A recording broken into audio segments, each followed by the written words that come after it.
Today, at the prestigious 4th Academy of Southwick, everything changed. Headmaster Alastair stood before the students as they prepared to enter the Shadow Realm. This was the moment of truth. Would they become knights, guardians, rogues, or mages? Their destiny hung in the balance. The headmaster believed in them, but fate had its own plans. Then, the ancient magic circle flared to life. It had been 18 years since Arthur was reborn into this world, a parallel reality known as 𝒕𝒔. It looked like his old home, but with one terrifying difference: rifts. Deadly dungeons were tearing through the world's fabric. To survive, you had to hunt. Experience was the only currency that mattered. Now it was finally Arthur's turn. The system flickered. "Do you wish to awaken your class?" He didn't hesitate. "Yes." He prayed for something, anything elite. The wait felt like an eternity. Then the notification chimed. Success, but it wasn't a normal class. "Congratulations. You have awakened a hidden legacy, the Necromancer." Arthur froze. This was beyond legendary. We're talking 1 in a billion. A class so rare, only a handful of people in history have ever held it. The power to command the dead, to raise an unstoppable legion from their eternal rest. He was a literal army of one. Usually, hidden legacies are broken, but he needed to check his stats. The numbers were weird. His physical vigor was insane, but his spirit? 0. Absolute 0. Arthur was stunned. Necromancers need spirit to breathe.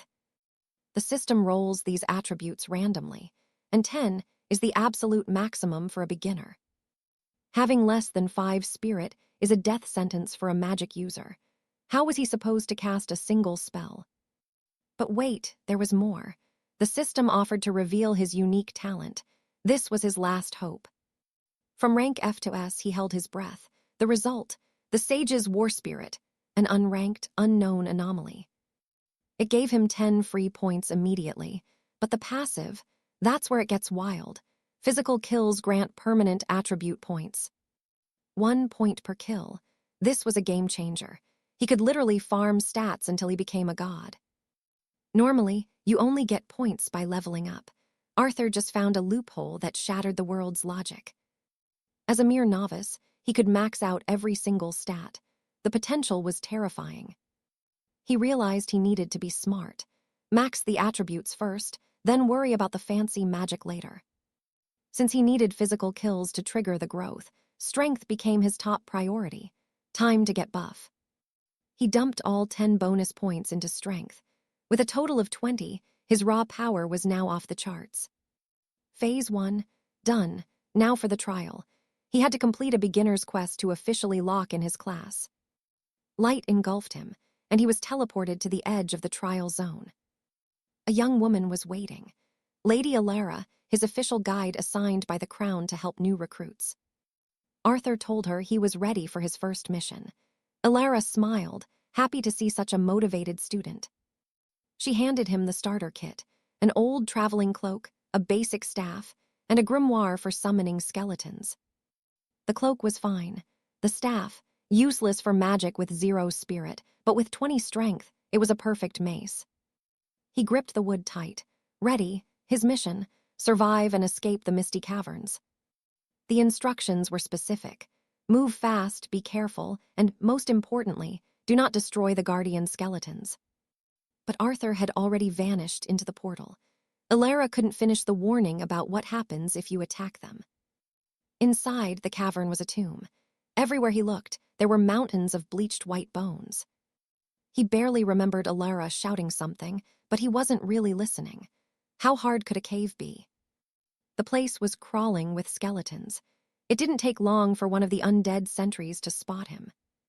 It rattled toward him, eyes glowing. Level 1, 5 strength, 1 agility, a total weakling. Arthur didn't even flinch. He raised that beginner's staff like a heavy iron club. No magic needed, just pure, unadulterated force. He swung with everything he had. Crack, the skeleton's skull shattered instantly, spinning off into the darkness. Overkill? Maybe. He checked the remains. No magic, no problem, 1 attribute point gained, 3 experience points, and then a new skill. An A-rank passive, Might of the Titan. Every point of strength now counts as double for his attack power. In this world, strength is your sword and defense is your shield. With this passive, Arthur's math was broken. He was dealing 42 points of raw damage in a single hit. Against a level 1 mob, that's just unfair. But the cave wasn't done with him. Suddenly, bony hands burst from the soil. The horde was waking up. It looks like a deadly dance as they circle him with rusted blades. But Alaric isn't playing along. He's here to finish the job. He locks onto his first target, and a mob of rattle bones surges forward to swarm him, their knives ready to carve him up. They close the gap, but one massive swing of his staff sends them straight back to the grave. 4 more attribute points and 12 XP. Not bad. Level up. That's another 5 points in the bag. His growth is starting to get absolutely ridiculous.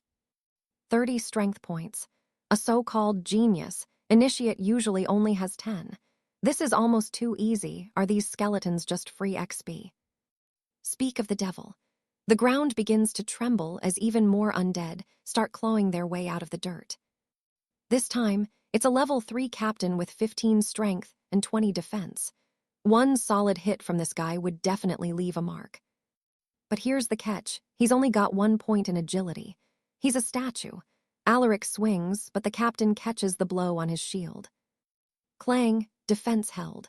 Now it's the monster's turn, and its heavy blade smashes into the stone right where Alaric was standing. The impact is insane, carving a literal crater into the floor. This guy is a walking tank, but he's missing one thing. Speed. Alaric spots a massive gap in the skeleton's guard and doesn't miss his chance. He pivots and drives his staff home. Crack, he shatters the unprotected ribs, sending the captain crashing to the ground. This is the opening he needed for the kill. Alaric grins, taunting the pile of bones to try and block what's coming next. He brings the staff down with everything he's got. It lands like a heavy mace on a defenseless target. Boom. 3 more points and 10 XP. The captain is officially history. Okay, that was a bit tougher than he expected. He wonders how the other noble kids are even surviving this nightmare trial. Then he remembers the Grandmaster mentioning monster cores. Rare drops that grant random rewards. Time to see what we got. It's a pair of enchanted gloves. Pop these on, and your next strike is a guaranteed critical hit. There's just one catch. They're a one-time use, and you have to be standing perfectly still. While he's analyzing the loot, more bones start twitching. Are you kidding? They just keep coming.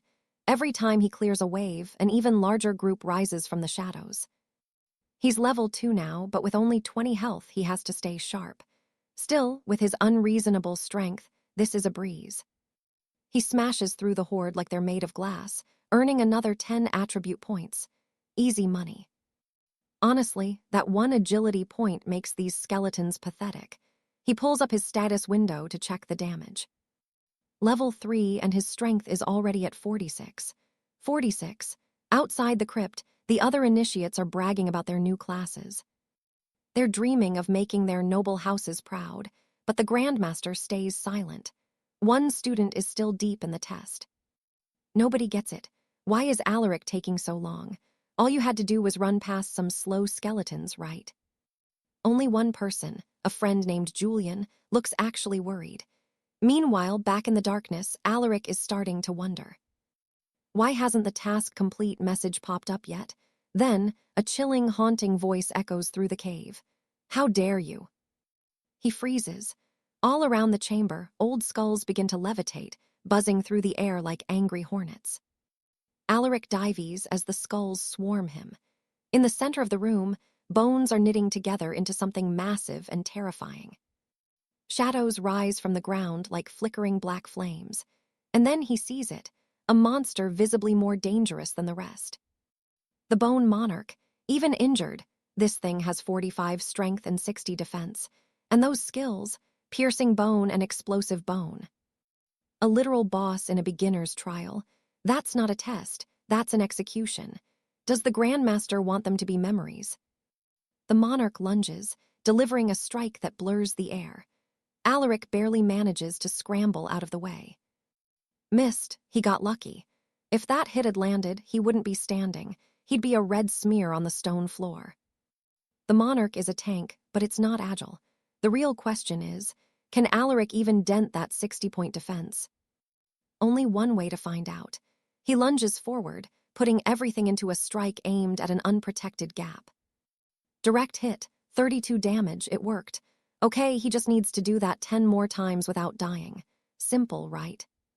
He goes into overdrive, unleashing a flurry of strikes. The monarch is too slow to avoid the storm, taking hit after hit. The giant collapses to the ground, exhausted and rattling. Alaric stops to catch his breath, but the fight isn't over. 200 health left. This thing is a sponge. Why is a monster this powerful even in a beginner zone?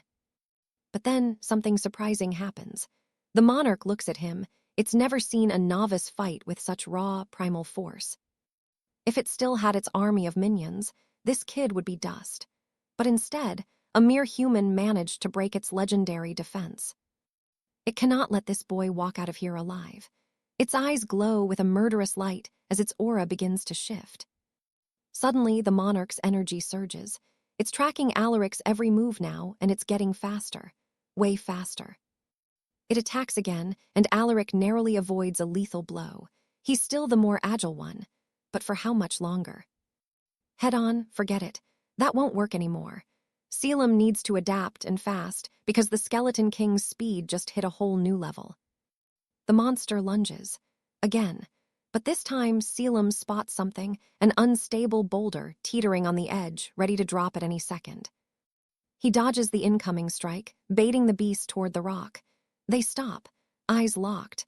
A cold, deadly stare-down in the dark of the cave. Now for the gamble.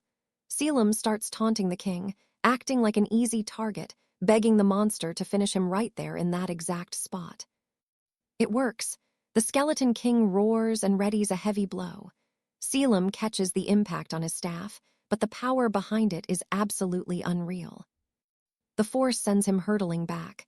26 health points, gone just like that, and to think that was barely even a direct hit.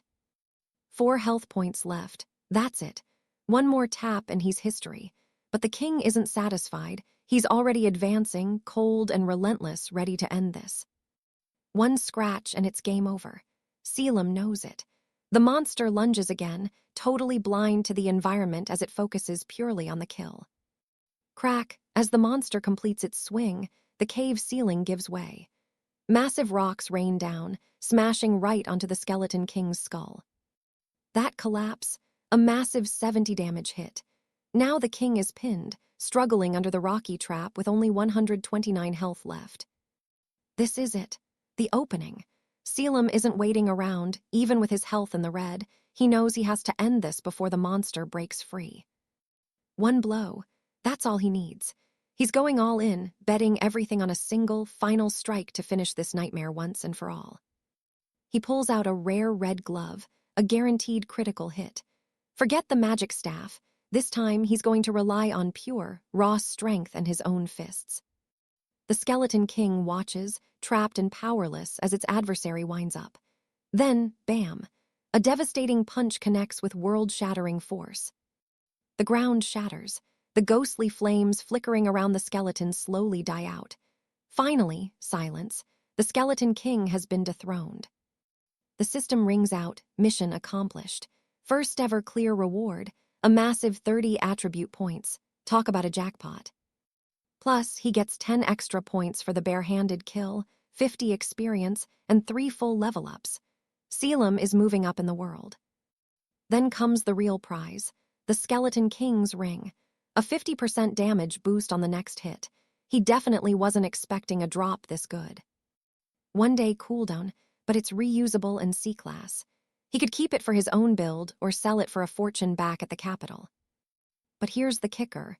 He was the first to ever beat the Skeleton King. He honestly wonders how any of the other students managed to pass. Doesn't matter now, he just wants to get out of here. Current strength, 76. Along with his muscle makes miracles skill, he's basically a human tank. He teleports back to the academy grounds, appearing among the other initiates. Suddenly, his friend Julian tackles him in a massive hug, beyond relieved. Julian's been freaking out. Everyone else finished ages ago, and he thought 𝒐𝒏 was a goner. He wants to know why it took so long. 3 hours. That's how long it's been since the last person finished. Julian is stunned, thinking 𝒐𝒏 was just incredibly slow. 𝒐𝒏 asks about Julian's new path. Julian beams with pride. He's a mage now. It's like they've stepped into a whole new world together. Suddenly, Malachi struts over. He's the local prick, and he starts mocking 𝒐𝒏 for being the absolute last person to finish the test. Malachi calls him a fool and starts bragging about his own class. 𝒐𝒏 just sighs. It's like being harassed by a silly, loud-mouthed child. Seriously, why does this guy try so hard? It's exhausting. But the drama is cut short as the academy director steps forward to address the crowd. Training starts tomorrow, he bellows. Time to reveal their classes and talents. The atmosphere turns electric as the students line up. Some students step up with massive energy. Others, not so much. Low-rank talents usually mean a pretty short career as a hero. A girl named Alina reveals she's a mage and a healer. Then, a paladin with a B-rank talent steps up. Strong, very strong. Then there's Tristan, a swordsman with a B-rank talent. The crowd goes wild. Everyone knows a good swordsman is a ticket to the top. The director is impressed. With B-rank talents, these kids could actually become legends in the kingdom if they play their cards right. Finally, it's 𝒐𝒏's turn. He stands tall. Necromancer, he says. He stops there, keeping his actual talent level a closely guarded secret. Honestly, even he doesn't fully know what his talent is yet, but the director's eyes go wide. A secret class, now that's a game changer. The crowd goes silent. A necromancer once wiped an entire union off the face of the earth. This isn't just a class, it's a legend. Malachi is fuming. A secret class? No way. He tries to downplay it, saying mages are squishy and necromancers are even worse in a fight. He's not totally wrong. Physically, necromancers are usually weak, hiding behind heavy hitters while they cast their dark spells from the back. Since 𝒐𝒏 didn't reveal his rank, Malachi assumes it must be something garbage. He starts whispering that it's probably a low-tier fluke. But others are actually impressed. 𝒐𝒏 isn't bragging or showing off. He's cool, calm, and collected. If it were them, they'd be shouting it from the rooftops. 𝒐𝒏 has a different worry, though. He can't cast any spells yet. How the hell is he going to defend himself during tomorrow's training? The director doesn't care about that. He's already seeing 𝒐𝒏 at the top universities in the country. A necromancer is a golden ticket. The assembly breaks. Time to go home and rest for the hellish training ahead. Julian is buzzing, wishing he was a necromancer too. Julian is feeling okay about his own stats, 8 strength points and a decent talent. He figures hard work will eventually fill in the gaps. 𝒐𝒏 looks at his friend's single-digit attributes. Then he looks at his own insane stats. Yeah, hard work has a lot of catching up to do. Alaric realizes he's finally surpassed the elite. He heads home, calling out, "I'm back," to an empty house, a habit he just can't seem to break. See, his parents were the kindest nobles you'd ever meet, but in this cruel world, they're just gone. When he was only 6, they left for the royal citadel and never returned, leaving him an orphan for 12 long years. Now, his only goal is to reach that citadel and tear the truth from its stone walls, no matter what. Next morning, the academy director gathers the students with a simple warning. Know your limits. If you can't hack it, run. Because honestly, failing a grade is way better than ending up in a casket. Life is the only thing that matters. Usually, these beginner trials are a breeze, but there are exceptions, dark ones that still haunt the academy's history. Like the time 40 students vanished into thin air. No survivors, just a name whispered in fear, Wraith's Hollow. If the director wanted to terrify them, mission accomplished. But this trial wasn't supposed to be this intense, not even close. Just get back before the timer hits 0, he insists. Do that and you're safe.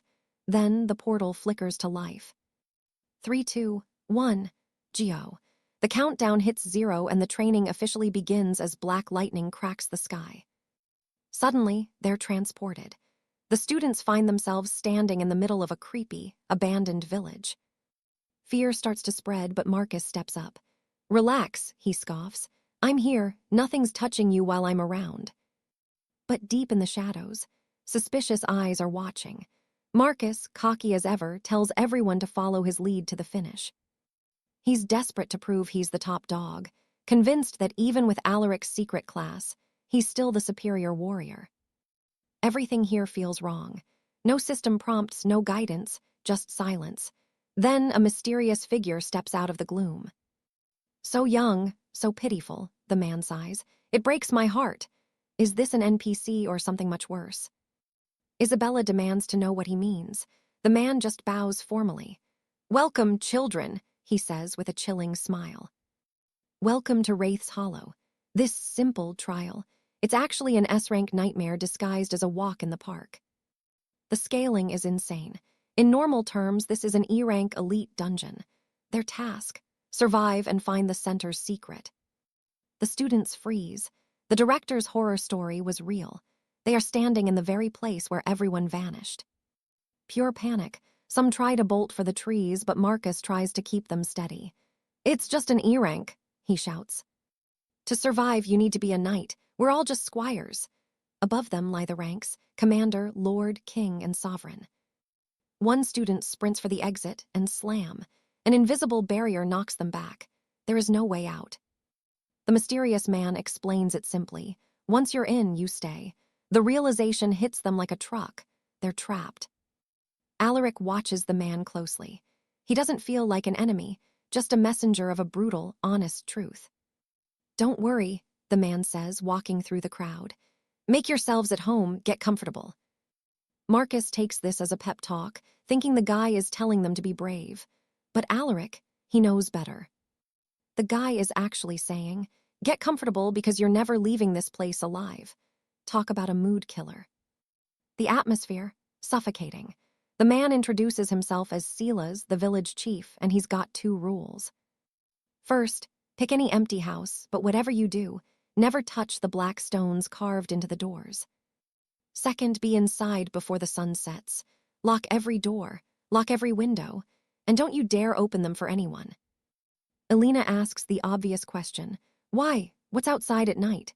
Silas just stares at her with hollow eyes. "You'll understand soon enough," he whispers. Night falls fast. Everyone follows orders, splitting into groups of 11. Alaric's team enters a house and bolts the door. Safety? Maybe. One student suggests they all hide on the 2nd floor. Seraphina, the team's healer, leans into Alaric. "Protect me, okay?" she purrs. "I can give you all the healing you need." Isabella isn't having it. "Shameless!" she snaps, calling out Seraphina for flirting while they're all in mortal danger. The two start bickering over the stupidest things. High stakes, and they're arguing about petty rivalries. Unreal. Isabella mocks her, claiming Seraphina only has high stats because of her charms. But then, silence. One student is staring out the window. His eyes widen. "Grandmother," he whispers, someone he's missed for years. She's standing there, shivering. "It's so cold, dear," she whimpers. "Please, just open the window and let me in." The boy is totally entranced and reaches for the latch. Elena screams at him to stop. It's a trap, it's not her. Too late. The window swings wide. The old woman's eyes flash a demonic red. The illusion is over. She lunges, her jaw unhinging like a wild beast-s. The boy is a second away from being torn apart. But then whoosh! A spectral spear streaks through the room, pinning the monster to the floor. Alaric isn't playing around. "I can't hold it," Alistair screams. The beast is too strong, but he gives Julian just enough time to make his move. This isn't some low-tier grunt. It's a level 3 shadow beast, 25 points in raw power and speed. A total nightmare for any normal knight. The beast turns its hunger toward the mage. Locked in its sights, the poor guy is frozen, unable to even attempt to dodge. He jokes that eating him would just give the beast indigestion, but then, bam! A magical barrier slams down, stopping the claws cold. Little Alara conjured it, but she's fading fast as her life force drains. She barks at the healer to do her job and tells Julian to finally summon his undead. They move. Beatrice channels her holy light, desperately trying to keep the team from falling apart as the monster claws at the shield. It's a race against time. Beatrice heals as fast as Alara bleeds. If they can just work together, they might actually survive this. Everything depends on Julian's summoning spell. But wait, why is he already on the front lines? Beatrice can't believe her eyes. One swing. Julian slams his staff into the beast, and holy hell, the impact sends that monster flying backward. Alistair is losing it. That's a staff, not a club. Julian is being a total madman, putting himself in the line of fire yet again. Julian strikes again, 50 points of damage in one go. Suddenly the house is clear. The monster, gone. The team is completely speechless. A high-tier shadow beast, killed with a single whack. Unbelievable. They're all thinking it. Is this really how a necromancer is supposed to fight? The beast dissolves into nothing, leaving behind a single black stone. Julian notices the sigil on it matches the one carved on the front door. No skill points. Julian figures it's a glitch in the system, which is just his luck after a life-or-death brawl. His colleague asks if anything feels off. Julian just shrugs it off, probably just his imagination playing tricks on him. Dawn breaks. Alistair is shaking hands, knowing they barely escaped with their lives. If not for the team, he doesn't know what would have happened. The talk of the hamlet is Julian's insane strength and Alara's perfect defense. Cedric hears it all, and his ego is clearly taking a hit. Cedric is convinced he could have done it better. One strike, please, I could do that in my sleep, he tells himself, pure delusion. Julian catches him, practicing early the next morning. His friend just laughs, classic class monitor behavior right there. Cedric tries to look cool. Just a light warm-up, he lies. He turns to Alara, promising he'll be her personal shield from now on. Alara isn't having it. That's my job, idiot. If I don't take the hits, who will? She's the vanguard, and she knows it. He keeps insisting he can handle it solo, but Alara shuts him down. They need teamwork, and they definitely need to learn from Julian. Suddenly, a roar from the crowd. Finish them, no survivors. An angry mob of villagers is surrounding them, ready for blood. The village elder orders them to be tossed into the flames. Cedric tries to play diplomat, but the old man isn't listening to excuses. We know what you did, the elder spits. They killed the beast. Julian looks around, the numbers are even, but things are getting tense. Here's the twist. The villagers worship those shadow beasts. They call them protectors. Killing one, that's a sin that needs washing away. They want blood, 1,000 deaths for their transgression. Cedric is desperate, looking for any way out of this nightmare. There's one chance. The person who angered the protectors has to spend the entire night outside the shelter, alone. The elder sneers, wondering if any of these knights have the guts. He knows exactly what kind of danger is lurking in the dark. Staying outside after dark, that's not a punishment, it's an execution. You don't survive out there, you become a memory. Julian doesn't hesitate. It was me, I'll stay out. He steps forward, cold as ice, while everyone else just stares in shock. Cedric thinks he's lost his mind. He tries to pull him back, but Julian is focused. He's not being a hero, he's being tactical. He needs to see what's really out there. There's a secret to this place, and investigating it is their only ticket home. Night falls, and Julian is chained in the center of the hamlet. Alara whispers, asking if he actually knows something they don't. He's got a theory, a big one, but he needs the sun to go down and the moon to rise to see if he's right. Finally, the moon illuminates the streets. Then, the scratching starts. The night terrors are coming out to play. One drops from a roof, eyes locked on Julian. It lunges. Julian doesn't even blink, he was expecting to be the target. But instead of claws, a containment spell flashes. Alistair jumps out, gasping that he can't hold the beast for long. Cedric charges in, acting like the hero. Relax, everyone, I've got this. He's about to learn a very painful lesson about reality. Reality hits hard. The beast swats him like a fly. Cedric barely manages to get his sword up in time to save his own neck. It's too fast. Cedric is sweating bullets, wondering how a weak mage like Julian could possibly have handled this speed. He lands a clean hit. 5 damage. That's it. Cedric is starting to realize he's way out of his league here. The whole squad is there. They couldn't just leave Julian to die alone, thinking he was in trouble without them. The irons are massive. Alara says they need Cedric to break them, but he's currently a bit busy fighting for his life. Then snap. Julian rips the chains apart with his bare hands. The team freezes. Is he really a necromancer, or a monster in human skin? While Arthur the necromancer watches, Mordred's brutal struggle continues. The girls from the academy rush toward him, and Alara begins, chanting her healing spells, but Mordred snaps. He says it's unnecessary, that scars are a knight's pride. Arthur just tells them to aim for the head, the monster's obvious weak point. Beatrice strikes true, and the shade beast falls.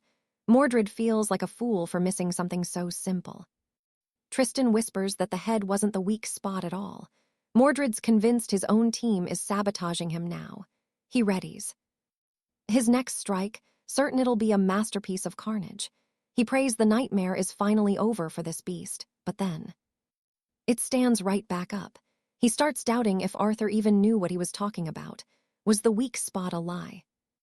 He decides Arthur just got lucky before. His ego swells, convinced he's 10 times the warrior the necromancer will ever be. The others scream for him to retreat. He's half dead already. But the shade beast doesn't care about his pride. It's ready to kill. Mordred unleashes a desperate, massive flurry of steel, carving 30 points of damage out of the monster's hide. Just one more blow, that's all he needs to outshine Arthur. But then, thwack, Arthur's staff lands the final killing strike. Mordred is absolutely fuming. Arthur gives him a good job, kid, and the arrogant noble looks like he's about to explode. He screams that Arthur stole his loot, his glory, everything. But as Arthur holds the drop, he realizes nothing's happening, no reward. Before they can blink, 2 more nightmares lunge from the shadows. Arthur doesn't hesitate. He barks an order to get inside the nearest house. There's no point in a fair fight here. He's got a different plan to clear this hellhole. The squires scramble inside and bolt the door. Trapped and shivering, the group demands to know the escape plan. Arthur just stares into the dark. "You'll find out tomorrow," he says. "When the time is right, you just listen to me." Night falls over the cursed village. Morning comes, and the village elder is livid. They've destroyed another guardian spirit, and he's decided these outsiders must be erased. "Die for what you've done to our home," he bellows. Beatrice asks softly if this is even a real home. The elder claims they've lived here for generations, but Beatrice shakes her head. There is only one truth about this place. The old man doesn't get it. Arthur points a finger at the crowd, revealing the horror. None of these villagers are actually human. They're the ghosts of a squire class that was slaughtered here years ago. They've been trapped in a loop since the day they died. The elder calls it madness, total lies, but Arthur isn't guessing. He's got the proof right in his hand, a soul shard. The elder panics, screaming that Arthur has committed a mortal sin. But then he looks around. Every single student is holding a shard. The old man's face goes pale. He cries out that those stones are their protection, and that God will smite them for this. In reality, those shards are the only things keeping this nightmare world from collapsing. Without them, the village is nothing. Arthur gives the command, "Break them!" The students smash the stones, and the sky itself begins to shatter like glass. Suddenly, the elder's true memories flood back. He remembers the headmaster. He remembers the promise to bring his classmates home. They were just kids with dreams of the royal citadel. Then they walked into this valley, and everything went dark. They were all butchered on the same afternoon. He tried to keep them calm, but one by one they turned into these things. He was the leader then, and he became the leader of this nightmare. Finally, the fog lifts. He remembers who he was. He was the class president. The secret of the shadow veil is out, and the system begins calculating the survivors' rewards. The teleportation circle begins to glow beneath their feet. The trial is over. The ghostly president mouths a final thank you. Alara turns to Arthur, desperate to know how he figured it out. Later, Arthur mutters, I'll explain everything when we're back at the academy. But time passes, and they're still standing there. The mission didn't end. For the 5 who broke the shards, a new prompt appears: recover the Heart of Shadows. It's an E-rank nightmare. Arthur checks his status, level 5, and his strength has hit a massive 101. Most of the class has vanished, teleported home. Only Arthur and a few unlucky, or lucky, souls remain. This is a secret quest. Completing it means a free pass into the most elite night academies in the kingdom. But it's suicide. Aside from Arthur, the rest are barely level 3. They don't stand a chance, or do they? Beatrice wonders if breaking the stones was just a trap to force them into this. Tristan's convinced Arthur, manipulated them all just to get his secret mission. Mordred doesn't care about the why, he just wants to beat Arthur to the prize. But then, a pale hand grips the rooftop edge. Dozens of monsters swarm the roof, screaming for the students' blood. They aren't letting anyone leave alive. 4 massive beasts. Tristan pales, they can't win this. Coordinate, Arthur shouts, move as one. Mordred lunges first, his blade carving a jagged 10 damage into the first beast's chest. The real fight starts now. Even now, Sir Kaelin is frustrated. His strikes aren't one-shotting these beasts. Meanwhile, Lady Alina is gasping for breath. Her mana is almost dry. Arthur is barely standing, his health flashing red, but Kaelin finally puts the Gloomstalker down. 1 attribute point gained. But Arthur shouts a warning, 2 more are coming. They're fast, closing the gap in seconds. But Kaelin, he's faster. He intercepts them midair, kicking them back before they can even land a scratch. More points for him. Look at that, a core. Exactly what you'd expect from this stage of the ruins. But wait, the rewards are actually looking pretty decent this time. It's a restricted artifact for mages, boosting damage by 5%. Kaelin considers handing it over to Julian to bolster their firepower. Arthur is impressed with the teamwork, but Cedric, he's just trying to steal the spotlight. Arthur shuts him down, they've got to keep moving. Just 1 more kill. That's all Kaelin needs to level up. He's itching for some new gear of his own. The hype is real. He's convinced the heart of this nightmare is close. We keep fighting, he says. They can't stop now, not when they're this close. Then crack, 1 wrong step and the floor gives way. A trap. Everyone screams as they're swallowed by the darkness, falling helplessly. Kaelin lands on something soft. Thank God. Oh, wait. That's just Julian. Julian's down there wondering why the ground feels so squishy. Everyone else accounted for. A quick head count, they're all alive. But as they stand up, a foul stench hits them. It's overwhelming, like a literal sewer. Arthur thinks it's the stench of rotting bodies, but Alina, she's pale. It's not the bodies, she whispers. Then they see it. Emerging from the shadows is something straight out of a legend. Meet the Shadow Monarch. 1,000 health, massive strength, high agility, and skills like compulsion that'll end you in seconds. It's sleeping, but the system warning is clear. Wake this thing up, and it goes into a total frenzy. Cedric is shaking.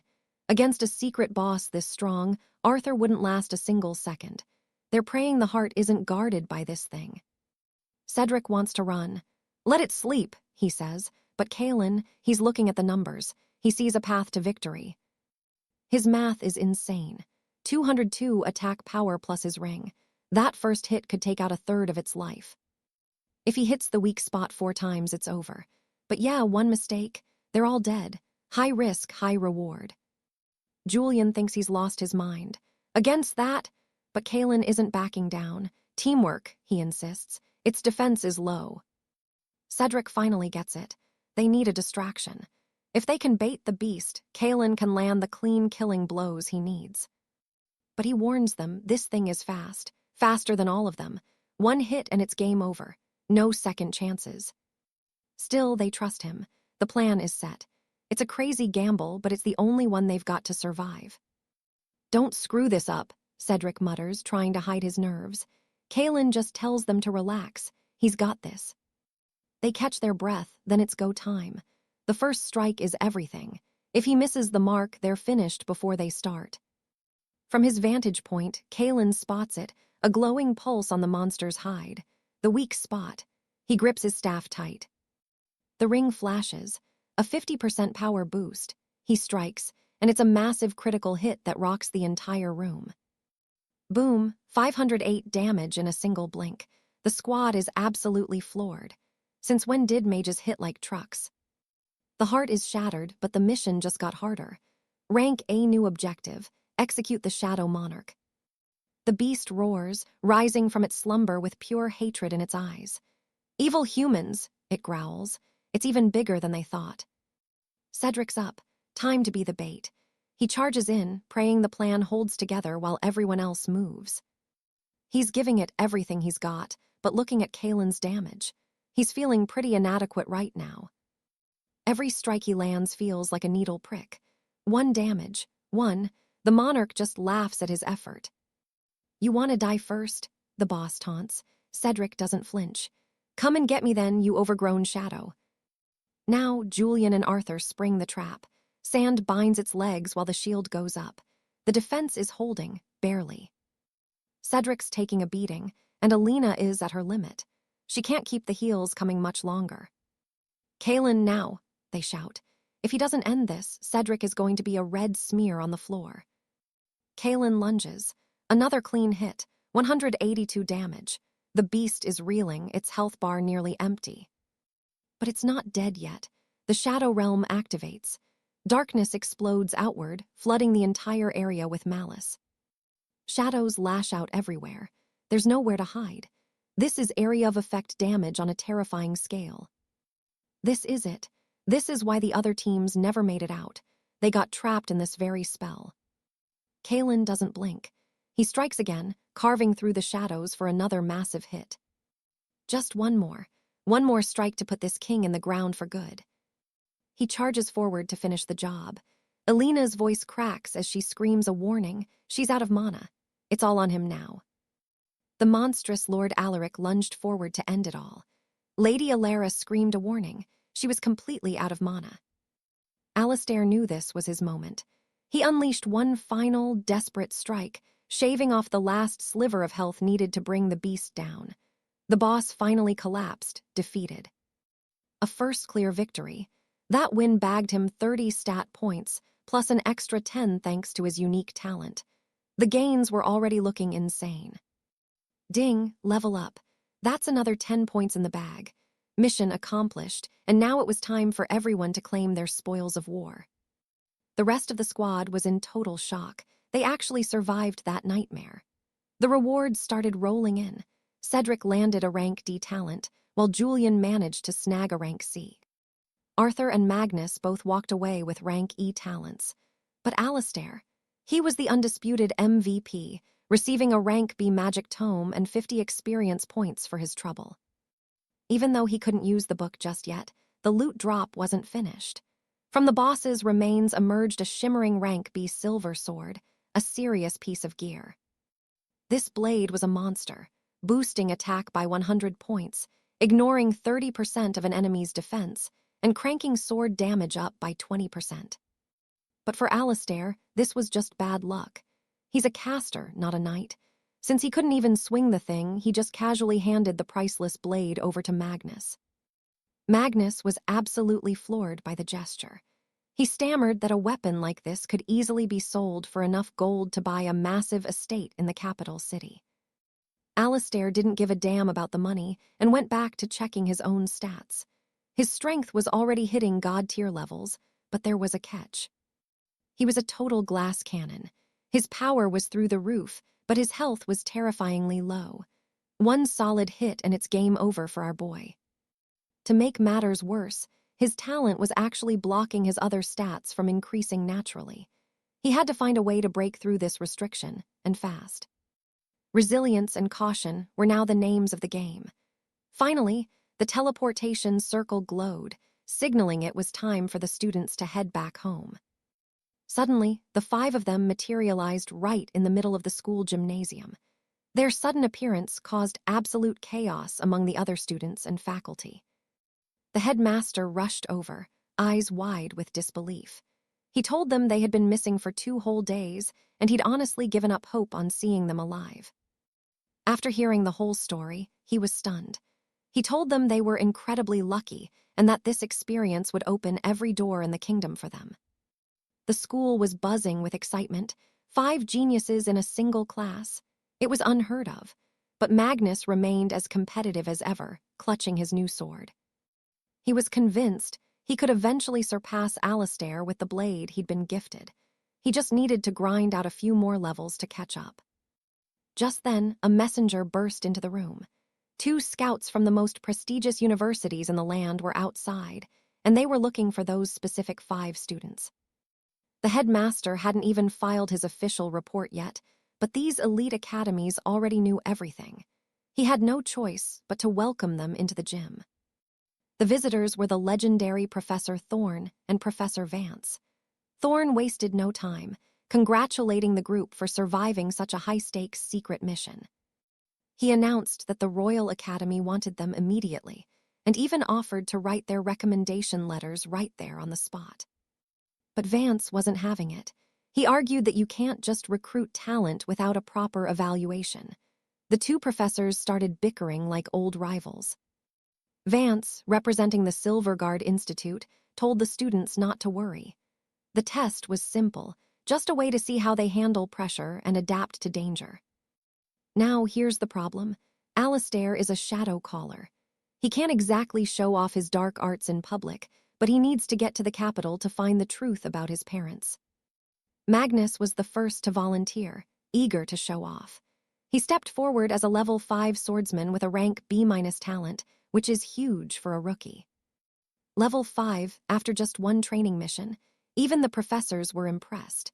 Thorn praised the boy and told him to try and land a hit on him. Keep in mind, Thorn is a level 25 marksman, way out of Magnus's league. Magnus lunged forward, telling the professor to watch himself as he struck. The blade slammed into the professor's magical barrier with a deafening crack. To everyone's shock, the tip of the sword actually managed to pierce the defense. Thorn was genuinely surprised by the kid's technique. Magnus thanked him for the praise, but the crowd was already starting to lose their minds. The scouts estimated his strength was at least 35, with agility to match. This kind of raw talent sparked an immediate bidding war between the 2 schools. Both professors started begging him to choose their academy, but Magnus wasn't ready to decide yet. He wanted to see how the others performed first. Honestly, he just wanted to see where Alistair was going so he could follow him. Next up was the healer, who stepped into the spotlight to show her worth. She unleashed her restoration magic, proving she could heal an entire party at once despite only being level 4. That's top-tier support right there.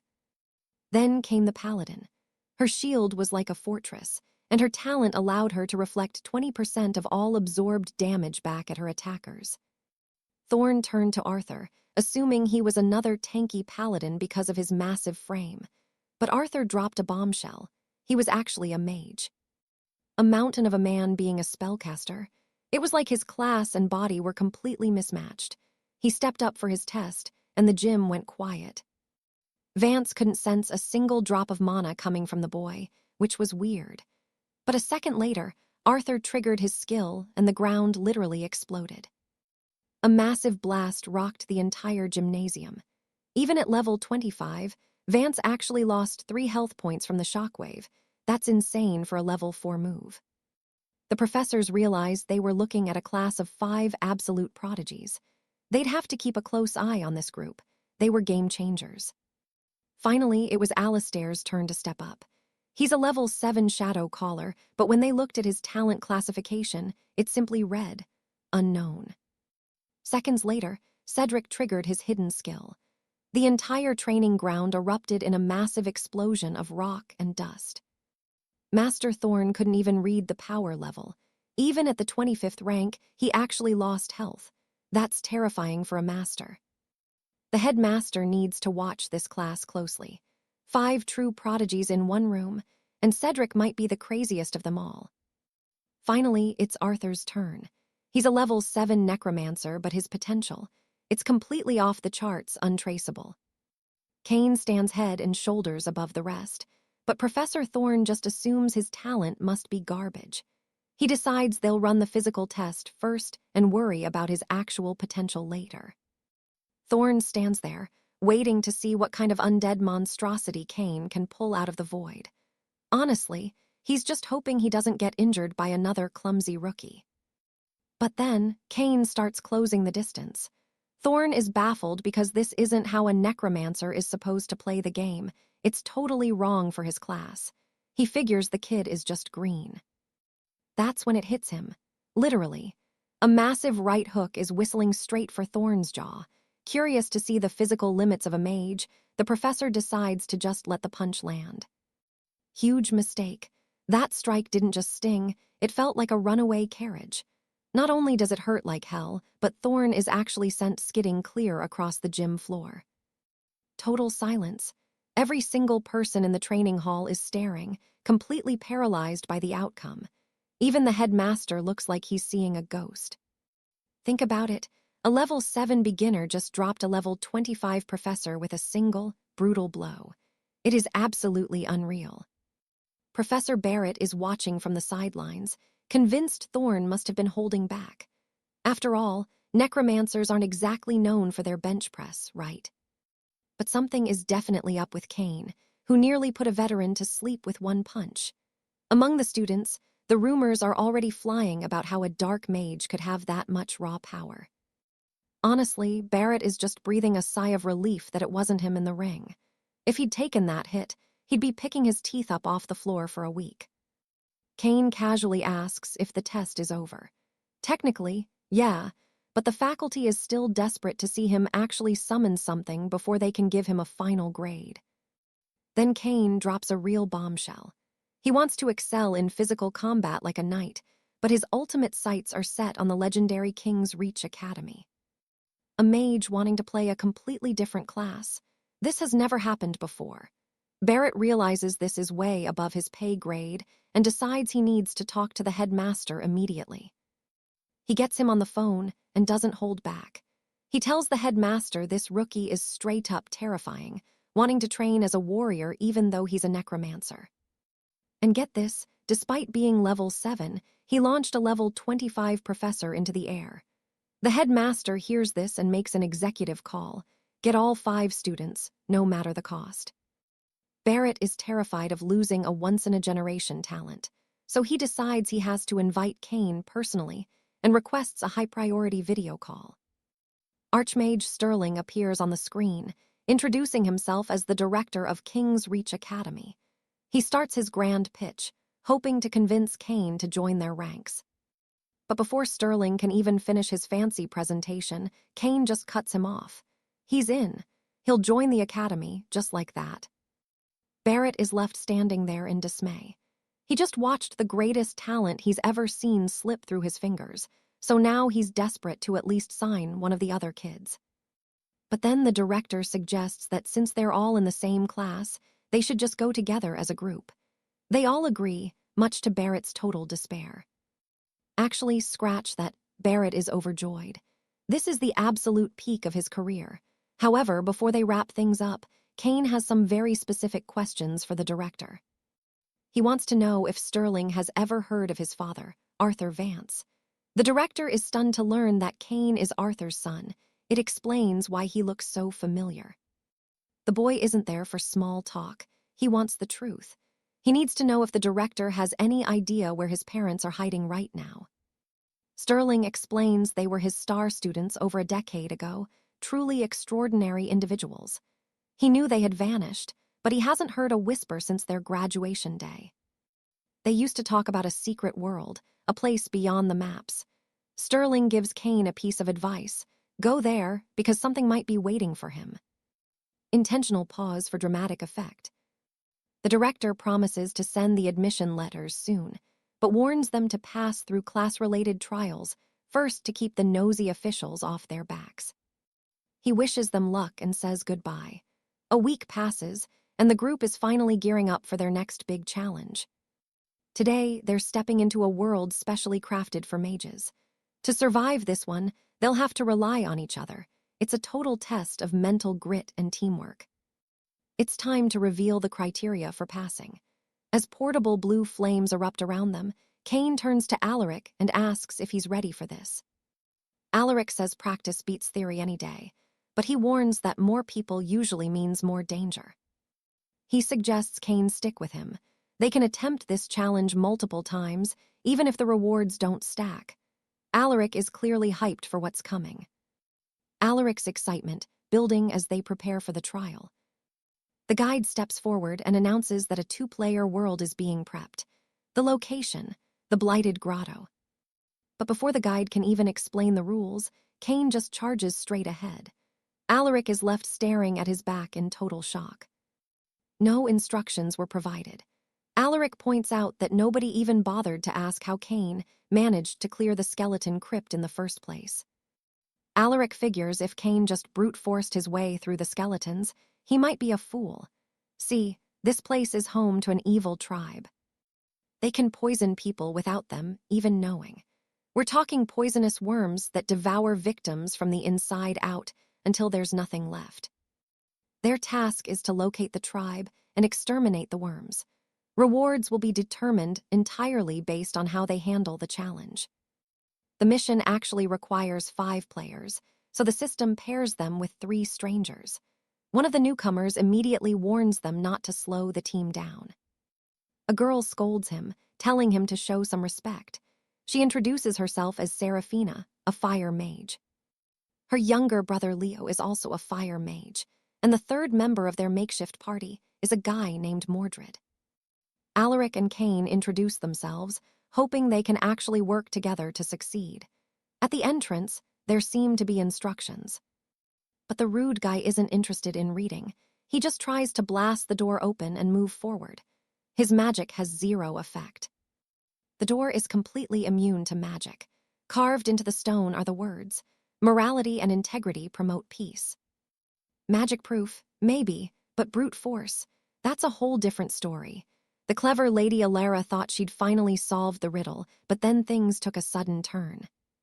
Boom, with one single, massive punch, Sir Cain literally made the door vanish. Lord Cedric looked like a total fool, and Alara, she was left completely speechless. She had the answer ready, but the path was already wide open. Cain just shrugged, saying he wanted to see if his raw strength could shatter it. Turns out, it was way more fragile than he thought. In the next chamber, they found another gate, this one surrounded by a garden of exotic flowers. They looked beautiful, but in a place like this, beautiful usually means a death trap. The group was warned to stay sharp, but Julian was already tangled in the vines. Bad move. Suddenly, the entire party was hit with a nasty dose of poison. The toxin was brutal, draining 3 health points every single minute. They had to move fast, or they'd be leaving this dungeon in pine boxes. With his health already dangerously low, Cain wouldn't even last 30 minutes in this state. The words on the door were total gibberish, so they didn't even bother reading. Forget the riddles. There was 0 time for brain games when their lives were ticking away. Once again, Cain stepped up to the massive obstacle blocking their path. No answer, no problem. Pure, unadulterated force would have to do. Thanks to that massive impact, they finally burst out of that floral nightmare and escaped the room. This place was supposed to be a test of the mind, but honestly, they hadn't needed to use a single brain cell yet. Phase 1, complete. A little girl named Sophie greeted them at the exit, asking if they were travelers from the outside world. Then, she noticed their pale faces and realized the truth. She realized they'd been hit by the viper bloom toxin and told them to follow her to the caves immediately. If that poison spread any further, they were beyond saving. With no other options and time running out, they decided to trust the kid. They followed her deep into the heart of the Shadowbrook village to find the antidote. Once they arrived, Sophie introduced the foreigners to her parents. Things felt a bit tense, but the clock was still ticking on their lives. Her parents were wary, but after hearing the group was poisoned, the mood shifted. They were invited into the cottage to be treated for the toxin immediately. It didn't take long for the mother to bring out a steaming bowl of 5-sting soup for them to drink. And let me tell you, this stuff looked absolutely foul. It looked more like a science experiment gone wrong than a cure. Nobody had the guts to touch it at first, but Cain, he was out of options. With only half his health remaining, he didn't hesitate for a second. He grabbed the bowl and downed the whole thing in one legendary gulp. Surprisingly, he said it actually tasted great. The poison vanished instantly, and he told the others to drink up unless they wanted to stay sick. While the others recovered, Cain asked Sophie about her people. She didn't know much, only that their patriarch ordered them to hide and never use magic in front of strangers. Now that they were cured, the mother wanted them gone. She wasn't used to hosting outsiders and clearly didn't want the trouble they might bring. But Sophie wasn't having it. She argued that they almost never had visitors and insisted they stay.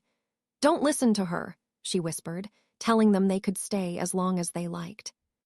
Cain agreed to stay the night since everyone was still weak, but he couldn't shake the feeling that this family's behavior was incredibly strange. Sophie bid them a sweet good night, leaving the heroes to rest in the guest house. Then, she personally escorted her parents back outside. That night, as the full moon rose, the true face of the village began to show. Something dark was stirring in the shadows, and the ritual was about to begin. The entire clan gathered in the clearing. This wasn't a celebration. It was a blood sacrifice to the insects to ensure a good harvest and protection from plague. At the altar, the priestess spilled a single drop of what looked like dark juice. Suddenly, the air was filled with a terrifying, rhythmic buzzing that shook the ground. A massive cloud of ravenous insects erupted, swarming the poor souls tied to the ritual stakes. In no time, nothing was left of them but bleached white skeletons. The players watched from the shadows, absolutely horrified. They had to get out fast. Cain was strong, sure, but he didn't have any wide-range attacks for a swarm like this. But they weren't as sneaky as they thought. The priestess sensed them. She barked an order to her hunters to deal with the intruders, but insisted they be brought back alive. Back at the cabin, the group scrambled for a plan. If the villagers realized they were here to exterminate the bugs, they'd be hunted down immediately. Suddenly, Arthur froze. He heard something, a skittering sound coming from the walls. They weren't alone in that cabin anymore. The house was crawling with insects. They were everywhere. To keep the swarm back, Lady Seraphina unleashed a blast of searing fire magic. Cain jumped into the fray, crushing bugs left and right, but these things were too weak to even give him experience points. Talk about a waste of energy. Inside the chaos, Julian used his signature sandbind technique to trap the pests. Cain was impressed. The kid was actually combining two different talents. But there was a catch. That move drained almost every drop of Julian's mana. Just then, a massive Moss Clan warrior stepped into the light. The warrior mocked them, laughing at their struggle. He told them they were nothing more than fresh meat for the sacred swarm they worshipped so blindly. Julian tried to blast him with sand, but it barely tickled. The guy only lost 11 health points. It was basically a useless effort. This guy was level 10 with 40 strength and 20 defense. In this world, you can't see an NPC's true stats until you actually draw blood. The group started to panic. This guy was basically as strong as a boss. But Cain, he just stared him down, wondering if the rules of this world were about to break. The warrior lunged, confident that a mere human couldn't possibly hurt him. He didn't even bother to dodge the incoming strike. Big mistake. One punch from Cain dealt a staggering 121 damage. The warrior's eyes went wide. He was officially on high alert. Furious and bleeding, the brute activated his swarmbite form. His skin hardened and his muscles bulged. His defense was through the roof now. He really thought he was invincible in this monstrous form. But Cain, he wasn't even slightly impressed. He looked completely bored. After a quick, embarrassing session of being slapped around, the warrior was face down in the dirt with only 23 health left. Time for him to spill the beans. The prisoner finally spills the beans. It's a dark pact with the swarm, sacrifices made for power. Every full moon, lives are traded. Their queen thrives inside that emerald relic, the source of their twisted healing. Cain presses for more. Who is a leaner? The man trembles, claiming he's never heard of her. There is only one Aliner here, the matriarch of House Blackwood. Kane nods, then lets the man walk. Just kidding. Kane changes his mind instantly, ending him for a quick skill point. Cold-blooded. Level up, he scores a legendary item, the Sage's Aegis. It blocks one fatal blow, a literal extra life. The team huddles up. The village will find the body soon, and the matriarch won't play nice. The plan: kill the insects first. If they're fast, they won't have to slaughter the brainwashed villagers. They have to move now, before the lady realizes her puppet has been cut down. The path is eerie and silent. Then they see them, the mangled bodies of the child's parents. Monsters, they don't even spare their own blood. That explains the creepy vibes in this cursed place. Time for fireworks. The group combines their magic, blasting the emerald relic with everything they've got.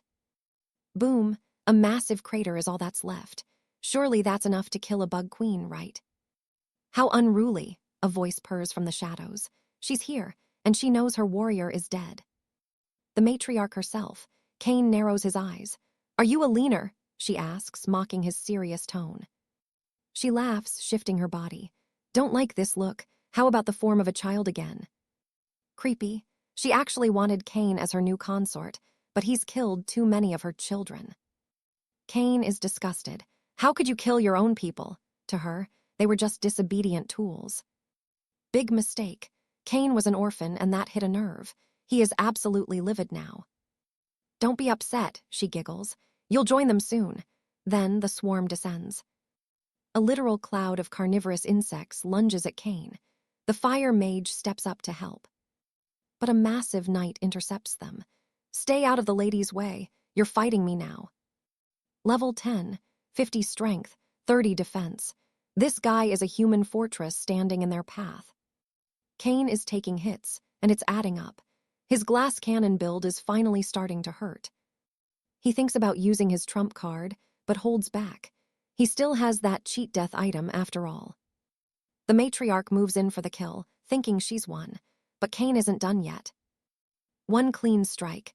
He rips a hole right through her, but she's still standing. Something's wrong. Level 10, low stats, but she's a rare NPC. There's a hidden reason for that rarity. She screams in pain, and suddenly her speed jumps by 8 points. Kane braces for the counter. Fast, way too fast. Her hand pierces his chest before he can even blink his eyes. 9 health points left, 1 foot in the grave. She's already planning to keep his skin as a trophy. Cedric sees his friend dying and loses his focus. The knight seizes the chance to strike. A lethal blow is coming for Cedric. The narrator's advice: "You should have ignored the knight, buddy." Cedric fires his magic again, but the knight just scoffs. "Your fat magic only tickles me." Plot twist: the sand turns blood red and explodes for 312 damage. The knight is stunned. Cedric is skinny now. He burned all that weight for a massive power boost and rushes to Kane. Kane is staring. "Who are you and what happened to my friend?" Cedric doesn't even know himself. His spirit stat is at 300. That's insane power, but it's making his magic hard to control. He grabs the matriarch tight. "Kane, hit us both with your strongest attack. Do it now." That's a suicide mission. Kane hesitates, but Cedric screams for him to just act and trust him. Kane fires. The matriarch begs for her life, but it's too late.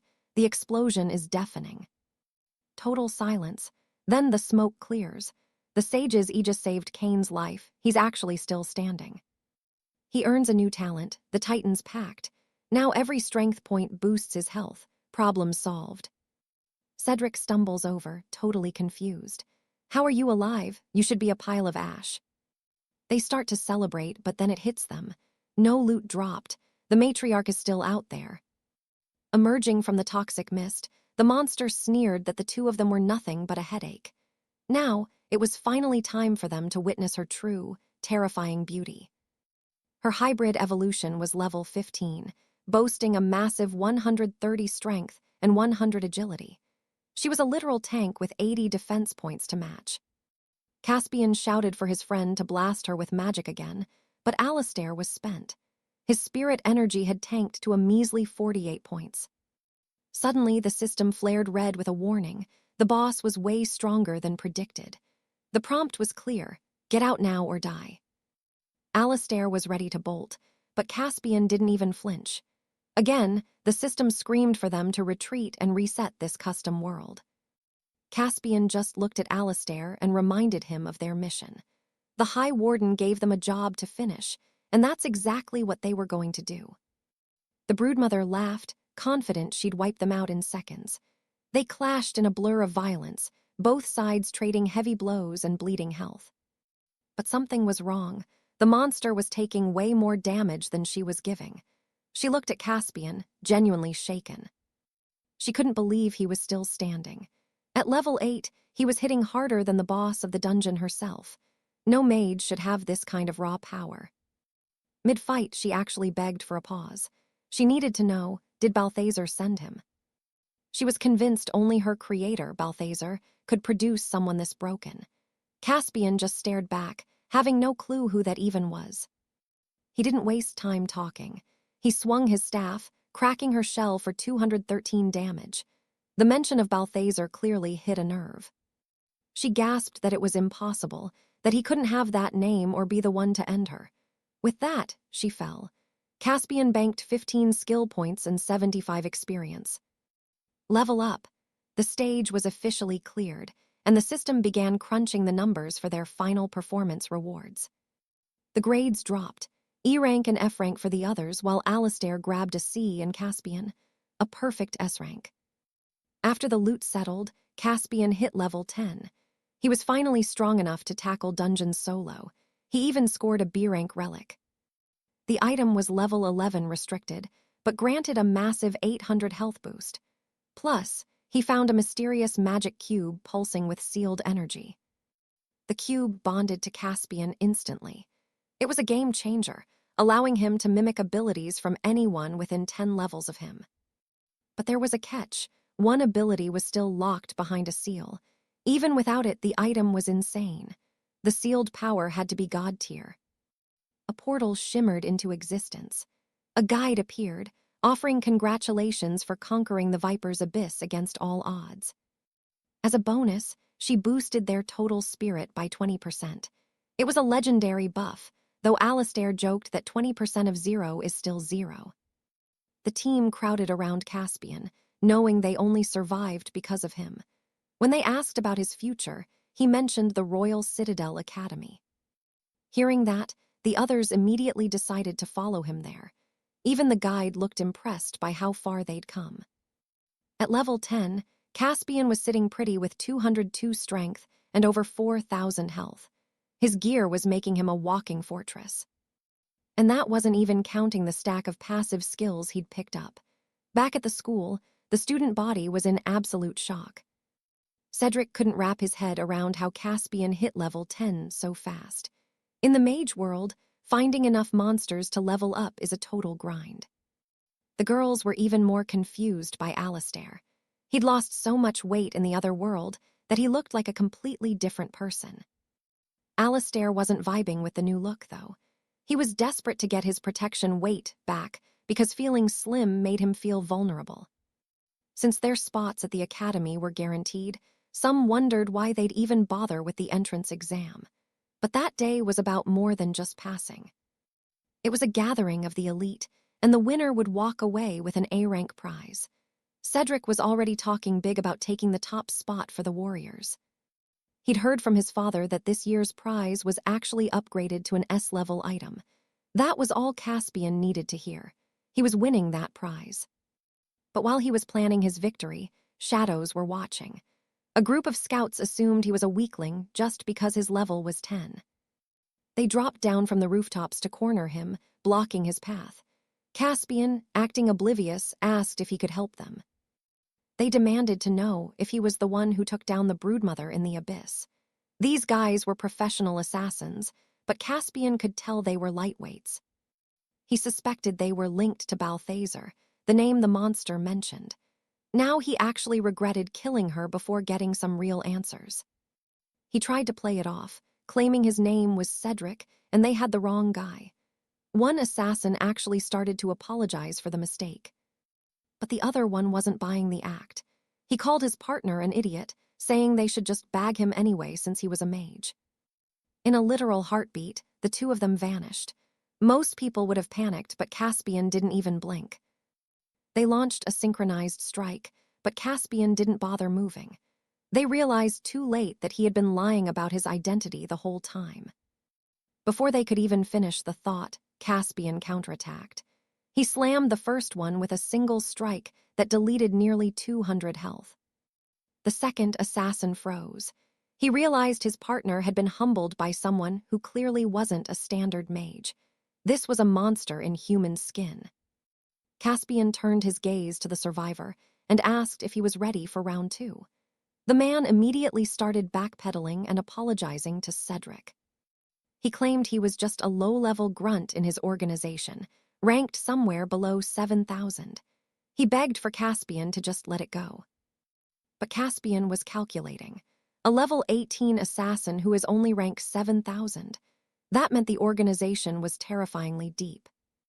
He realized he couldn't just let this guy walk. If he wanted to know about Balthazar, he needed to start pulling on these threads. Let them walk or the consequences, not something they want to find out. Kalen continues on his way, casually wishing them luck on their search and even offering a hand, but they're too proud to take it. Little do they know, he's protected by Valerius, a legendary divine horned beast worshipped for centuries for purging every last demon from these lands. Later, Kalen dives into the magical archives, searching for any trace of this mysterious organization, but he comes up completely empty. This is bad. If his cover is blown now, he's toast. With his current power level, he can't really defend himself against the real heavy hitters. His only shot at survival, passing the entrance exam and making a break for the capital, Ithilgard.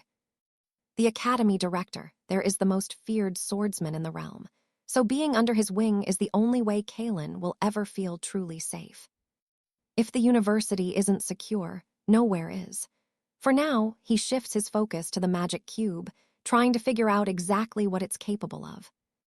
Maybe it's a gateway between worlds. It feels like it was meant for him, but honestly, it's just creating more mysteries than it's solving. Kalen can't help but think about his parents and how this all connects. Meanwhile, at the top of a massive tower, the leader of this shadowy cult is waiting for news. The report comes in. Their intel was dead wrong. The target they found wasn't a weakling, he was actually terrifyingly strong. To the leader, that information is currently useless. They decide to ignore the recent deaths for now, because there are far more important moves to make in the city. A few days later, Kalen finally meets with the academy director, hoping to get some answers about the cube. The director explains it was pulled from a fractured spirit realm and seems to be under a heavy seal. Kalen wants it open, but is there even a way? Normally, you'd need a password, but the director mentions a shortcut, the skeleton key of the ancients. This artifact can bypass any seal without damaging the goods inside. Since this particular seal isn't that strong, the key should work perfectly. Kalen doesn't hesitate. Tell me where to find it. The search leads him to the Iron Duchy, the Clockwork Realm. But he's warned to be careful. It's an open territory crawling with cutthroat mercenaries and rival adventurers. The history here is brutal. A massive war once raged between humans and machines that had somehow developed a consciousness of their own. They eventually signed a peace treaty, and the area Kalen is heading into is human-controlled. To get the key, he needs an official mission from High Lord Alaric, the ruler of these lands. The only problem? Tracking the guy down. Just then, an old man shuffles past, totally lost in thought while trying to solve a complex logic puzzle. Distracted by his own mind, the old-timer accidentally bumps right into a massive, arrogant thug. The guy is a total jerk. He starts mocking the old man, telling him he's either blind or just plain incapable of walking like a normal person. Then comes the shakedown. The thug claims he was injured by the bump and starts harassing the poor guy for compensation. Pure harassment. Kalen's seen enough of this garbage. He steps in, calling the young man brave for trying to extort a defenseless old man in broad daylight. The thug isn't impressed. He tells Kalen to shut his mouth and walk away unless he's planning to pay the old man's tab himself. But evil doesn't get a pass today. Before the thug can even finish his sentence, Kalen's fist is already inevitably close. One hit, and the clown is sent flying. His friend, absolutely frozen in fear. Terrified, he starts stammering out apologies, realizing they picked the wrong guy to mess with. He promises they'll leave the two of them alone and begs Kalen not to come looking for them later. They just want to leave without any retaliation. They vanish into the shadows, leaving the old man to catch his breath. Kalen asks if he's okay, but the old guy just sighs, admitting he's a bit short on coin. Kalen just shakes his head. He's not the type to take money for doing the right thing. It's just not in his nature to accept such things. The old man is stunned and thanks him, clearly regretting that he can't pay for the help. Kalen tells him he doesn't want money, but he does need a favor. He asks how to find the High Lord of these lands. He needs that skeleton key, and he heard the Lord is the only one who can grant it. Talk about a lucky break. The old man grins, telling him he can actually help with that. But he warns him, the Lord doesn't just hand out treasures to anyone. Kalen isn't worried. He casually mentions he only used a little over 1% of his power on those thugs, so he's pretty confident he'll succeed. Elsewhere in the city, those same clowns are whispering about whether the High Lord ever found the person he was hunting for. They couldn't say for sure, but that kid, he was the strongest player they'd ever crossed paths with. Meanwhile, a noblewoman named Lady Morgana is getting impatient.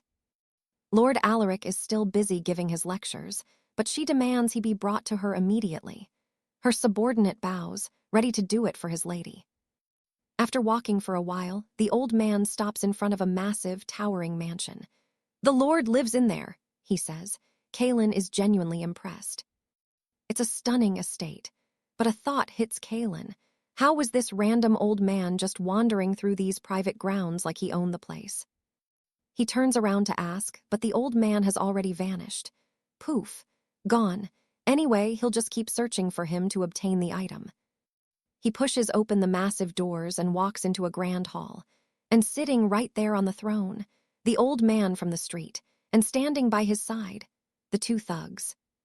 He introduces himself as the High Lord of the Clockwork City, and those two guards of his, the strongest fighters in the entire city. The whole scene on the street was a setup. He needed to find someone who was actually stronger than his elite guards at this moment. And that person is Kalen. As long as he helps, the Lord will gladly hand over the skeleton key. Right then, a secret mission triggers. The Lord is presenting a seminar about his research tomorrow, and the rogue robots who want to steal it won't miss the chance. Kalen expects to be a bodyguard, but the old man has a much crazier plan. He doesn't want simple protection. He wants Kalen to hunt down the Machine Queen herself and destroy her mechanical heart. Now he has two missions: kill the queen and finish the job. Mission accepted. The next day, Lord Alaric held his grand seminar on how alchemy had finally surpassed humanity's natural limits.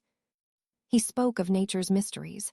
It was still unknown if a soul could be digitized, but clockwork artifice was heading there. This forbidden science was progressing, yet the issue of reproduction remained. Could a clockwork construct truly grow and develop? Sir Kale didn't understand a single thing during the lecture. He just sat there, waiting for the clockwork knights. Suddenly, the overhead glass shattered. Through the jagged opening, a silver sentinel descended, its metal frame gleaming with cold malice. It boomed that steel was better than bone. The machine demanded the professor embrace this truth immediately upon its arrival. Security was called, but the guards were useless. One shouted that this was no place for junk. His name, Scram. Scram didn't reply. He simply vanished, reappearing in a flash to bury a metal fist deep into the guard's stomach. The other guards watched helplessly as they were tossed aside. It didn't take long for Scram to handle the rest. Meanwhile, Kale watched the carnage with a smirk. "A very disrespectful sight," he muttered, completely unfazed by the metal beast. The alchemist knew they were there for him. He was being taken to the kingdom of gears. But Kale, everything was bet. Scram stood over the defeated, claiming his mechanical body was superior because it wasn't biological. Then, another figure began descending. It was the Clockwork Queen. She ordered the master alchemist to return with her to the heart of their kingdom. He agreed, but only if she ordered her machines to stop binding him in heavy chains. He'd go willingly instead. She hissed that if he'd been obedient before, it wouldn't have come to this. Scram told Kale to leave immediately. The machine wanted to stay and have some fun. In a blink, the queen vanished with the professor in tow. Left alone, Kale addressed the sentinel. He claimed to possess the strongest physique, far better than any pile of junk. Scram sneered, saying humans couldn't grasp the beauty of the machine. Kale didn't wait. He lunged for the first strike. In response, the machine invited Kale to join the revolution and acquire an enhanced body. But Kale's first strike landed. That hit cost Scram 306 health. His stats were formidable, but they posed no challenge to Kale. Realizing the gap, Scram was now heavily injured. Kale thanked him for the invite but said he didn't need it. The machine couldn't believe a human had punched through his steel body. He demanded to know how it was possible. Kale's reply was simple. He just clenched his fist and hit it. But truth is, he holds the ancient saint's physique. Kale didn't stop. He pinned the robot to the ground with one boot. "Take me to your kingdom," he demanded. "Unless you want to become scrap metal." After that brief exchange, Scram began leading Kale toward the Queen's secret location. Scram realized the alchemist had allowed himself to be captured just to guide Kale to the heart of the citadel. The robot was terrified of the boy's strength. Why would the Queen even let him in? They continued their journey. Deep in the Kingdom of Gears, the Queen held Alaric in custody. She apologized for the rough, unceremonious handling. The alchemist didn't care. He'd never betray humanity to join her cause. But the Queen urged him to look around. In front of them, a nightmare was being perfected. It was the heart he spoke of, half human and half machine. This hybrid construct defied all logic. The Queen called this ascension, a process meant to replace what was failing. She claimed flesh was weak, while steel was strong. It was time for him to join this evolution at last. Hearing his insult, her eyes narrowed. "What did you say?" she asked him to observe as people fell from above. They screamed for mercy while being torn apart. The Queen watched coldly as her ascension process continued its bloody work. Mechanical blades emerged from the construct, slicing through the people. Their bodies were being absorbed by the hybrid heart below. Meanwhile, Kale had landed in the metal city. He was already facing waves of clockwork guards who saw him as prey. Fighting them was easy. Kale found them weak but strong enough to grant him valuable attribute points. He was pleased. He hadn't expected this result. Eventually, only broken parts remained. Back at the palace, Alaric witnessed the absolute atrocity. He declared the Queen was a monster. She just laughed. "Your anger solves nothing," she retorted, staring at the core. She explained that the heart was called Marta. It was actually a failure. They wanted it to grow naturally. Instead, they inadvertently created a monster that consumed flesh with an infinite appetite. It started with one single person. Now they didn't even know its limit. She offered the alchemist a choice: help solve the problem or ignore it. If he refused, they'd just keep feeding people to it. There was only one person he could count on now. That person was Kale. A robot then approached, reporting that a human with the saint's physique had invaded the area. The Queen narrowed her eyes, asking if this was the intruder mentioned in the message. Before he could respond, shards of jagged steel whistle through the air as Sir Caleb finally steps into the throne room. This is it. The one man everything hinges on has arrived at last. The Duchess watches him intently. She needs to confirm the rumors. Is he truly the legendary heir of the ancient bloodline? She offers a cold welcome to her Iron Duchy, noting that the champion he just cut down was her finest knight. Honestly, she never expected an elite warrior to be humbled by a mere mortal. Lady Margaret is a rare, level 15 powerhouse with attributes that would make any veteran knight tremble in their boots. Caleb just looks at her, a smirk playing on his lips. "Tell me," he asks, Is it embarrassing for your kind to be defeated by a human with the blood of the ancients running through his veins? He dares her to seek vengeance, but she doesn't even offer a reply. Instead, her personal guards lunge forward to tear him apart. This is perfect for Caleb, easy experience points just waiting to be claimed. One swing. That is all it takes to shatter the first guard's armor and send him crashing. He doesn't stop there. With the same effortless grace, he completely destroys the second one. It is clear now. His natural, mortal body is leagues stronger than any of those artificial monstrosities the Duchess created. The strength of the ancient bloodline is the real deal. Martha's eyes widen in realization. It's true. The legend is real. A dark thought crosses her mind. If she could just improve him with her machinery, he would be unstoppable. In her eyes, he would undoubtedly become the most terrifying warrior the world has ever seen. Meanwhile, Caleb checks on the old scholar.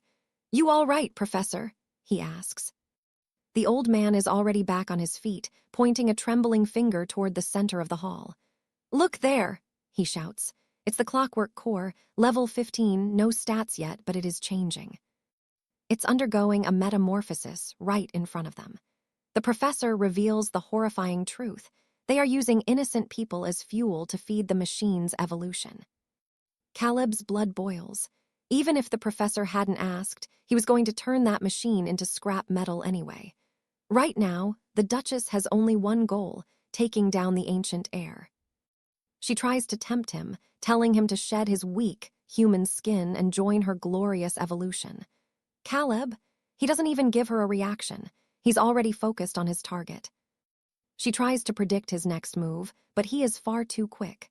Faster than she can even blink, Caleb has already surged past her, leaving her in the dust. It doesn't take him long to reach his destination.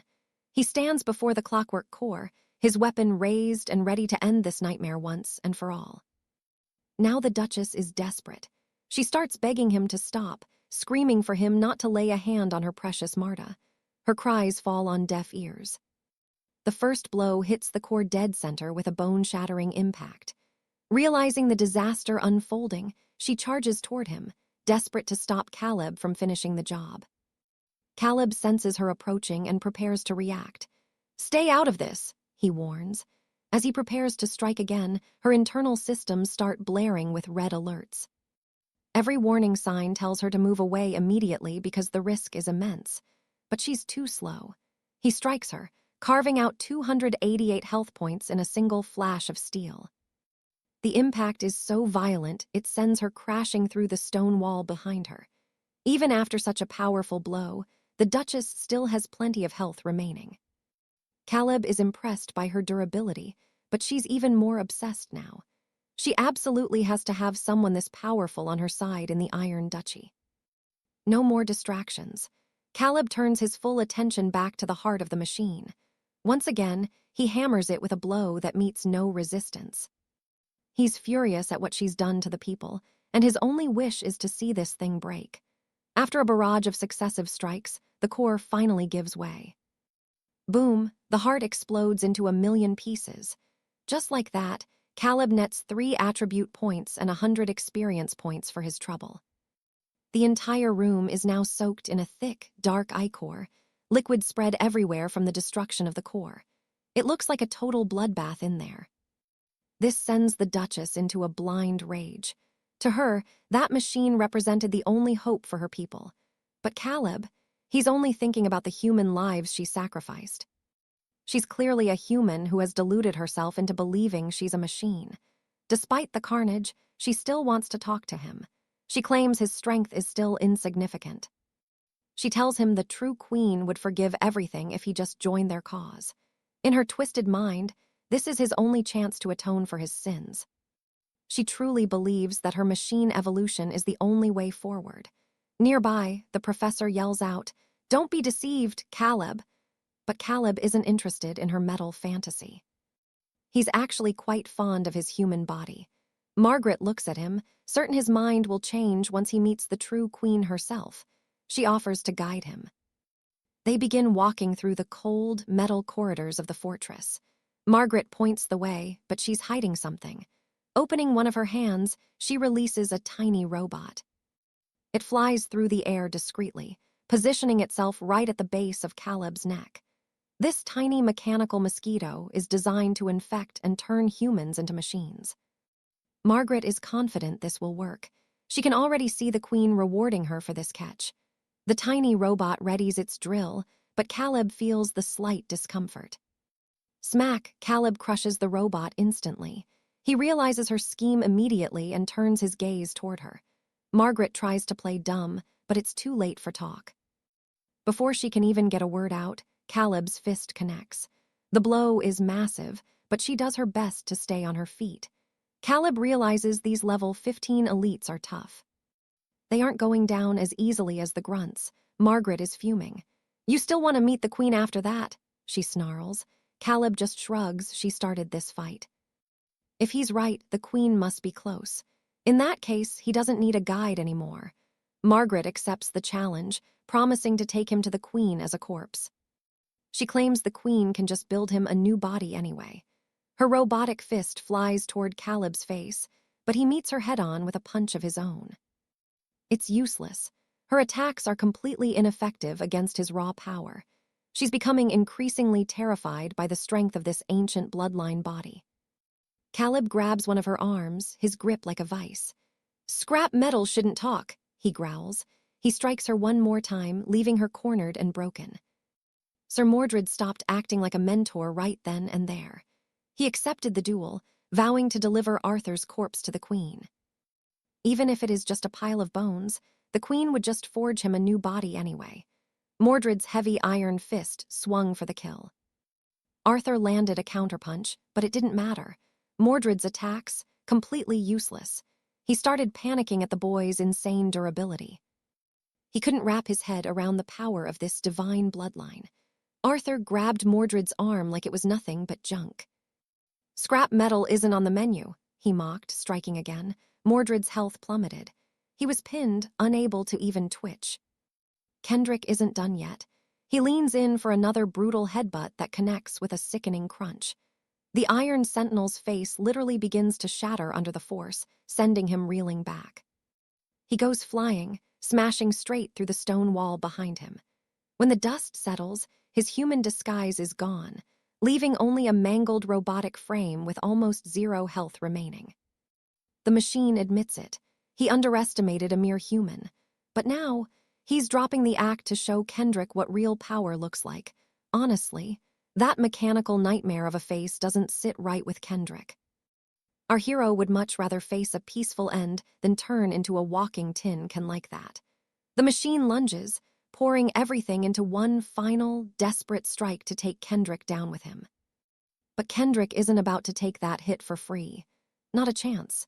He plants his feet and winds up a counterpunch that's practically vibrating with pure, concentrated energy. The two forces collide in a massive explosion.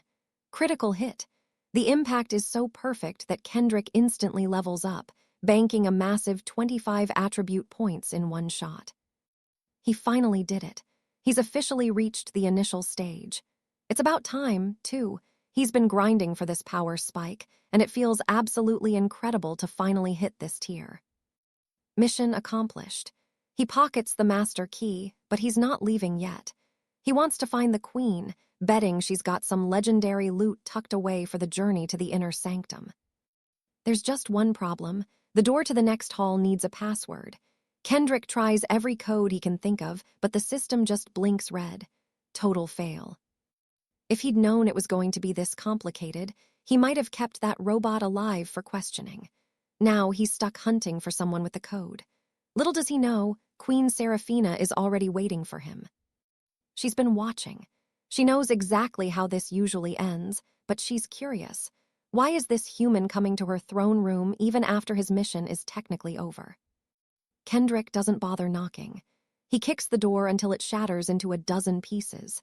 Hey, when you're in a rush, violence isn't just an option. It's the fastest way to get an answer. Sitting on the throne is a young girl. Kendrick is stunned.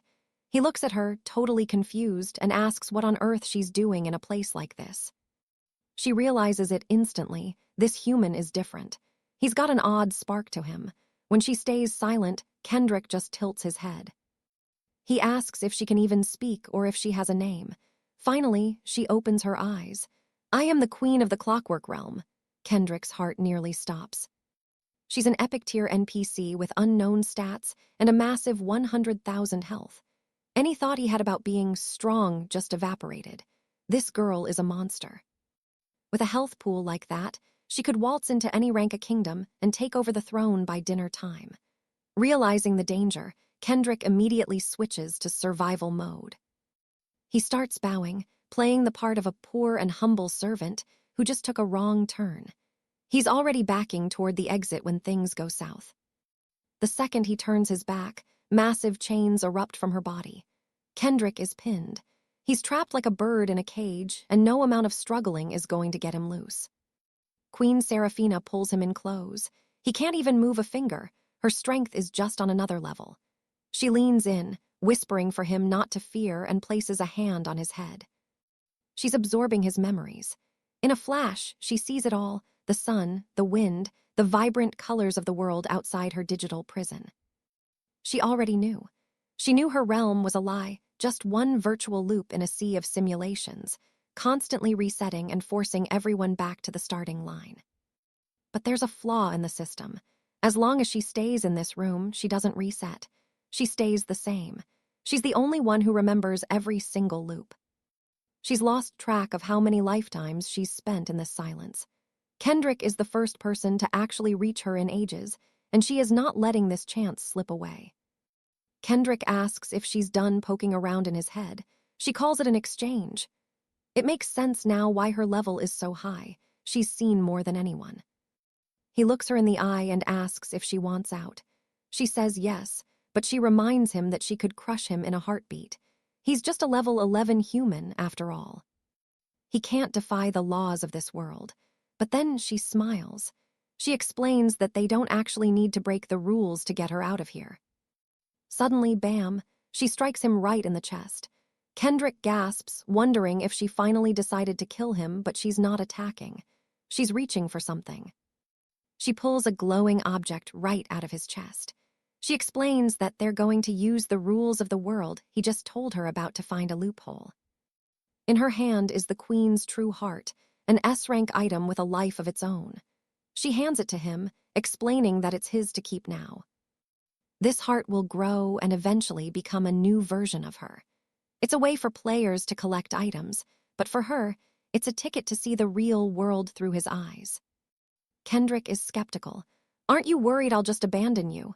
She just shakes her head. In all his memories, she didn't see him break a promise even once. She trusts his honor. More than that, she's desperate to know what life outside the clockwork feels like. She's an NPC with a soul, and she's ready to be free.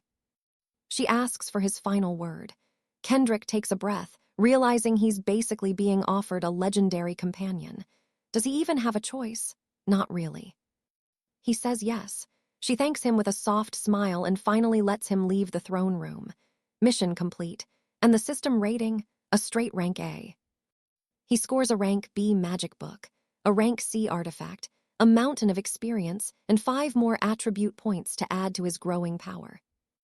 But the real prize, the mechanical knuckles, they boost his critical hit chance by 30%. For a brawler like Kendrick, that's absolutely lethal. Time to take the cube back to the Grand Master. Kendrick teleports out, landing right in the office, but the room is dead silent. Nobody's there. It's weirdly empty. Either way, Kendrick isn't waiting around. He's got the master key, so he decides to see what's inside the cube for himself. He slides the key into the ancient seal. Suddenly, boom, blue lightning arcs across the room, and the cube begins to unfold with a series of heavy metallic clicks. Out of the light emerges a blade. Its attributes are listed as unknown. It's an evolved item, the very thing the legends said was left for him. Kendrick is scratching his head, though. Why a weapon? And why a sword when he's supposed to be focusing on his magic? It feels off. Just then, the Grand Master bursts in. He sees Kendrick with the open cube, but he doesn't even stop to explain the sword. He looks panicked. "Kendrick, you need to go, now. If he doesn't leave this second, he's going to miss the entrance exams at the Royal Academy." Kendrick barely has time to process it. 1 second he's fighting robots, the next he's late for school. Over at the Academy Hall, Julian and the other students are already getting restless. Arthur urges them to wait for the final student. The first Academy snobs laugh, calling the missing boy a talentless commoner. Caleb hears the insult and challenges the noble to repeat it. The big shot doesn't even blink, looking down on them.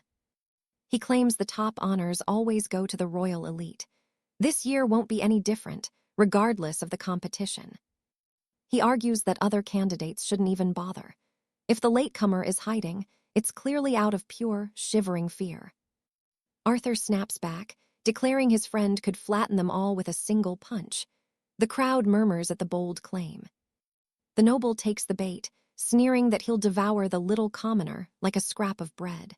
Pure arrogance on display. Elena wonders where Caleb has wandered off to. Finn steps forward too, claiming only Cedric could rival the Royal Academy's best. Even Finn is sweating over Caleb's absence.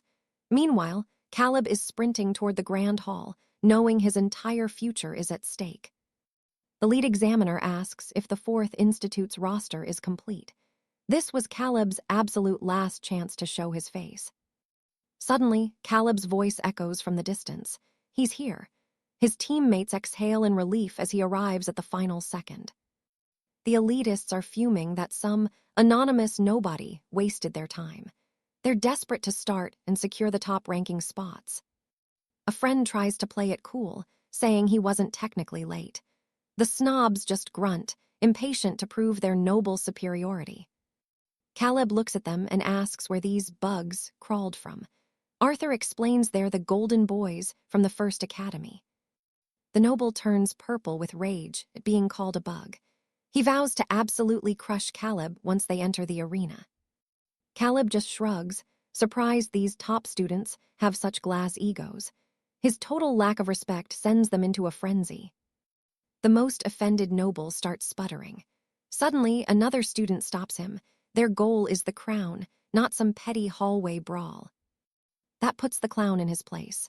They vanish as quickly as they appeared, leaving a trail of pure, concentrated arrogance behind. With everyone accounted for, the grand exam begins. The high examiner takes his post, announcing the rules of the Jin Tong. It's a point system, 2 points for every victory, while a loss strips 1 point away. No safety net for the weak. After the qualifiers, the top 10 will duel for the title of champion. The students shout their understanding as the drums roll. The matches begin to the roar of cheering parents. In the arena, Caleb realizes these rules are basically high-stakes dueling protocols. Health is capped at a minimum of 1, meaning death is impossible. A slow grin spreads across Caleb's face. This is perfect. He doesn't have to hold back. Lord Alistair asks who the favorites are. As last year's winner, he expects another royal victory. He assumes the trophy will stay with the elite. In the first round, Caleb is matched against a noble named Barnaby.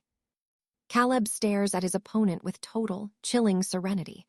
Barnaby is thrilled to get his hands on the peasant so early. Caleb mocks the noble's name, cracking a joke about how silly it sounds. The crowd gasps at the sheer audacity of it.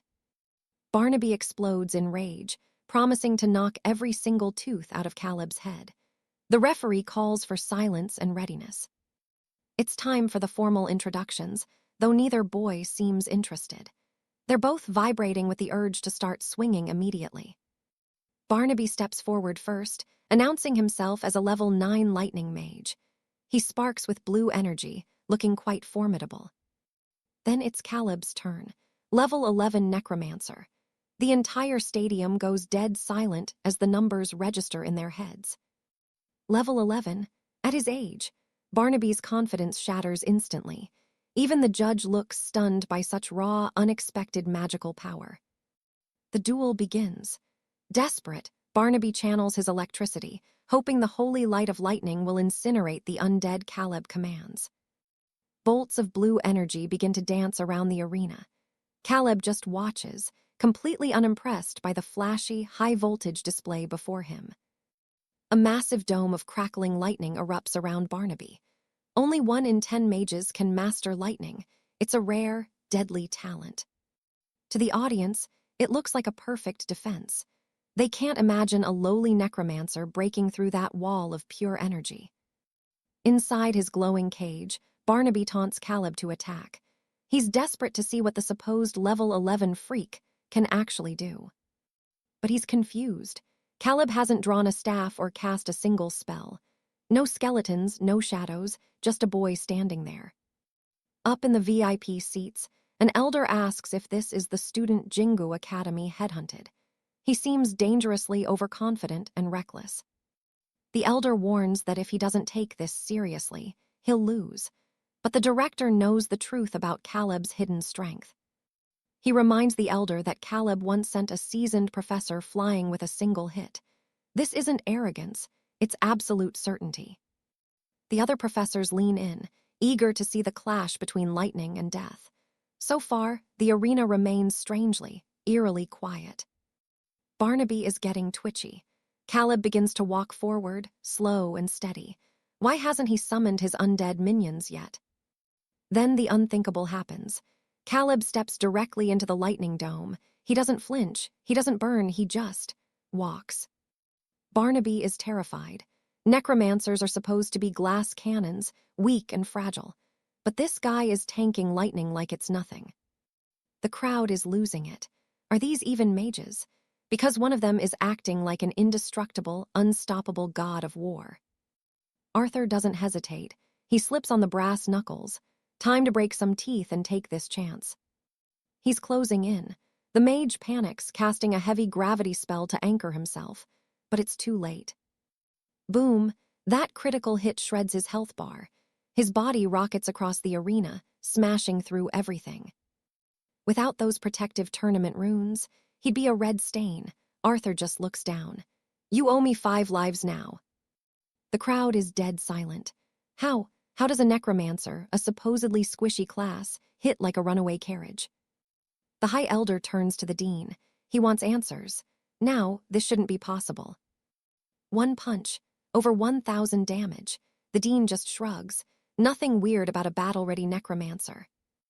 Arthur has been training since he could walk. Even last year's champion is leaning in, dying to see his real magic. A messenger sprints to the High Lord. Sir, Cedric was just leveled, 1 punch from a 4th-tier student. The High Lord doesn't blink. He knew the boy was a monster, but first place, that still belongs to them. People are still whispering. No way, he's just a mage. That strength, it's completely unreasonable. Arthur waves to the few fans he has. Suddenly, a guard blocks his path. Come with me. Why? Because that hit was too good. Someone's crying foul, accusing him of cheating with illegal artifacts. Arthur is fuming. He plays fair and gets treated like a criminal. This is absolute madness. How are you this strong? The guard asks. Arthur's answer, I'm just naturally gifted. Yeah, they didn't buy it. As they drag him off, the cheater chants start.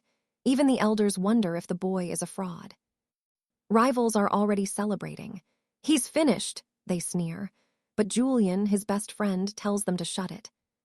The jealous types are practically drooling. They can't wait for the test to prove he's a fake. Julian just stares them down. Wait until he gets back, you'll see. They just laugh at the softy. Arthur stands before a shimmering yellow portal. The examiner points inside. Step in, let's see what you're hiding. Arthur doesn't flinch. People only doubt when they meet a real genius. First test, crystal clear, no anomalies. The examiner is baffled. Again, second test, same result, absolutely nothing out of the ordinary. Check the machine, he yells. They start pulling the equipment apart, convinced it must be broken. Technicians swarm the device. They check every wire, every rune. Everything is in perfect working order. Reality hits. He actually dealt 1,000 damage with his bare fist. No mage in history has ever done that. Now, the potion test. If he's clean, he stays in the games. Meanwhile, the second round kicks off. His next opponent is already grinning. He's not coming back. Disqualification by a no-show. Easy win. The arena is buzzing. The referee calls for the match. Still no sign of the necromancer. If he doesn't show up, do I win? the opponent asks. The professor nods. Just a few more minutes. The crowd is convinced he's fled in shame. Little do they know, our boy is currently in the restroom. An official has to watch the sample collection. Arthur warns him, "You might get intimidated, buddy." The official scoffs, "I'm a trained professional." They step into the stall, then silence. A minute later, the official stumbles out. He looks traumatized, like he's seen a god, or at least something massive. He runs back to his boss. "He's clean. Everything's clean." Arthur is officially cleared for combat. The supervisor looks at Arthur's file and freezes. "Wait, he's the son of Lord Alistair." Well, that explains the insanity. Back at the stands, Julian is pacing like a caged animal. The rivals are gloating.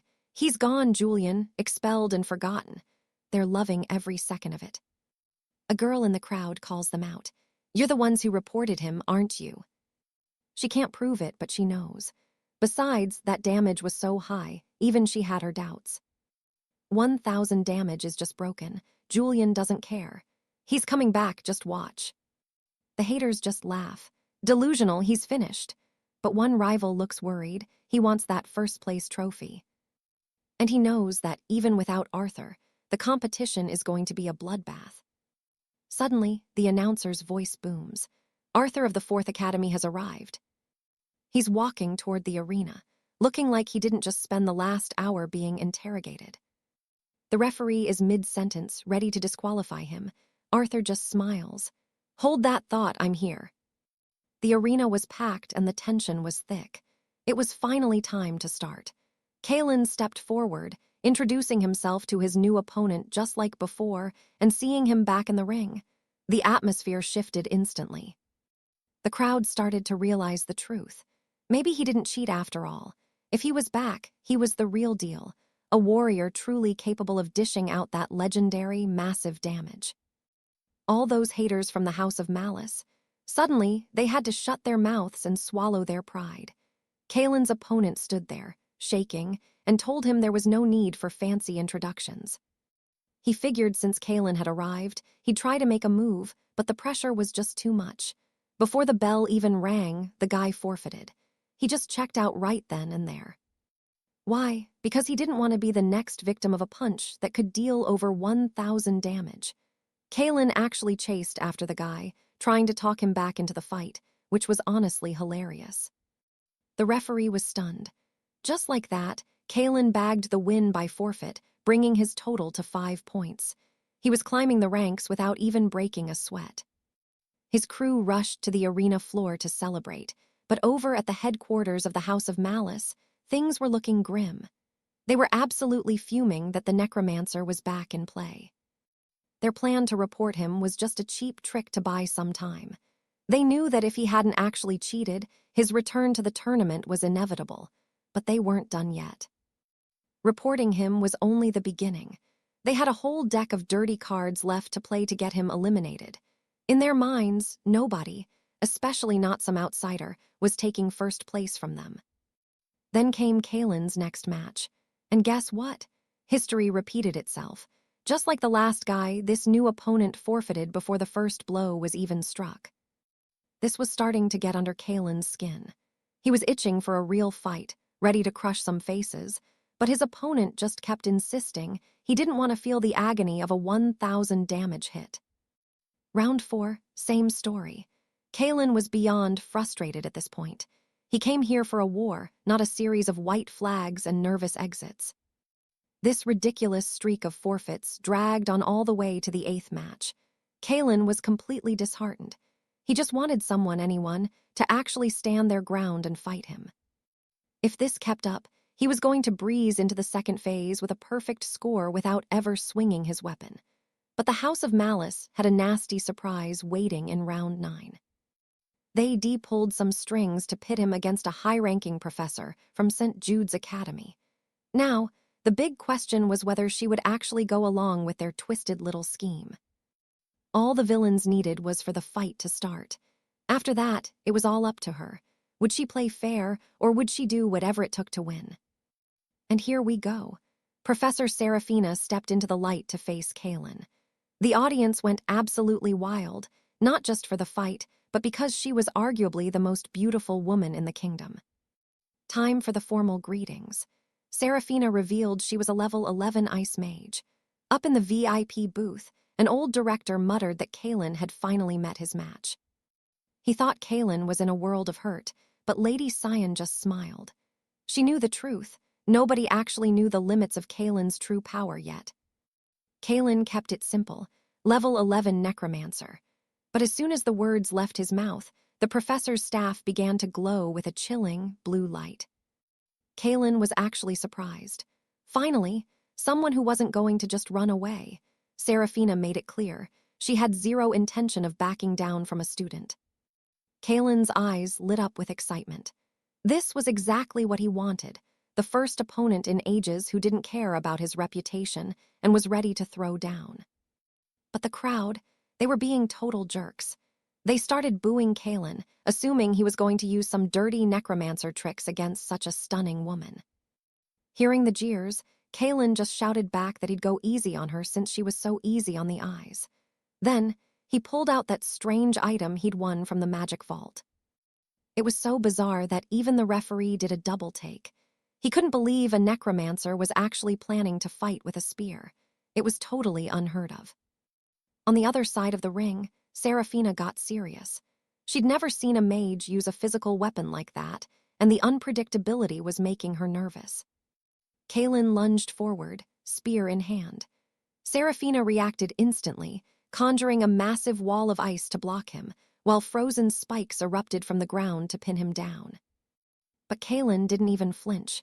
With one powerful sweep of his spear, he shattered the ice into a million shards. Seraphina felt his killing intent getting closer. She knew she was in trouble if he closed the gap. She had to keep her distance. Even if she couldn't stop him forever, she was confident her high-level magic could at least restrain him for a few critical moments. Kaylin vaulted into the air, trying to get into close-quarters combat. This was the moment Seraphina had been waiting for. Catching an opponent midair is a mage's dream. She called him out, saying he was powerful but way too cocky. According to her, his little winning streak was officially coming to a cold, hard end. Before his feet could even touch the dirt, Kaylin was completely surrounded by swirling frost. In the blink of an eye, the magic took hold and began to harden. Boom, he was encased in a massive, solid block of ice. Total immobilization. He looked like a statue caught in the middle of a war cry. The stadium erupted in cheers for her strategy. Everyone agreed that a professor was obviously leagues above a mere student. The directors thought it was game over. But Cyan told them to keep their eyes on the ring. Seraphina turned to the referee, asking if the match was over, but the ref just pointed back at the ice. Kaylin's health bar was ticking down, sure, but it was nowhere near zero. The ice mage walked up to the frozen block, her boots crunching on the frost. She could see his face through the translucent ice. She told him to just give it up. He'd lost, and there was no point in suffering through the cold. But Kaylin, he just stared back and refused. She thought he was just being stubborn and enduring pointless pain, expecting his health to bottom out any second. Kaylin knew better. He had more than enough health to play the long game. Slowly, he started to flex his muscles, and spiderweb cracks began to race across the ice. Seraphina panicked.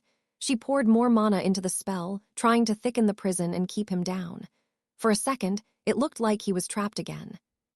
But she could feel the raw, abnormal strength pushing back. Her efforts weren't enough. Kaylin's head burst through the frost, and he looked her dead in the eye. He gave her a chilling smile and asked how much mana she had left. Here's the thing, she was running on fumes, while he was still standing there like he'd just started the day. Without any mana left to hold the spell, the entire prison exploded. Kaylin stepped out of the ruins of his frozen cage, looking completely unfazed. Seraphina could only watch in total shock as he walked toward her. Her magic was gone, and she was completely defenseless. Kaylin leveled the tip of his spear right at her throat. He stayed a gentleman, though, and gently invited her to surrender the match. She shook her head, refusing to quit, so Kaylin flipped his spear to the blunt side. Right as she's about to land a blow, the master instructor is sent flying, taking 260 damage. The crowd goes absolutely feral at the sheer brutality of the counter. But Kalen, he couldn't care less about the noise. To him, this is just a competition, nothing personal. And just like that, the duel finally grinds to a halt. Kalen stands tall as the round's winner. The High Council is stunned, and Archmage Sue declares it right then. This year, Kalen is the champion. No one can stop him. A student rushes to the fallen instructor, noting she still has enough points to advance. But the mood is sour, all because of that commoner who isn't a proper mage. They claim Kalen is an insult to the entire tourney just by being there. Why? Because he doesn't use traditional spells. Honestly, the level of gatekeeping is just insane. This really grinds Kalen's gears. It's not his fault he's a combat specialist focused on melee. Besides, he's clearly way stronger than any of these entitled scholars. Deep in the hideout of the House of Malice, the villains are scrambling. Kalen remains undefeated, and he's already breezing into the second phase of the royal exams. The Master of Malice calls the instructor a complete failure. He's done relying on these useless underlings. It's time to take matters into his own hands. Things are getting real. Back at the arena, a student asks the instructor for her take. Kalen's raw strength, it's beyond unusual, it's terrifying. But then she realizes something fishy is going on. She checked the brackets. Kalen wasn't even supposed to be her opponent today. Someone behind the scenes deliberately rigged the schedule to force this specific match. At first, she thought she was the target. But no, the real prey here is Kalen. Whoever did this wants him gone, and they're playing a very dangerous game. Should she tell him? She hesitates for a second, but decides to do the right thing. She approaches him to reveal the dark conspiracy she's just uncovered. She lays it all out, the rigging, the sabotage. She warns him to watch his back because this shadow player isn't done with him yet, not by a long shot. Instead of shaking in his boots, Kalen gets even more fired up. He's ready to send this mystery jerk flying with a single, devastating blow. Talk about confidence. With Phase 1 in the books, the atmosphere shifts. The survivors gather together, tension thick enough to cut with a dagger as everyone prepares for the main event. The arena battles are finally here. These are the top 10 candidates. The audience is split. Half think he's a hero, the other half think he's just a total fraud. Kalen is the first to step into the light. But he's not just there for the trophy. He's waiting for the snake in the grass to finally show their face. Standing dead center, the audience starts whispering. They actually think he's planning to take on all 9 opponents at once. Now that would be a legendary flex. Then enter Sir Tremon, a self-proclaimed genius. He struts in with more ego than actual talent, looking down his nose at everyone else in the ring. He starts bragging about how only a true genius like himself can win. But before he can even blink, wham! Kalen slaps him for 354 damage. Kalen just looks at him and scoffs, definitely not a genius. The audience is losing it. They're starting to realize this kid is in a league of his own. His dominance is so overwhelming that even the skeptics are folding. They can't help it. The crowd is finally starting to roar for the underdog. Thousands are chanting his name, but Kalen doesn't care about the fame. He's scanning the area, waiting for the one person trying to ruin him to emerge. Finally, the leader of Malice approaches, calling Kalen nothing but a cheap crowd pleaser. He sneers and makes Kalen a cold offer of 5 million gold crowns. Kalen is confused, so the villain clarifies. 5 million crowns. If Kalen forfeits right now, basically he's trying to buy his way to the top. He reminds Kalen that he's just an orphan with no inheritance. This kind of money, it's life-changing.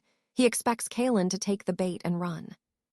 Kalen feels the insult deep in his soul. He tells the guy that dreams don't have a price tag, or if they do, it's sure as hell not that low. Seeing an opening, the villain asks for his price. Kalen smirks. 1 billion? Actually, make it 100 billion. Yeah, he's definitely just messing with him now. That's way over budget, obviously. The villain snaps, declaring he'll deal with Kalen the hard way. He's done talking, it's time for a brutal lesson. Kalen just wants to know why this guy is such a hater. Then it hits him, this must be the Shadow Weaver. The guy is just getting started, too. This is the first umbral mage Kaelin has ever faced. He can feel the dark energy radiating off him, even at this initial stage of the fight. Kaelin is actually hyped. He's finally going to get his hands on the man behind all his trouble and wreck that smug face of his. With a wave of his hand, the guy summons his dark arts.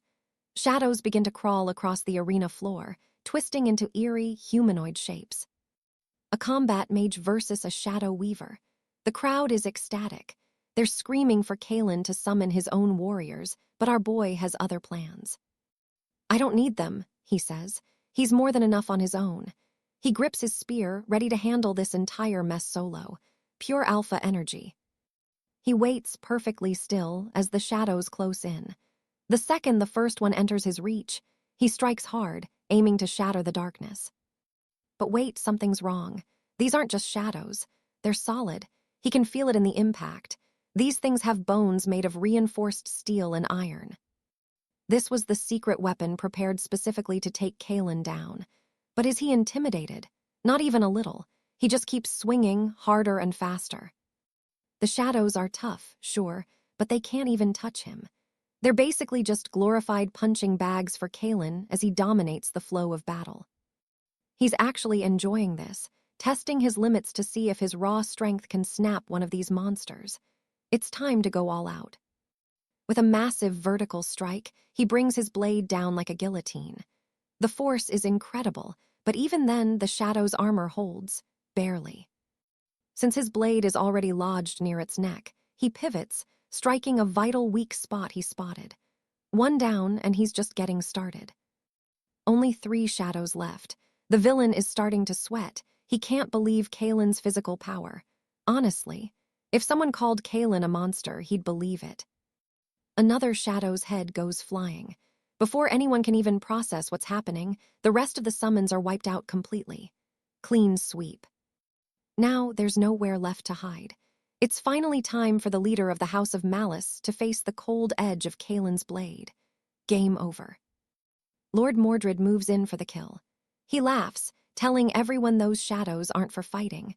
They're just fuel for his dark rituals. The mage starts absorbing them, but Sir Kane is too fast. His blade flashes out, slicing right through Mordred's arm before he can react. Honestly, if it weren't for the tournament rules, that mage would be checking into the afterlife right now. But Kane stops. His own arm feels cold and heavy. Mordred just smiles, admitting Kane is the real deal. He's the first warrior to ever force him into using his shadows as sacrifices. And here is the catch. It is a damage reflection curse. Every time Kane lands a hit, the agony bounces right back onto him.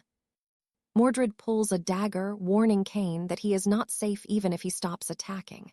Then, the madman actually stabs himself. The wound instantly transfers to Kane, draining 50 health points in a heartbeat. Mordred mocks him, telling him to just give up already. It is a nightmare scenario, but Sir Kane does not flinch. He refuses to surrender to a coward's trick. Mordred is annoyed. He realizes that earlier blow to Kane's chest should have finished him, so he starts stabbing himself again and again. "You're too stubborn for your own good," Mordred sneers. He warns Kane that the real pain is only just beginning. The mage aims for the crown jewels. 0 ethics, 0 honor, just pure low-blow energy to end the fight. That is the final straw for Kane. He lunges with his spear, moving like lightning and severing the mage's arm completely. Mordred screams, retreating to sacrifice more shadows to heal. But the damage is done, and it is costing Kane dearly. Kane takes another 496 damage points. In this twisted fight, having high attack power is actually a curse. He needs a plan, and fast. He focuses on the dark aura around the mage, looking for the one crack in that armor. "I've got you figured out," Kane announces. He stares the mage down, declaring that the next move ends everything. Mordred just taunts him, hiding one hand behind his back. Kane strikes, but the blade misses, only shifting the air around them. Mordred thinks he's safe, but Kane just grins. He asks if the mage really thought a simple enchantment could fool his eyes. The mage gets cocky, shouting that if Cain actually lands a punch, he'll call him Lord Father. Bad move. Cain's fist is already loaded. Panicking, Mordred summons a shadow shield.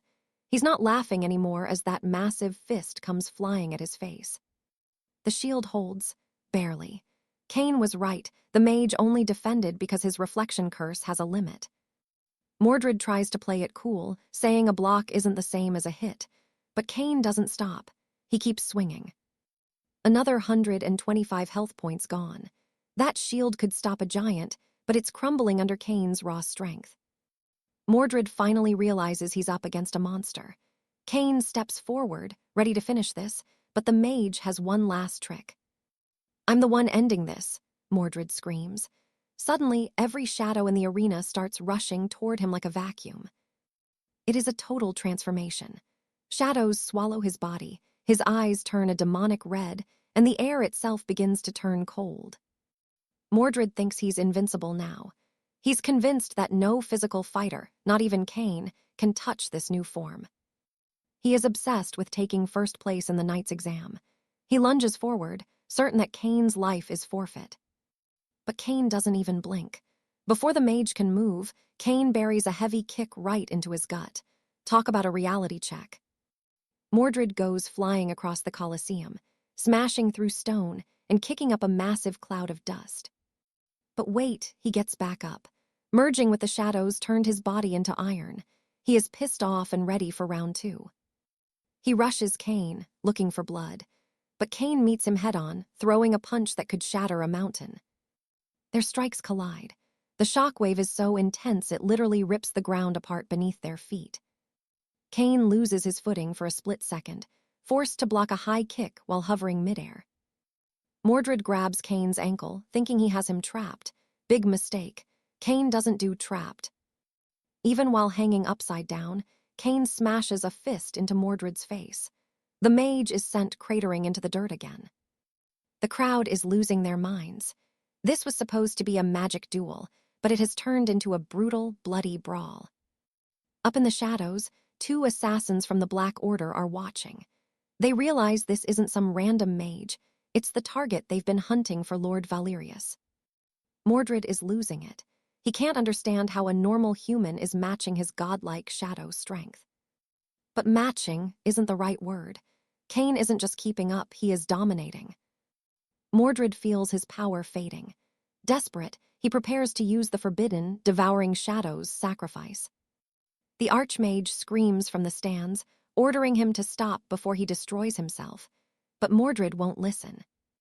He's living in his brother's shadow, and he'd rather die than lose this fight. He has to prove he's the best. His brother, Lord Cedric, was last year's champion. That kind of pressure, it'll drive a man insane. Cain couldn't care less about the family drama. He just gestures for the mage to bring it. Mordred screams and lunges one last time. Down to his last 141 health points, and the shifting sorcerer is already declaring his death. But look at Caleb, bruised, battered, but still standing.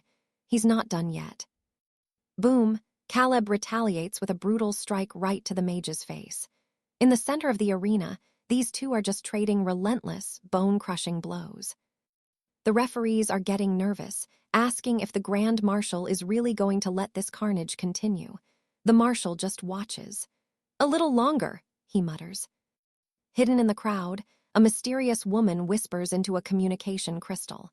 She's giving the order, prepare the team to snatch both of them. Sir Julian is losing his mind. He doesn't understand why Caleb is still resisting. Caleb, he's thinking the same thing, this noble is tougher than any monster he's ever hunted. It's pure fury versus a wide, confident smile. The fight is reaching a fever pitch, but one of them is clearly hitting their absolute limit. There it is. Caleb lands a perfect, precise punch on the arrogant noble. The thick layer of shadows protecting Julian just shatters into nothingness. Julian looks stunned. Has he actually been defeated? It looks like Caleb has secured the win, and the referee starts moving in to announce the result. But then chaos. Something shifts in the arena, and the organizers look like they've seen a ghost. Panic is setting in.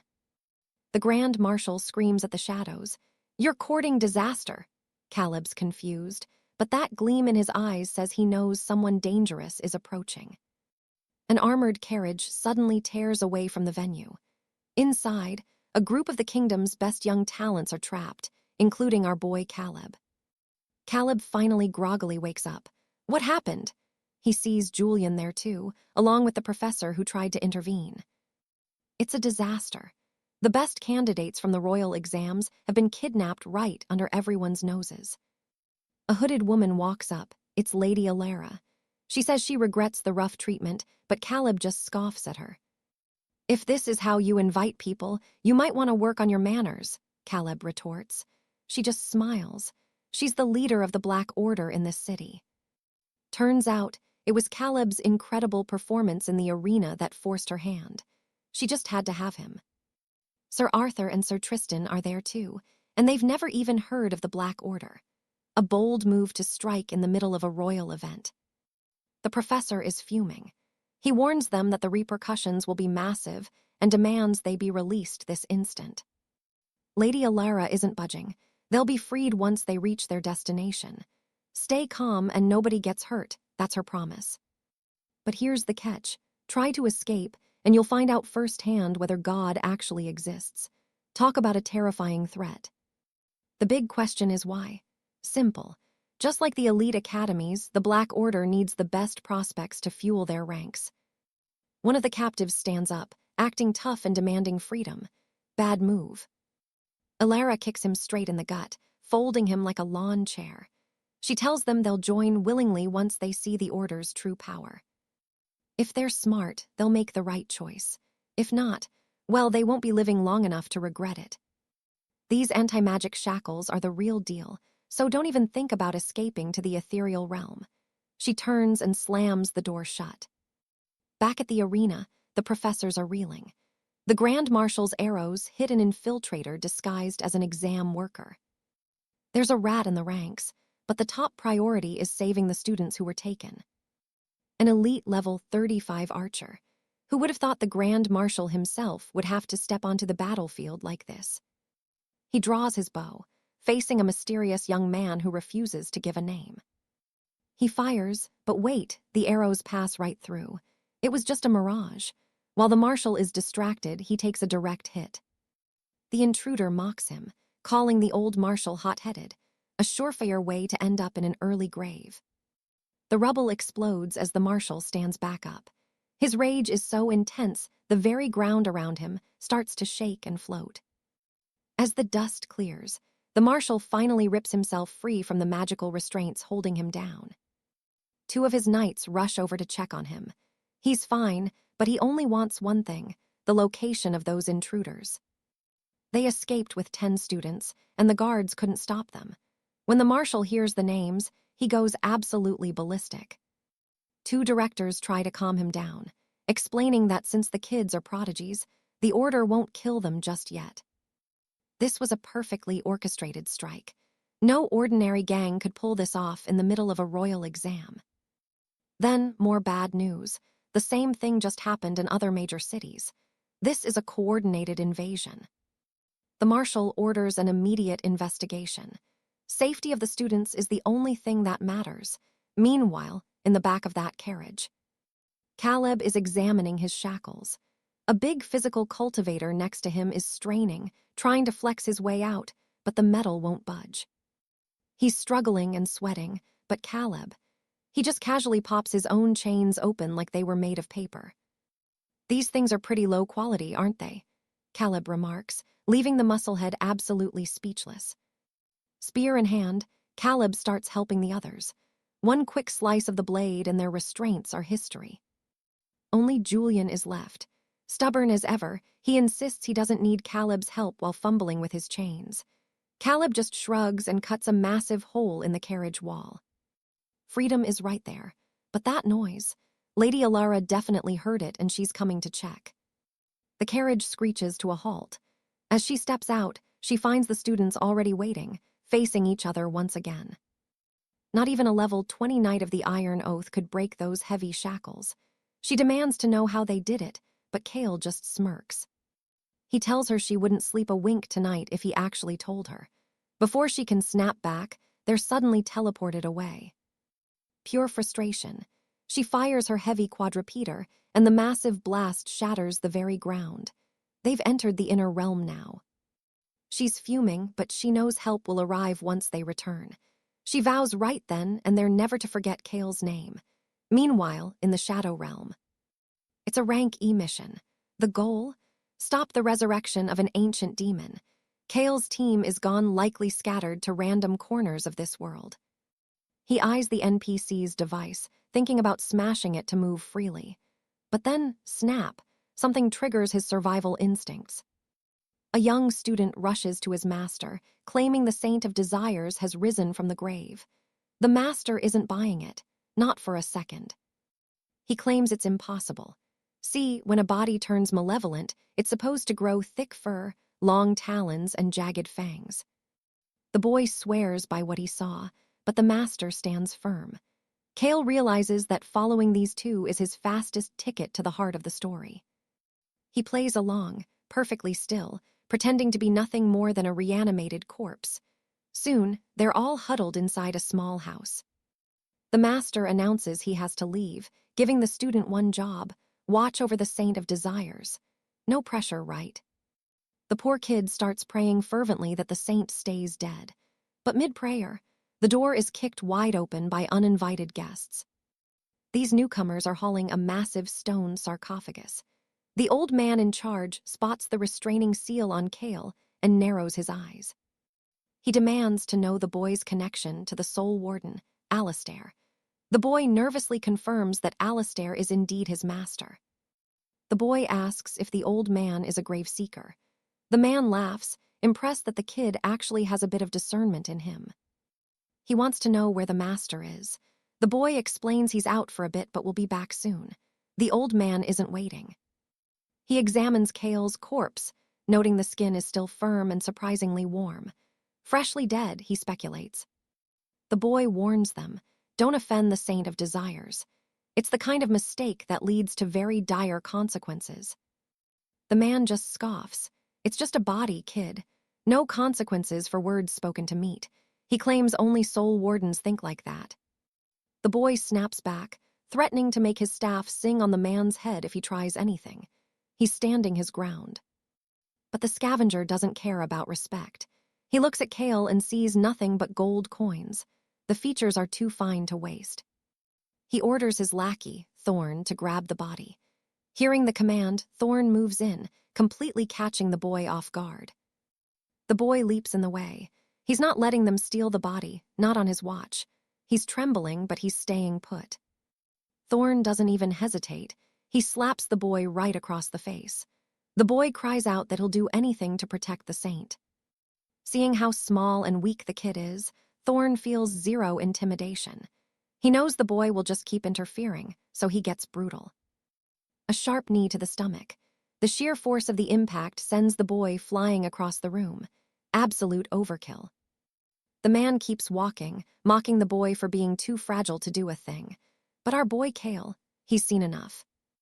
Pretending to be a corpse is one thing, but watching a kid get bullied, that's where he draws the line.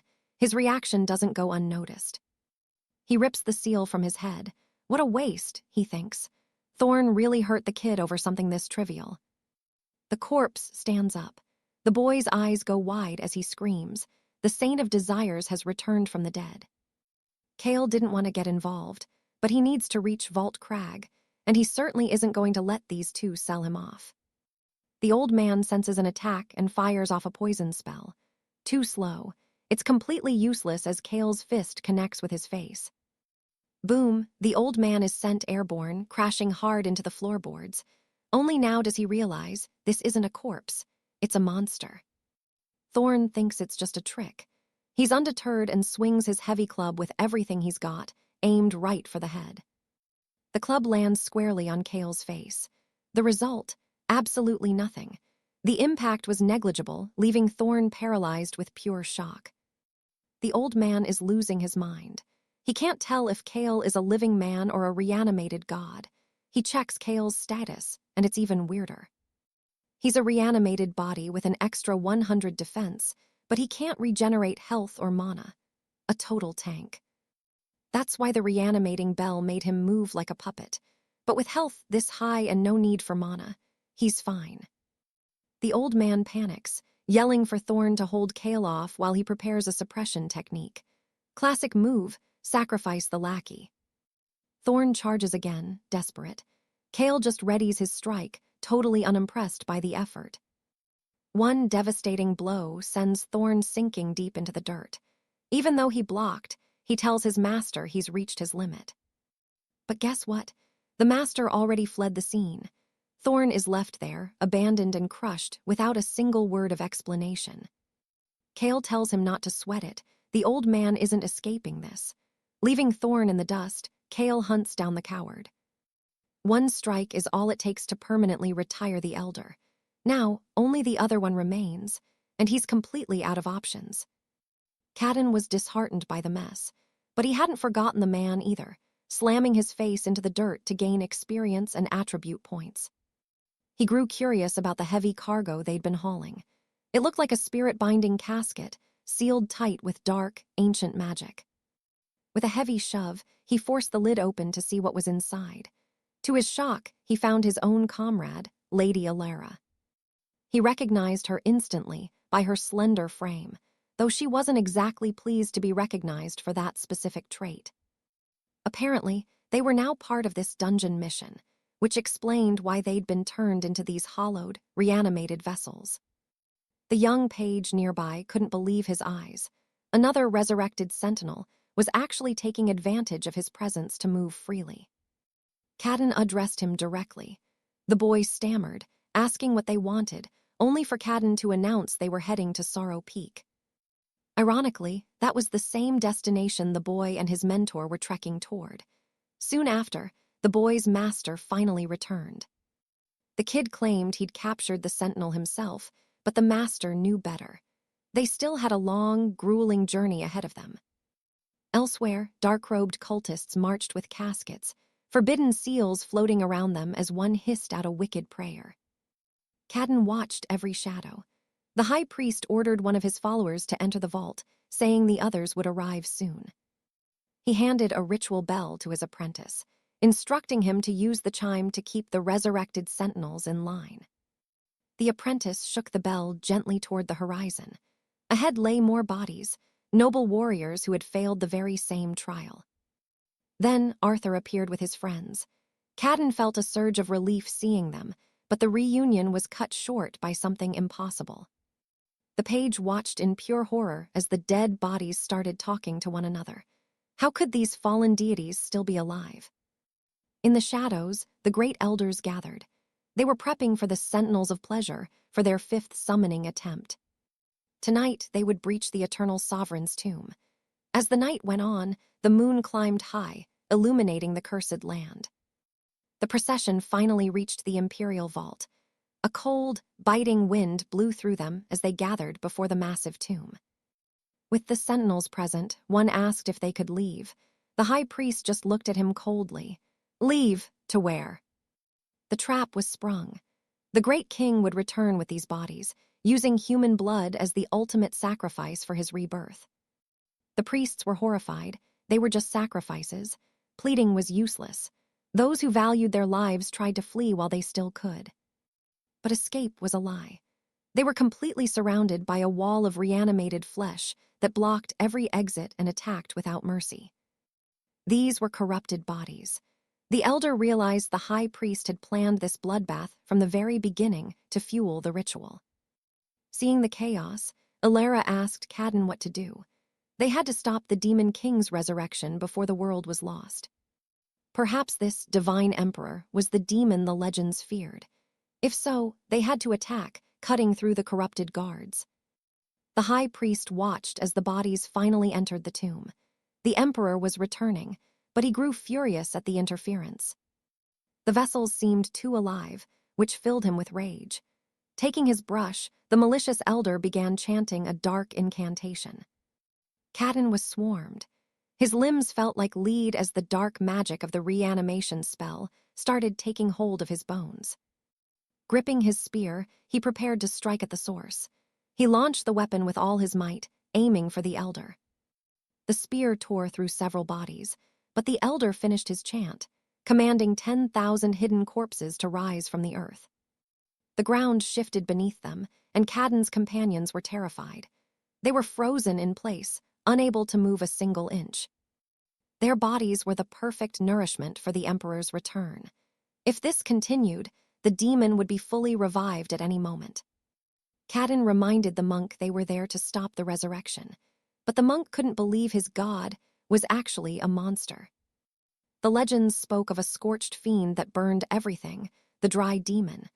Human or deity, they had to stop this nightmare now. Using his magic, the monk shattered the curse holding him back. For a short time, the dark spells would have no effect. That was enough. As long as he stood there, the demon wouldn't leave its tomb. He was the final line of defense. The elder screamed at the other priests, "What are you waiting for?" They pulled themselves together and began freeing the others. It was a nightmare. All these fallen bodies were just fuel for the Shadow King's return. The clock was ticking. If they didn't act now, the Archfiend would rise at any moment. Arthur looked at Friar Thomas, the man who had been with him since the start. They were there to stop the resurrection, period. But Thomas was in shock. He couldn't believe a true demon was actually coming back. The Scorched One, a legend that turned kingdoms to cinders, one of the 4 great ancestors of the grave. Mortal or deity, it didn't matter what it used to be. The only thing that mattered was sealing that tomb forever.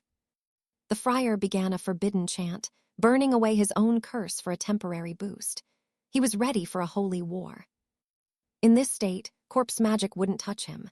As long as he drew breath, that demon was staying underground. "Move, you fools," the bishop shouted at the other monks. They snapped out of it, rushing to break the ritual's hold.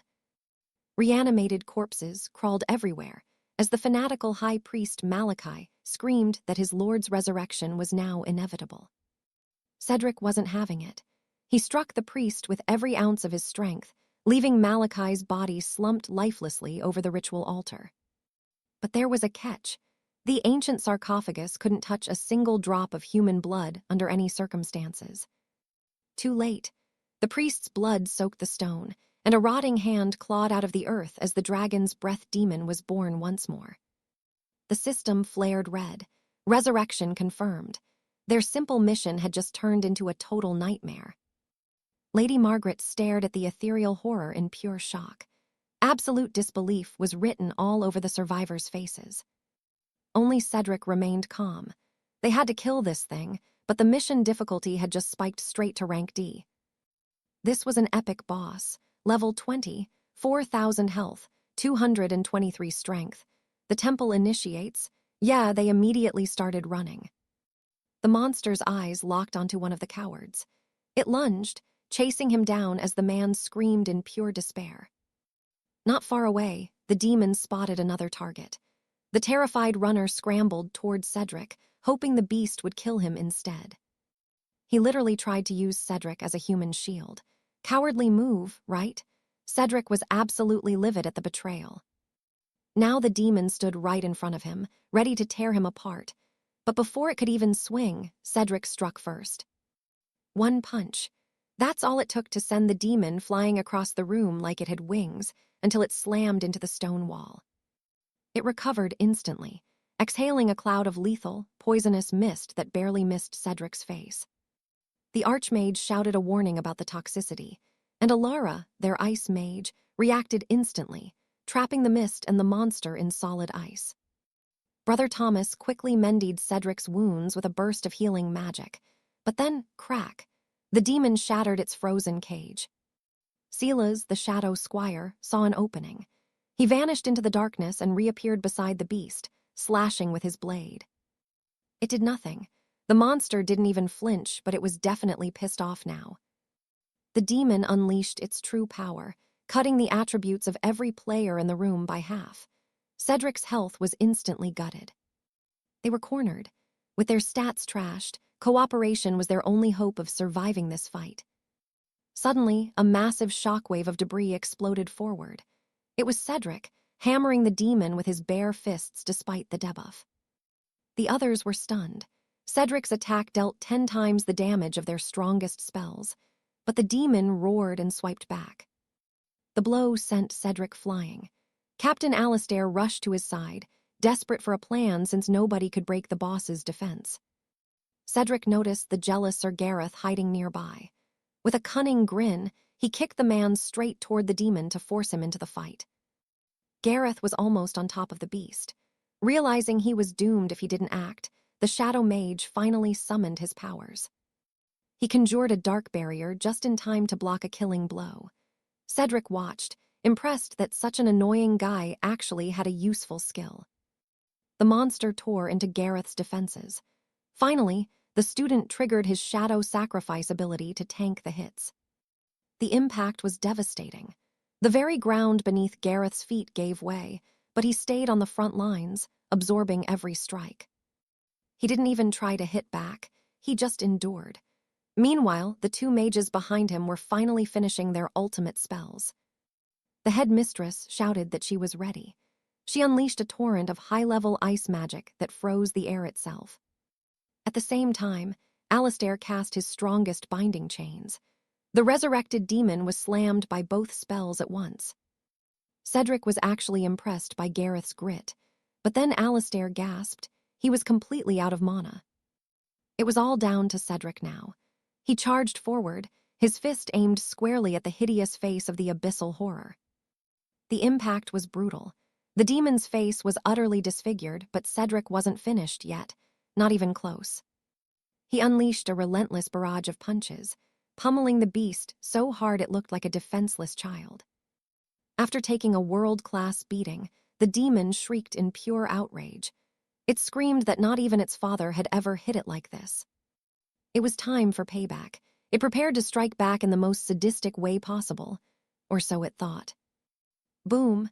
Cedric dropped from the air like a meteor, slamming the demon's face into the dirt one last time. Mission complete. Cedric's performance was rated a perfect A, along with a massive stat boost in experience. He leveled up once again. But then the surviving cleric spoke up. Apparently, anyone who lands the killing blow on a demon is cursed forever. As they spoke, the demon's corpse began to dissolve into a foul, crimson mist. The cleric warned Cedric to stay back. The mist swirled and surged into his chest. The system pinged. Cedric was now cursed to die in exactly 30 days. He asked if there was a cure, but the cleric shook his head. The ancient records didn't have a single solution for this. His friends were panicking, but Cedric kept his cool. He figured someone at the Royal University might know how to break the spell. Alistair pointed out that the demon's soul core had dropped, but that snake, Gareth snatched the prize for himself before anyone could move. He was played once, so now, it's time for some sweet payback. He's got a new relic, one that rips away half an enemy's speed for 10 whole seconds. Lord Vane is absolutely fuming. Our hero hasn't even broken a sweat yet, but he's still holding onto that prize. Sir Julian finally steps in to shut down the complaining. The bitter lord tries to flee the Shadow Realm, but he's not getting away that easily. Julian is pinning him down with pure arcane force, using his magic to keep him trapped. As Julian keeps him locked in place, he shouts for Alistair to finish this now. Vane starts whining, claiming he never wanted a fight, but Julian's magic is reaching its limit. Time's up, the spell is breaking. Alistair is already charging toward that backstabber. If he wants a fight, fine. Let's see what this new relic can actually do. Boom, Vane triggers the artifact, siphoning half of Alistair's speed, only to gain a pathetic 4.5 points. Seriously, that's all he got. Even Vane is shocked by how weak that steel was. And without those undead curses holding him back, Alistair only needs one solid hit to end this once and for all. Vane goes flying. While he's tumbling through the air, he's thinking, just how much raw power is Alistair hiding to keep fighting like this? Somehow, he manages to stick the landing. He thinks he's safe. Without his speed, Alistair can't catch him. He waves goodbye, ready to vanish into thin air. But wait, denied. He tries to teleport, but Lady Alara's ice magic freezes his escape route solid. She hasn't forgotten what he did during the exams. That's right, she's holding a serious grudge. Honestly, With his charming personality, Vane has managed to piss off literally everyone in the room. Panicking, he tries a shadow sacrifice to save his skin. But Alistair lands a heavy blow, absolutely shredding Vane's health bar in an instant. He gets blasted backward, and that precious ring, it drops right into Alistair's hands. Pure strength won the day, and Vane finally slinks away. He screams about revenge as he flees, but Alistair is just looking at the loot. This relic, definitely going to come in handy later. Alistair gives his thanks to Lady Alara. She's worried, though warning him that men like Vane never let a grudge go. He needs to watch his back. And just like that, they warp out of the labyrinth. Alistair is sitting pretty at level 12 now, stronger than ever with a massive health pool to match. Back in the real world, a rescue squad is already on standby nearby. The Grand Inquisitor looks like he's aged 10 years. He's just relieved they're all alive. The Academy Lords gather around the survivors. The Inquisitor promises a full explanation for the chaos that just unfolded. No one is getting away with this. This wasn't just a mistake, it was a total disaster, and those responsible are going to face justice. For everyone's safety, the trials are officially cancelled. The students are being rounded up and escorted back to the Royal Academy immediately. Before they part ways, the professor warns Alistair one more time about Vane. But our boy, he just shrugs it off. He's handled worse than that clown. Deep inside a moonlit fortress, a woman kneels before her master. She reports the news. They've escaped from the secret labyrinth. The master had met Alistair before and thought he was a nobody. But now, the truth is out. He's the son of the legendary King Alaric. Now things are getting interesting. Back at the Royal Academy, life is slowly returning to normal as the student carriages pull up. The long journey is finally over. Alistair and his crew step off the transport, exhausted but safe at last. Professor Sterling is there to meet them, looking relieved. But Alistair doesn't have time for small talk. He needs an urgent meeting with Headmaster Grey. Inside the high tower, Headmaster Grey is waiting. He can tell by the look on the young man's face that this is serious. In that final dungeon, Alistair was hit by a boss's curse. He pulls back his sleeve to show a dark mark burning into his skin. The headmaster's eyes widen. It's a death curse. Alistair has exactly 30 days before his life is snuffed out. Sterling is horrified. Is there really no way to stop it? There's only one hope, a legendary artifact called the Sage's Aegis. But an S-level relic like that, you can't just buy those at the local market. The headmaster actually used to own one, but it's long gone now. Finding another person who possesses one, it's like searching for a needle in a haystack. He reaches out to all his contacts, but nobody's talking. Alistair isn't ready to give up yet, though. Is there another way? He asks. There is, but the headmaster is blunt. At Alistair's current level, it's a suicide mission. He suggests Alistair just goes home and makes the most of his last month. But Alistair isn't the type to just lay down and die. He's going to fight for his life, no matter the odds. The headmaster warns him again, taking this path means certain death. But Alistair's mind is made up. He doesn't have a choice anyway. Fine, the location is a D-rank labyrinth. Now, Alistair has fought through E-rank zones before, but this is a whole different beast. You can't even compare the two. An E-rank rift is a playground. A D-rank labyrinth is a graveyard for anyone who isn't prepared.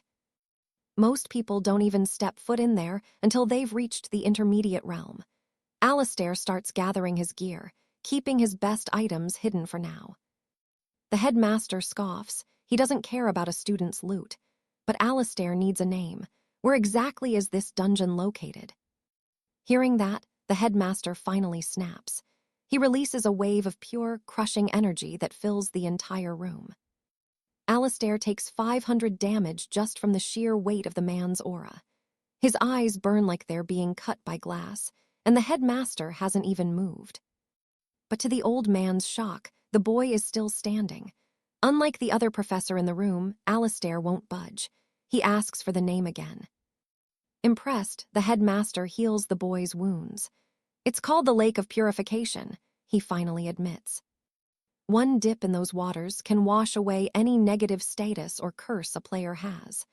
Alistair gives a quick nod. That's exactly what he needed to hear. Be careful, the headmaster warns. No beginner stage players are ever found there. Alistair just smiles. He's going to be the first. Arthur listened intently, soaking in every detail. The strategy was set, the talk was over, and he was ready to plunge into the dungeon. But the Grandmaster stopped him. Not so fast. He handed over an enchanted relic, explaining it would be his lifeline in that God-forsaken place. Arthur was stunned. This wasn't just any trinket. It boosted his raw strength by 30% and made him immune to mind-bending magic. It was a treasure beyond price, but the Grandmaster was firm. It's a loan, boy. See that it returns to me. Arthur thanked him and set off. Finally, he stood before the swirling mist of the hallowed crypt. This was it. One deep breath and he stepped toward the portal. Entry required a full raiding party. The system slotted him in with a group of veteran hunters, and as they entered, the rules flickered into life. Survival meant following orders. If you hear a voice calling your name from the shadows behind you, do not turn around. Keep your eyes on the group. If someone vanishes for more than a minute, they are no longer your ally. Memorize every face and habit. If you hear whispers crawling in your ear, start cursing at them. Don't stop until the voice fades, and if a stranger appears, stay silent. Do not answer their questions. Some hunters claimed this place was a walk in the park, but those were the lucky ones.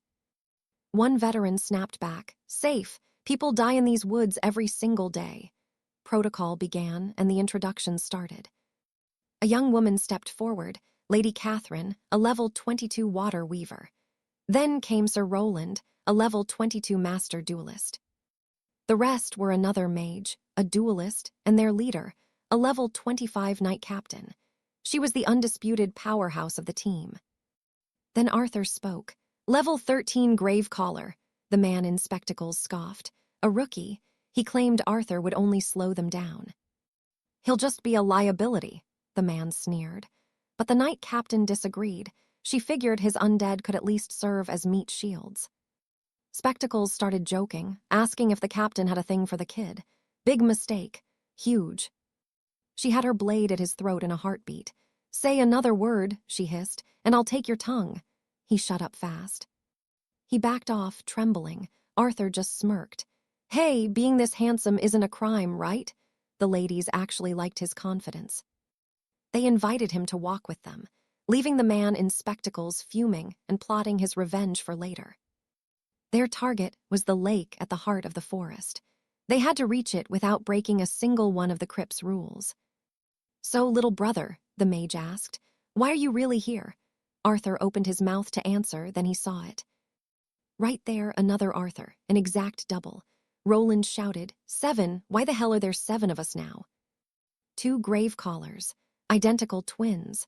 The team was paralyzed. They couldn't tell which one was the real Arthur and which was a fake. Spectacles had a simple solution. Kill them both. But the mage was smarter. "The real one uses magic, let's see it." Suddenly, the copy started summoning skeletons. This was bad. A Gravecaller who couldn't use his magic. Nobody would believe him now. Arthur didn't care for the drama. He hated being mimicked. Without a word, he stepped forward, ready to erase his double. He sliced it apart in one clean motion. Everyone gasped at his strength. The copy collapsed into a heap of rotting tree trunks. Enraged, the wood beast lunged at the real Gravecaller, but it was useless. Roland stepped in and ended it with his spear effortlessly. Just a common forest spirit, but usually these things leave a little something behind. Roland noticed his weapon acting strange. The spearhead was glowing, drinking in the spirit's essence. "Something just happened to my blade," he told the group. Now they were curious. How does a Gravecaller use a spear? And how did he crush a level 22 monster so easily? Arthur just shrugged. "Born strong, I guess." As he spoke, eerie blue flames sparked to life near them. A spirit crawled from the earth. Roland yelled for everyone to be ready, but it dived straight into the knight captain. In a flash, she was possessed. She swung her blade at Arthur, a massive strike that dealt 1,000 points of damage. Arthur winced. Thank God he'd focused on his health stat, or that 𝑑𝒕� blow would have ended him right there. The possessed captain didn't stop. She went into a frenzy, hunting her own allies like they were prey. "We have to take her down," someone shouted. The mage acted fast, trapping the captain in a massive sphere of water. The others moved to finish her off, but she just ripped through the water prison with raw force. She was coming for blood. The team was caught off guard, but Arthur was already moving. He appeared behind her like a shadow. A massive punch straight to the jaw. She hit the ground hard, unconscious, and the spirit was forced out of her body. Spectacles just stared, his jaw hitting the floor. Above her body, the spirit was finally visible, exposed and vulnerable. "Attack it now," the mage screamed. Arthur didn't miss a beat. He drove his spear straight through the spirit's core. Poof, nothing left. Not even their strongest warrior could resist its power, but Arthur ended it in seconds. Finally, the knight captain groaned and opened her eyes. The mage was already there, helping her back to her feet. Calm returned. The healing magic flowed, mending the damage. The possession was a nightmare, but it was time to move deeper. Kaelin warned the group to stay sharp, and the commander gave a nod of respect. She knew that without the young man's quick thinking, the rest of them would have been history. Kaelin just shrugged, saying a dungeon is all about watching each other's backs, but Alina was staring. That punch of his was brutal. She couldn't wrap her head around how a dark soul weaver could be that physically powerful. His answer, same as always, he's just built different. They pushed deeper into the ironwood grove, but two of the men started lagging behind, making Lord Cedric absolutely lose his patience. Suddenly, a snap. Something was wrong. The two men spun around, and their hearts nearly stopped at what was lurking in the shadows. A massive, towering beast loomed over them, its voice echoing with a chilling question. "Do I look like a man? Or a god?" It was a level 29 nightmare. Cedric stammered out that it looked like neither, but before he could even finish the sentence, the monster lunged with terrifying speed.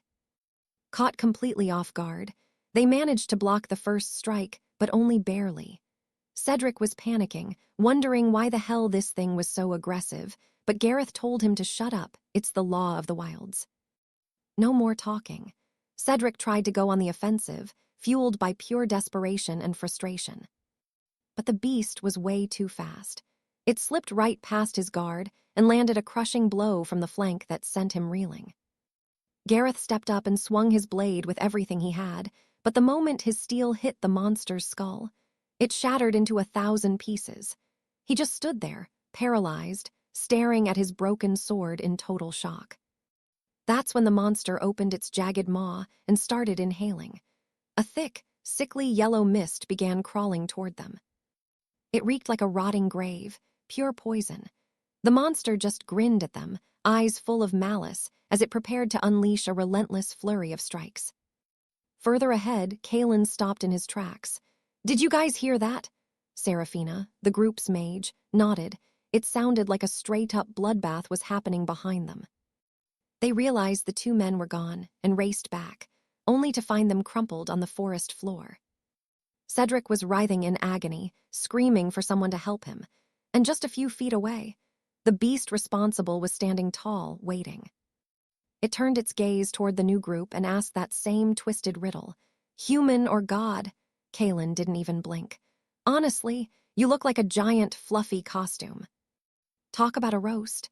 The monster's ego was bruised, and it didn't take the joke well at all. It decided right then and there to make Kaelin its first target. Seraphina was trembling. She'd seen what this thing did to the others. But Dame Alara, the wood mage, jumped in to shield Kaelin with her magic. She summoned heavy, thorny vines to bind the creature, but they were useless. The monster's raw strength was just too much, ripping through her spells like they were nothing. Kaelin took the full impact of the blow head-on. A massive hit that would have killed most, draining nearly 400 health points, but he barely moved. It only left a tiny scratch on his face. The monster was stunned. It couldn't comprehend how a human was still standing after a hit like that. Kaelin just sighed and pulled out a pair of brass knuckles. "What's the matter? Haven't been eating your vegetables?" He mocked the beast, calling its power weak. Then it was Kaylin's turn. Boom! 1,000 damage in a single bone-crushing hit. His companions were left absolutely speechless by the young man's absurd, godlike strength. Even the guys on the ground, half dead and struggling to breathe, couldn't believe their eyes. How could he be this powerful? The shockwave from the strike sent debris flying everywhere across the forest floor. To Kaylin, this ironwood forest was actually turning out to be pretty entertaining. The monster was done for, but instead of being happy, Kaylin's allies were looking at him with pure dread. They were whisper quiet, terrified that he might be possessed by something dark, especially after seeing him use his soul-weaving powers without a single shred of hesitation. The women exchanged a heavy, worried glance. When Kaylin walked back and asked if they were all right, the tension was thick enough to cut with a knife. Lord Cedric was visibly shaken, his face pale as he watched Kaylin approach. "Stay back," he shouted, pointing his blade at Kaylin. He was convinced he was looking at a monster in human skin. There was just no way a low-level mage could take down a level 20 creature with his bare hands.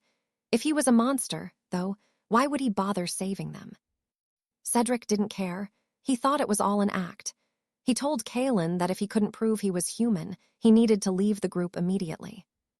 The women tried to step in, arguing that Kaylin had been nothing but helpful, but Gareth was also starting to get suspicious of those extraordinary abilities. Kaylin didn't argue. He just reached into his pack and summoned a rare item. See, a monster shouldn't be able to hold gear like this. Seraphina realized he was right. Items are restricted to players only, so he had to be human. The men went quiet, but you could tell they were still uneasy. That is, until they noticed the item's rank. It was an alpha-tier artifact. That discovery changed everything, awakening a dark, hidden greed in their hearts. They apologized immediately, now that they'd confirmed his identity, and agreed to keep pushing through the woods. But Kaylin wasn't born yesterday. He could tell a conspiracy was already brewing. The group moved forward as the sky opened up and the rain began to pour. The knights were obsessed. How did a novice necromancer have 2 alpha-tier items? They didn't really care about the why, they just wanted to steal them. To them, this was a golden opportunity, a stroke of luck they couldn't pass up. Assuming they were stronger than him, they started plotting how to divide the loot once Kaylin was out of the way. The more sensible one admitted Kaylin had killed a monster easily, but Cedric just scoffed. He convinced himself it was only because the beast had already been weakened by their own poison. They were just waiting for the perfect moment to strike, with Cedric ready to give the signal. But then, Seraphina noticed something up ahead. The entire group went on high alert as she pointed into the darkness, her whole body trembling with pure, unadulterated fear. A sea of undead stretched before them, souls of the damned flickering like ghosts in the dark. Silas whispered that these were the lost spirits of fallen adventurers. This crypt was a literal nightmare. Suddenly, Isabella shouted for them to gather at an ancient stone altar covered in cryptic runes. She read the inscription aloud. Only one way out, a living sacrifice to satisfy the dungeon's hunger. Those wandering spirits, they were the previous failures, eternal slaves bound to this hellhole forever. The tension shifted. Someone had to die, and nobody wanted to be the volunteer. For the thugs looking to loot Alaric's gear, this was the perfect excuse. They drew their steel. Alaric stood there, stunned. He'd literally just saved these people, and now, total betrayal. Baron shoved him toward the stone, barking that it was just part of the quest. Cold-blooded. Loyalty in a dungeon, Baron laughed. Once they were out, they were strangers. Alaric was just too weak to matter. Now, Alaric was pinned at the center of the altar. Baron barked at Silas to start the ritual. But Silas didn't have a clue. He turned to Alara, demanding she explain how to ignite the sacrifice. Alara glared back. She wasn't telling him squat. Silas snarled, promising to deal with her later. They decided to end Alaric right then and there. No room for errors, no mercy for the weakling. To them, Alaric was a failed mage, a necromancer who couldn't even raise a skeleton, just a fly to be crushed. But Alara wouldn't stand by. Alaric had saved her life, and she was going to pay that debt in full. The two thugs charged. They actually thought they were stronger. Big mistake. Huge. Alaric's aura exploded. A wave of raw power that made these extras look like absolute jokes. Their attacks, utterly useless. Alaric parried a massive blow with his spear like he was swatting a fly. Still, they tried to act tough. "Hand over your gear," they demanded, "and maybe we let you live." Alaric almost laughed. They were really just greedy scavengers after his rare items. He sent Seelas flying. Seelas hit the dirt, realizing the tide had turned. Alara was standing firm by her savior's side. He couldn't wrap his head around it. Why protect a loser like Alaric? Alara snapped back. She was only alive because of him. Helping him was the bare minimum. Seelas wouldn't listen. "We need a sacrifice," he yelled. "The rookie is the perfect choice." Meanwhile, Raven, the hooded girl, just watched from the shadows, silent, waiting. Alara refused to give in. A life was needed, sure, but it wasn't going to be her allies. On the other side, Alaric was putting the pressure on Baron. The big guy was starting to sweat. Seelas watched in horror. This weak mage was suddenly looking like an unstoppable monster. They thought 2 against 1 could take down a novice mage. Alara's blood boiled at their arrogance. So they decided to kill her too. But then, Raven finally moved, activating a strange device. A shimmering barrier erupted from the altar. Everything went sideways in a heartbeat. A notification flashed, altar activated. A wave of mental agony hit the room, but Alaric's pendant kept him safe. Seelas screamed at Raven, demanding to know what the hell she just did to them. "Just finishing the quest," she said calmly. Seelas cursed her name as the ritual took hold. Thistly vines burst from the stone, wrapping around the traitors. Raven smiled. If they could attack Alaric, she could attack them. Alaric narrowed his eyes. How did this girl know the secret ritual to trigger the stone? He remembered the golden rule. Never trust your allies for more than a minute.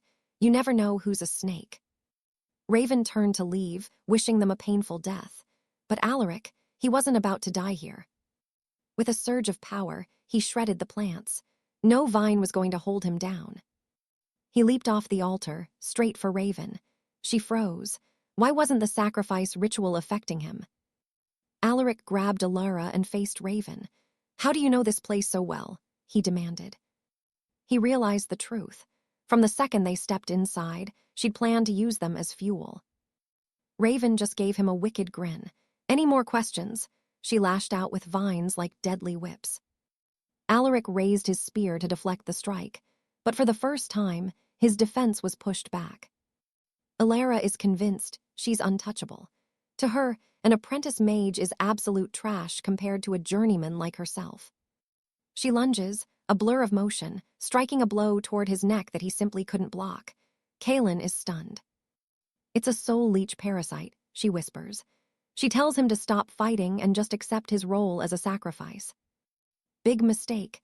She got too close. Kalen triggers his silver ring, and suddenly her godlike agility is cut in half for 10 seconds. It is now or never. He activates his enchanted pendant, feeling his raw strength surge by 30% in an instant. She is still acting like she is invincible just because of their rank difference. But trust me, reality is about to hit her hard.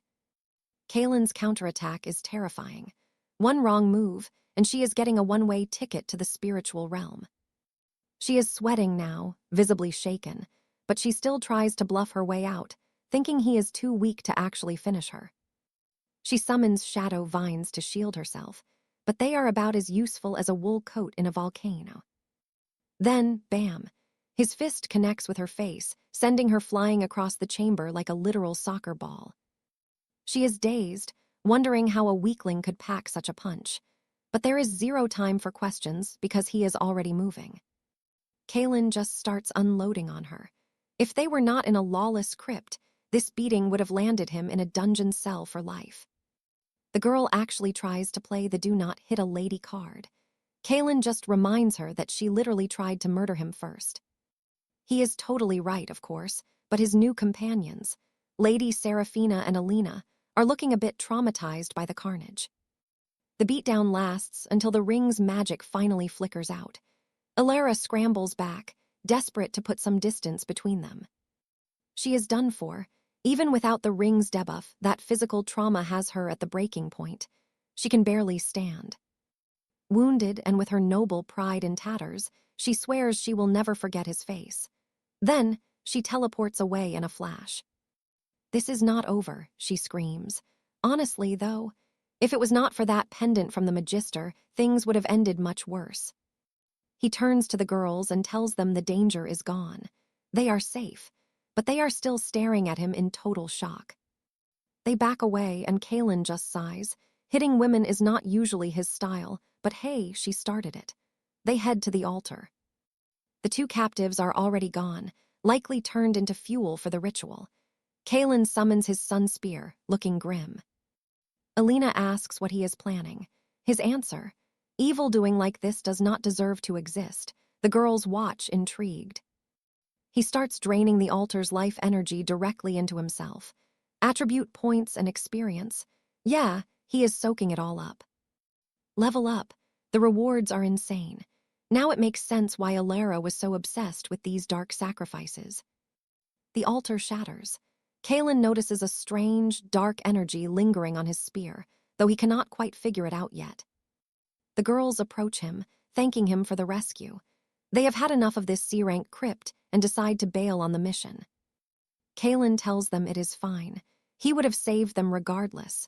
But now he has a different goal, the Purification Lake. With the altar destroyed, the trapped souls in the area are finally finding peace. Kaylin reaches the shimmering waters. He starts pulling his shirt off. Immediately, Seraphina turns bright red, and Alina demands to know what kind of indecency this is.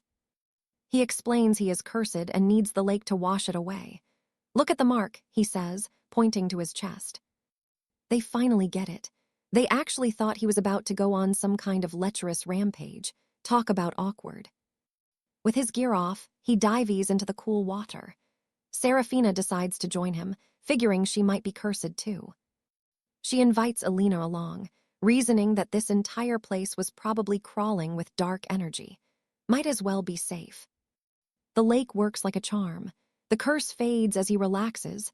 Well, except for that parasite seed in his neck. That is still there. I will handle that later, he thinks.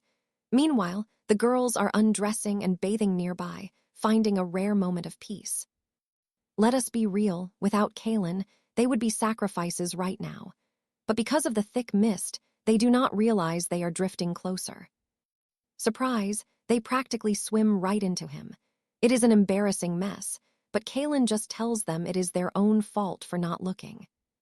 Once everyone is dressed and the tension dies down, they exchange contact info. Turns out they are actually a pretty good team. The girls head out and Kaylin's system pings.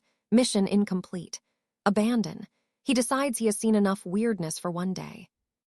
He plans to come back when he is stronger. For now, it is straight back to the capital to see the Academy Magister. The Magister is floored, seeing Kaylin walk in alive after a ranky dungeon. That just does not happen for an apprentice. He is genuinely impressed. Survival is the best teacher, after all. But then, the Magister remembers his legendary items. "Where is my gear, boy?" he asks. Kaylin admits the pendant is the only reason his heart is still beating. But here is the thing. Kaylin does not want to give it back. The Magister actually has to smack him to make him let go of it. "All right, kid," the Magister laughs. "New deal. If you can actually land a hit on me in a duel, the pendant is yours." Kane stared at the relic, wondering what made it so special. It turned out this thing carried an A-rank enchantment, the kind of high-tier magic you only see on legendary gear. Even the enchantments on his spear felt like child's play compared to this. He asked about the curse, and the director was visibly relieved to hear it had been purged. The old man basically shoved the boy out the door, telling him to stop being a nuisance. Outside, Kane ran into a face he actually recognized.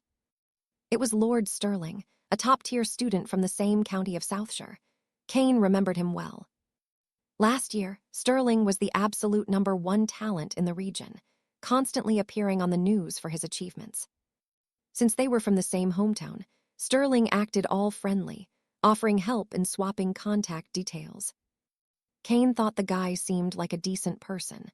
He had no clue Sterling was actually a first-class snake, absolutely rotting with envy. With the curse lifted, Kane decided to ignore the mark on his neck for now. He needed to focus on one thing, getting stronger and fast. The next morning at dawn, things got intense. A man demanded to know why on earth a mage was doing heavy physical drills. This was Instructor Miller, the supervisor. He couldn't wrap his head around why a magic user was trying to act like a knight. Kane argued that even a mage needs a body like steel to survive a real fight. Miller insisted on specialization, but Kane wouldn't budge. Nobody knew his secret. He was a soul caller who couldn't summon anything yet. Annoyed but beat, Miller gave up and handed over Kane's Royal Academy ID. Kane wondered what the card was for. Turns out, everything at the Academy runs on royal merits. Food, gear, everything. The wealthy student thought he could just buy his way through, but the instructor laughed. Merits are earned through blood and sweat, not gold. For the first time, Kane realized what it felt like to be broke. He hated it. Another trainer gathered the group for PT, and Kane stepped up to join them. Watching from the sidelines was Professor Malachi, a legendary soul caller with a gaze so menacing it sent shivers down Kane's spine. The PT instructor, Commander Thorn, introduced himself. He was a level 35 wall of pure muscle and destruction. Thorn didn't waste time. He told them he wouldn't accept garbage in his squad and prepared to unleash his spirit pressure. His test: stand against his crushing aura for 5 minutes. If they survived, they stayed. If they failed, Thorn would personally see to it that they were transferred out of the academy immediately. Then he let it loose. A massive wave of pressure slammed into the students, making them buckle instantly under the weight. It was brutal. Some of the recruits were already ready to quit before the first minute was even up. But one student stayed calm. Thorn liked the boy's emotional control and hoped he'd keep that same energy. That was Lucas. He quickly called the nearby students over to figure out a survival strategy. He suggested they form pairs to help divide and dissipate the crushing weight of the instructor's aura. Since no one wanted to be eliminated, they all started scrambling to find partners as fast as they could. Everyone paired up, but Kane, who looked scrawny and weak, was left standing alone. Lucas felt bad and invited him to pair up. Kane agreed, but Lucas was skeptical. He asked what Kane's level was and why a thin kid like him was in PT. That's when Kane dropped the bomb. He was actually a soul caller. Lucas was floored. When Kane mentioned he was only level 14, Lucas nearly lost it. It made 0 sense for a mage to be here. Lucas thought they were in a nightmare scenario, but Kane just sighed. He told Lucas he was actually stronger than most of the people there, but nobody was buying it. The others mocked the muscle-less mage. Kane was annoyed. He was telling the literal truth, yet they treated it like a joke. Lucas told Kane to stay back and summon his undead while he bought them some time. Preparation time was over. Thorn asked if they were ready, and the group shouted back that they were. Then the real nightmare began. Thorn's massive aura flared in a terrifying way, and it headed straight for Kane. Kane realized he was the instructor's very first target. Lucas panicked and jumped in front to help. But Thorn was a monster. The pressure was way more than Lucas could handle, and he began to crumble instantly. Everyone thought Kane was finished.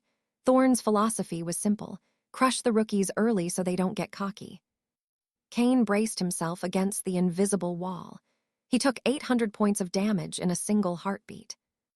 It wasn't even a physical hit, and it still dealt massive damage, but Thorn was shocked. This scrawny soul caller was still standing. He actually resisted the impact, but the commander wasn't done with him yet. The group stood frozen as the commander turned his focus entirely on Arthur, cranking up the pressure and pouring raw knights will onto him with twice the force. Arthur felt it instantly. He was the target, no doubt about it. He flared his own aura, slamming up a spiritual barrier just to keep from being crushed or tossed aside like a rag doll. The rest of the class, pure shock. They couldn't wrap their heads around how a soul weaver was tanking these hits when Lionel, a literal knight trainee, folded after just one. Seeing a magic user shrug off a physical strike like that was simply unbelievable. But Arthur didn't back down, pushing every ounce of strength into his defense. Finally, the pressure snapped. It was over. Arthur caught his breath, but the adrenaline was still pumping. He realized the commander was making an example out of him. So he decided to play with fire. He looked the commander dead in the eye and asked if he'd been fasting lately, 'cause those hits felt a little light. Lionel turned pale with worry. If the commander actually got irritated, Arthur wasn't just going to get a bruise. He was going to get carried out in a box. The commander let out a grim laugh. The kid had guts, he'd give him that. But how a soul weaver resisted 2 heavy blows, that was a mystery worth solving. "You've got courage," he noted. Then came the challenge. If Arthur could survive the next hit, the commander would personally mentor him at the Royal Citadel Academy. This was the real deal. The commander stepped up, no more games, and unleashed a genuine, bone-shattering strike right at Arthur's chest. Was Arthur intimidated? Not a chance. If anything, he looked like he was actually enjoying the challenge as their auras collided with an earth-shaking crack. The ground beneath them literally disintegrated. The pressure was so intense that Arthur's very clothes began to shred under the weight of the raw energy. He gave it everything, but the gap was too wide. The impact sent him flying across the training grounds, spitting blood as he slammed into the dirt. To the other recruits, this initial test was proving far too brutal. The commander told Lionel to grab 2 others and get Arthur to the infirmary immediately. He felt a twinge of regret, thinking he'd let himself go and accidentally fought a student like an equal. But Arthur, he wasn't done being a legend. Slowly, painfully, he started to rise, battered, broken, and hanging on by a thread with only 200 life points left, but he stood up. I took the hit," he gasped. Now his classmates were seriously questioning if this guy was even a soul weaver at all. No mage is this resilient. Arthur tried to double down on the provocation, asking if the commander heard him. But before he could finish the sentence, he realized his situation was far from simple. His legs just gave out. The sheer exhaustion hit him like a mountain, and he collapsed back into the dirt, losing consciousness before he even hit the ground. High Mage Alaric arrived on the scene, immediately laying into Sir Cedric for nearly murdering a student during a friendly sparring session. A while later, Arthur finally started to regain consciousness in a cot. The commander was right there, looking surprisingly happy to see the kid was still breathing. "Easy there, hero," he warned. He kept his word, though. He promised Arthur that if he survived the blow, he'd take care of him at the academy. Alaric scoffed, telling the commander the boy didn't need his protection and to go find something else to do. The 2 started bickering like old rivals. One claimed he was his student for passing the test, while the other insisted that despite his strength, the boy was still a soul weaver. "Look at him," the commander argued. "With a body as resilient as that, it doesn't matter if he's a soul weaver. He belongs in my class." Alaric wanted to know why a mage would ever join the physical training group. Arthur just shrugged and said he thought it suited him better. "Wrong, dead wrong," Alaric yelled. Suddenly, a massive, swirling portal ripped open behind him, and the terrifying paw of a giant creature emerged from the void. The entire infirmary watched in awe as the beast loomed over them. Alaric asked if it wasn't much cooler to have an army rather than relying on brute force. The commander wasn't impressed by the show, but Alaric leaned in, promising Arthur that if he were his student, he would teach him the real secrets of the craft. "Stay with me," Alaric promised, "and one day you'll summon a dragon with a simple hand movement." Little did they know, Arthur had a bit of a problem. His spiritual power was a big fat 0. He couldn't even summon a skeleton, let alone a dragon, so he declined the High Mage's invitation. Alaric was disappointed, but he decided to be patient with the student. Before leaving, he left his card with Arthur, making it easier to find him later. "If you ever change your mind," he said, vanishing through the portal he'd opened. Arthur looked at the card, genuinely impressed by the power of necromancy. It was a pity he couldn't use it. The commander broke the silence, saying that since Arthur was almost healed, he should be ready for class tomorrow. He promised to take the group to an interesting place. The next day, the class began in a level 3 dungeon right in front of the professor. The students began to appear one by one. Their task? Meditate in the Black Forest until dawn. One student didn't see the point and asked if it was really that hard. To show them, the instructor threw a stone toward the forest. Midway through its path, zip, the stone was sliced into several tiny pieces by the wind. The students were horrified, wondering how they'd managed to stay there. Some already believed they were going to die right then and there. The instructor assured them that as long as he was there, no one would die, but suffering was inevitable. He told them this was fundamental training. It was all about building their willpower. That was the second important lesson they'd learn once they stepped into the trees. One student finally volunteered. As soon as he stepped into the forest, he felt the wind trying to cut through his body like 1,000 blades. He gritted his teeth, unsure of what was happening. The instructor acknowledged the student's courage, calling him promising, but he wanted to see how long he could actually endure the pressure. He watched closely as the student began to shiver. The benefits of the forest were already starting to take effect, for better or worse. The Grandmaster watched the kids grit with a cold smirk. He called Kaylin promising, but the real trial, that was just starting. He wanted to see the boy's limit. After all, the magical essence of the Elder Woods was already beginning to take root. The Knight Commander urged the recruits to step forward, shouting a warning. If anyone had a fortitude score below 100, they needed to speak up immediately. Kane wanted to know what would happen to anyone under that mark, and the commander's answer was chilling. They'd likely be carried out in a coffin. He assumed Kane was safe, thinking the kid was a natural tank, but little did he know. Our boy had a defense score of exactly 6. 6. Seeing Kane's face go pale, the commander was baffled. How did he have the strength of a titan but the physical durability of wet parchment? Kane dropped the bombshell. His vitality was a staggering 4,000, a number so high it actually made the commander stop breathing for a second. 4,000 vitality at the apprentice stage. That's not a student. That's a walking raid boss in a human skin suit. Now Alaric was genuinely questioning if Kane was even human, or if some high-level monster had infiltrated his classroom. As they stepped into the ironbark thicket, the environment began to gnaw at their life force. This place was designed to force your skin to harden or break you. Looking around, Kane saw everyone desperately focused on building their iron will, and he wasn't about to be left in the dust. He sat down and began his meditation, but the commander was sweating bullets, terrified the boy would literally disintegrate with such low defense. The class drifted into a deep trance, but then, something stirred in the canopy. The forest wasn't empty. A massive iron web spider lunged for Kane, but the commander wasn't about to let a common monster ruin his star pupil's progress. The other students snapped out of it, panicking as they saw the level 33 beast, a creature with enough power to level a small village. Even Kane felt a cold sweat.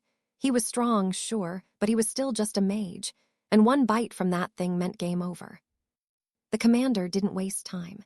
He lunged forward, charging a strike with enough raw energy to shatter the ground beneath them. One hit, that's all it took. The spider turned into a wave of neon green slime instantly, leaving the class in total shock. Kane realized right then that the commander had been holding back massively during their previous sparring match. "Back to your spots," the commander roared, telling them no one leaves until they hit their absolute limit in this elite training ground. Since they had a high-rank knight protecting them, this was a once-in-a-lifetime chance to grind in a high-level dungeon safely. 2 hours passed. Kane was hurting. His low defense meant the forest was eating him alive, and he was seconds away from collapsing. But then the relic on his neck, the heartwood seed, started to pulse with a strange emerald light. Wood absorption kicked in, regenerating his health as fast as the forest drained it. Talk about a literal lifesaver. He didn't quite get why the seed was helping him now, but he wasn't complaining. Without it, he would have been toasted long ago. Far off in the shadows, a girl watched with a wicked grin. The seed's energy was a beacon, telling her exactly where Cain was hiding.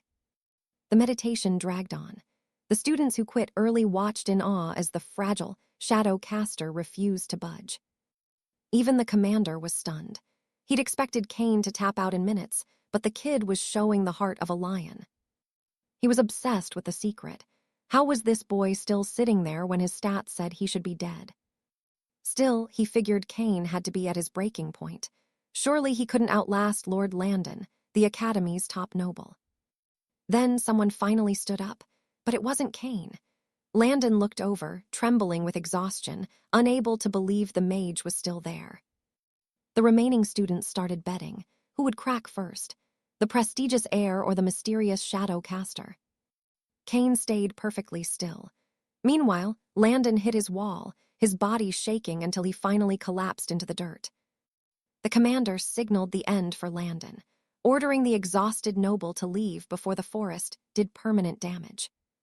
Outside, the class watched Landon walk out, which meant only one thing: Cain was the last man standing in that death trap. The sun dipped below the horizon, and Cain was still there. No signs of fatigue, no sweat, just pure, focused power. Finally, the commander called it. Once night falls, the forest becomes a nightmare that even he can't fully control. As Cain walked out, he couldn't help but grin. In one single day, his defense had jumped by 17 points. Absolutely wild. The students whispered as he passed. If the sun hadn't set, they were convinced Cain would have stayed there forever. The commander dismissed them for a few days of rest, giving everyone time to process the madness they'd just witnessed. Thanks to the Heartwood seed, Cain's stats were climbing fast, and he was already itching for the next training session. His inner circle approached him. Alara, the sharp-witted mage, suggested they finally form their own brotherhood for exclusive dungeon rights. He loved the idea, but duty called. He had to finish his lessons first before they could start the official paperwork. Lord Sterling insisted on being the leader because of his deep pockets, but Barney shut him down, telling him he'd be an absolute joke in charge. Meanwhile, the commander stood before a swirling portal, talking to a fellow knight who'd heard rumors of a once-in-a-generation talent. "It's all true," Alaric admitted. "A shadow caster who actually survived the thicket. The kid is something else entirely." After that brutal training, Cain's defense had hit 500. He was no longer a glass cannon. He was becoming a fortress. Arthur opened his eyes to see strange lights swirling around a beautiful blonde woman in the heart of the forest. It was the Iron Queen, and he couldn't believe his eyes. Something inside him was siphoning energy to rebuild her physical form. He hadn't expected the ancient seed to react like that. Arthur asked the Empress what she planned to do next. She reminded him of his oath to show her the world beyond her prison. Now, it was time to pay up. Blinding light erupted as the Empress surged back into his soul. It hurt like hell, but she promised the agony would pass. From that moment, she could feel his heartbeat, hear his thoughts, and see exactly what he saw. Having a goddess inside his head was beyond awkward. Arthur wondered if she could see every single secret he kept. He accidentally pictured her in a bath, and she shut that down fast. She promised not to peek at his private thoughts, usually. Finally, the weird sensation faded, but Arthur's patience was gone. It was time to find his friends. Little Lily was doing her best to hide behind her shield. Her group was being hunted just for existing. See, noble houses need prestige marks to survive, and every new order starts with 1,000. The attackers were predators, claiming it was the team's fault for being too weak to defend their treasure. Barnaby and Lord Julian were arguing, never dreaming they'd be challenged so fast by common thugs. Barnaby shouted that he'd already sent word to Arthur. Julian knew Arthur was strong, but these guys looked like monsters. Julian charged anyway, but his blade hit nothing but air. The counterattack was brutal and immediate. He was smashed into the dirt before he could even blink. Lily screamed for Julian, terrified. The lead thug laughed, wondering if Julian was actually their champion. To them, this whole order was a joke. Julian laid there, broken and drained of all hope, But before the final blow could land, Arthur stepped out of the shadows, and trust me, he was not in a good mood. Barnaby nearly cried with relief. The thug, he just saw another victim to crush under his boot. He assumed Arthur was just another brawler. Arthur just stared him down, asking what he thought he was dealing with. The thug didn't like the attitude. He lunged with a strike meant to end Arthur's life right then and there. Boom, the impact shattered the ground beneath them. But when the dust cleared, Arthur hadn't moved an inch. He looked the guy in the eye and asked if he was hungry. Because that punch, it felt like a fly landing. The thug was livid.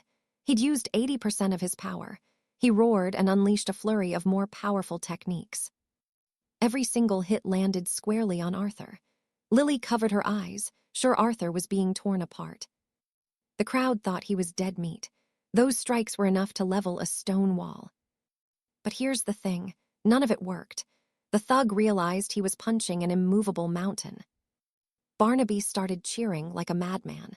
His friend had returned as something much more than human. The rest of the thugs went pale.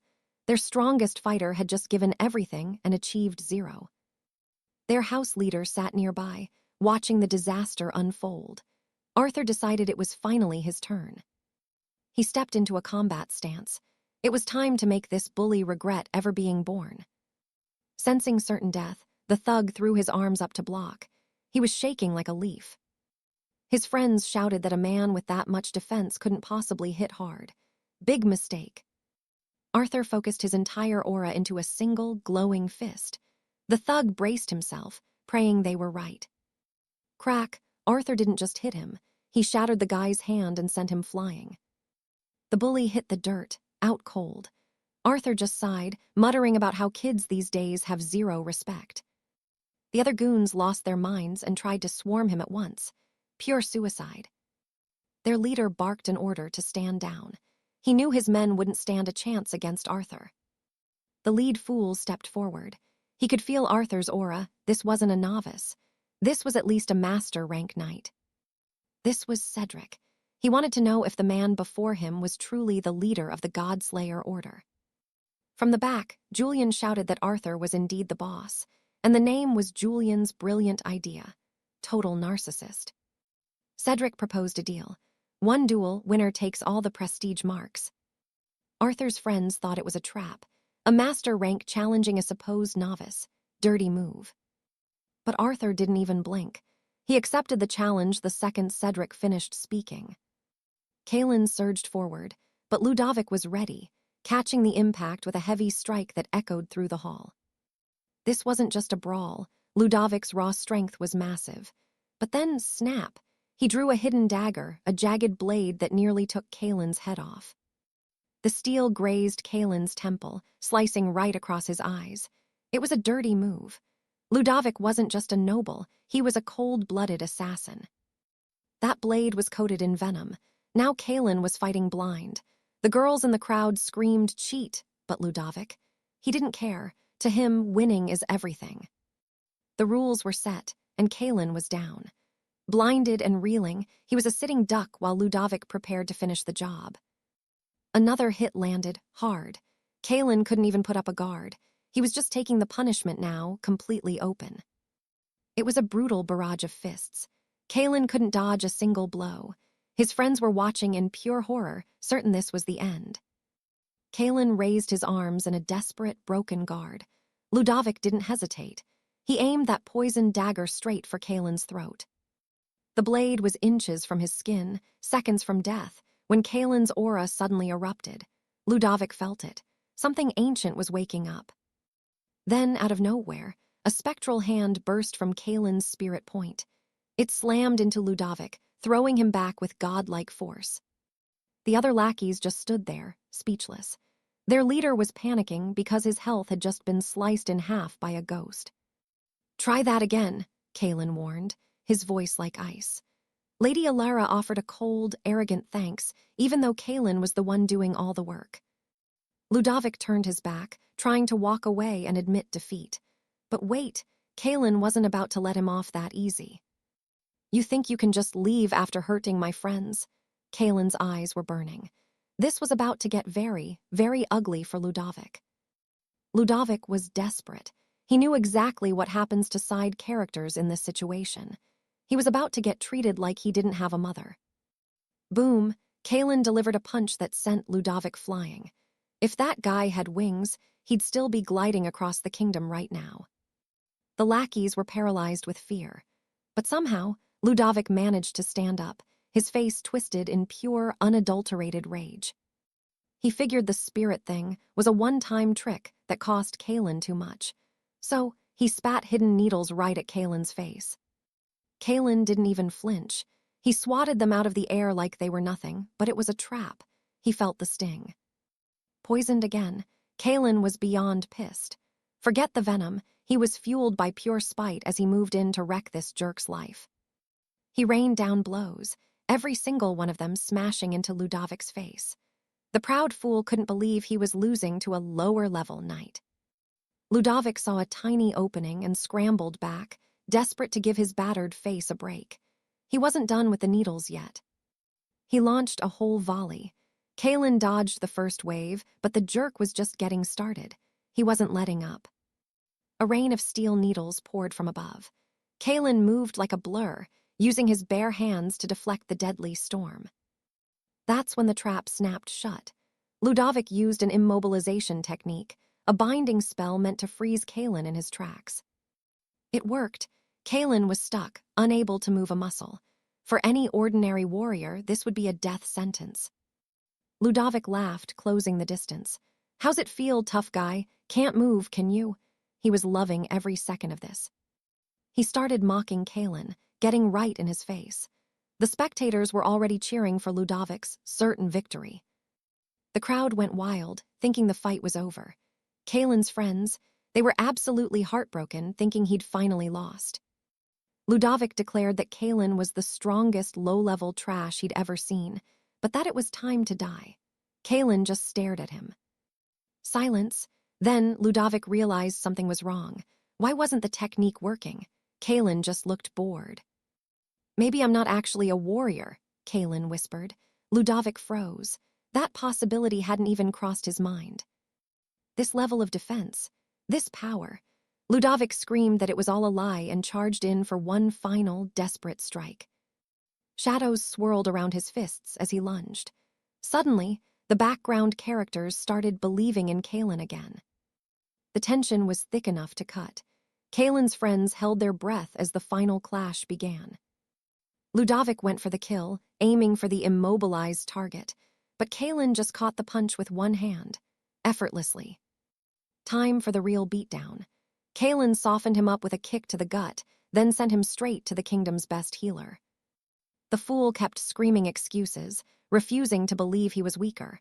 But Kalen just kept walking forward, unrelenting. "I'm a necromancer," Kalen finally admitted. "I just happen to have a body that hits like a freight train." Ludovic spat blood, his soul crushed. Losing to a mage in a fistfight, that's the ultimate embarrassment. He was absolutely destroyed. His henchmen had to rush in and scrape him off the floor before he ended up bald from the beating. "Who's next?" Kalen asked, looking at the remaining fools. They surrendered instantly. The house war was over, Kalen's guild won big. Victory, the teams celebrated together. A few bruises and a couple days of rest were all they needed to recover. But there was one problem. Their friend's shield was shattered. Since Kalen was basically a human fortress now, he didn't need defense gear. He turned to Lady Alara. It was time to find a dungeon and get his friend some new legendary gear. The real adventure was just starting.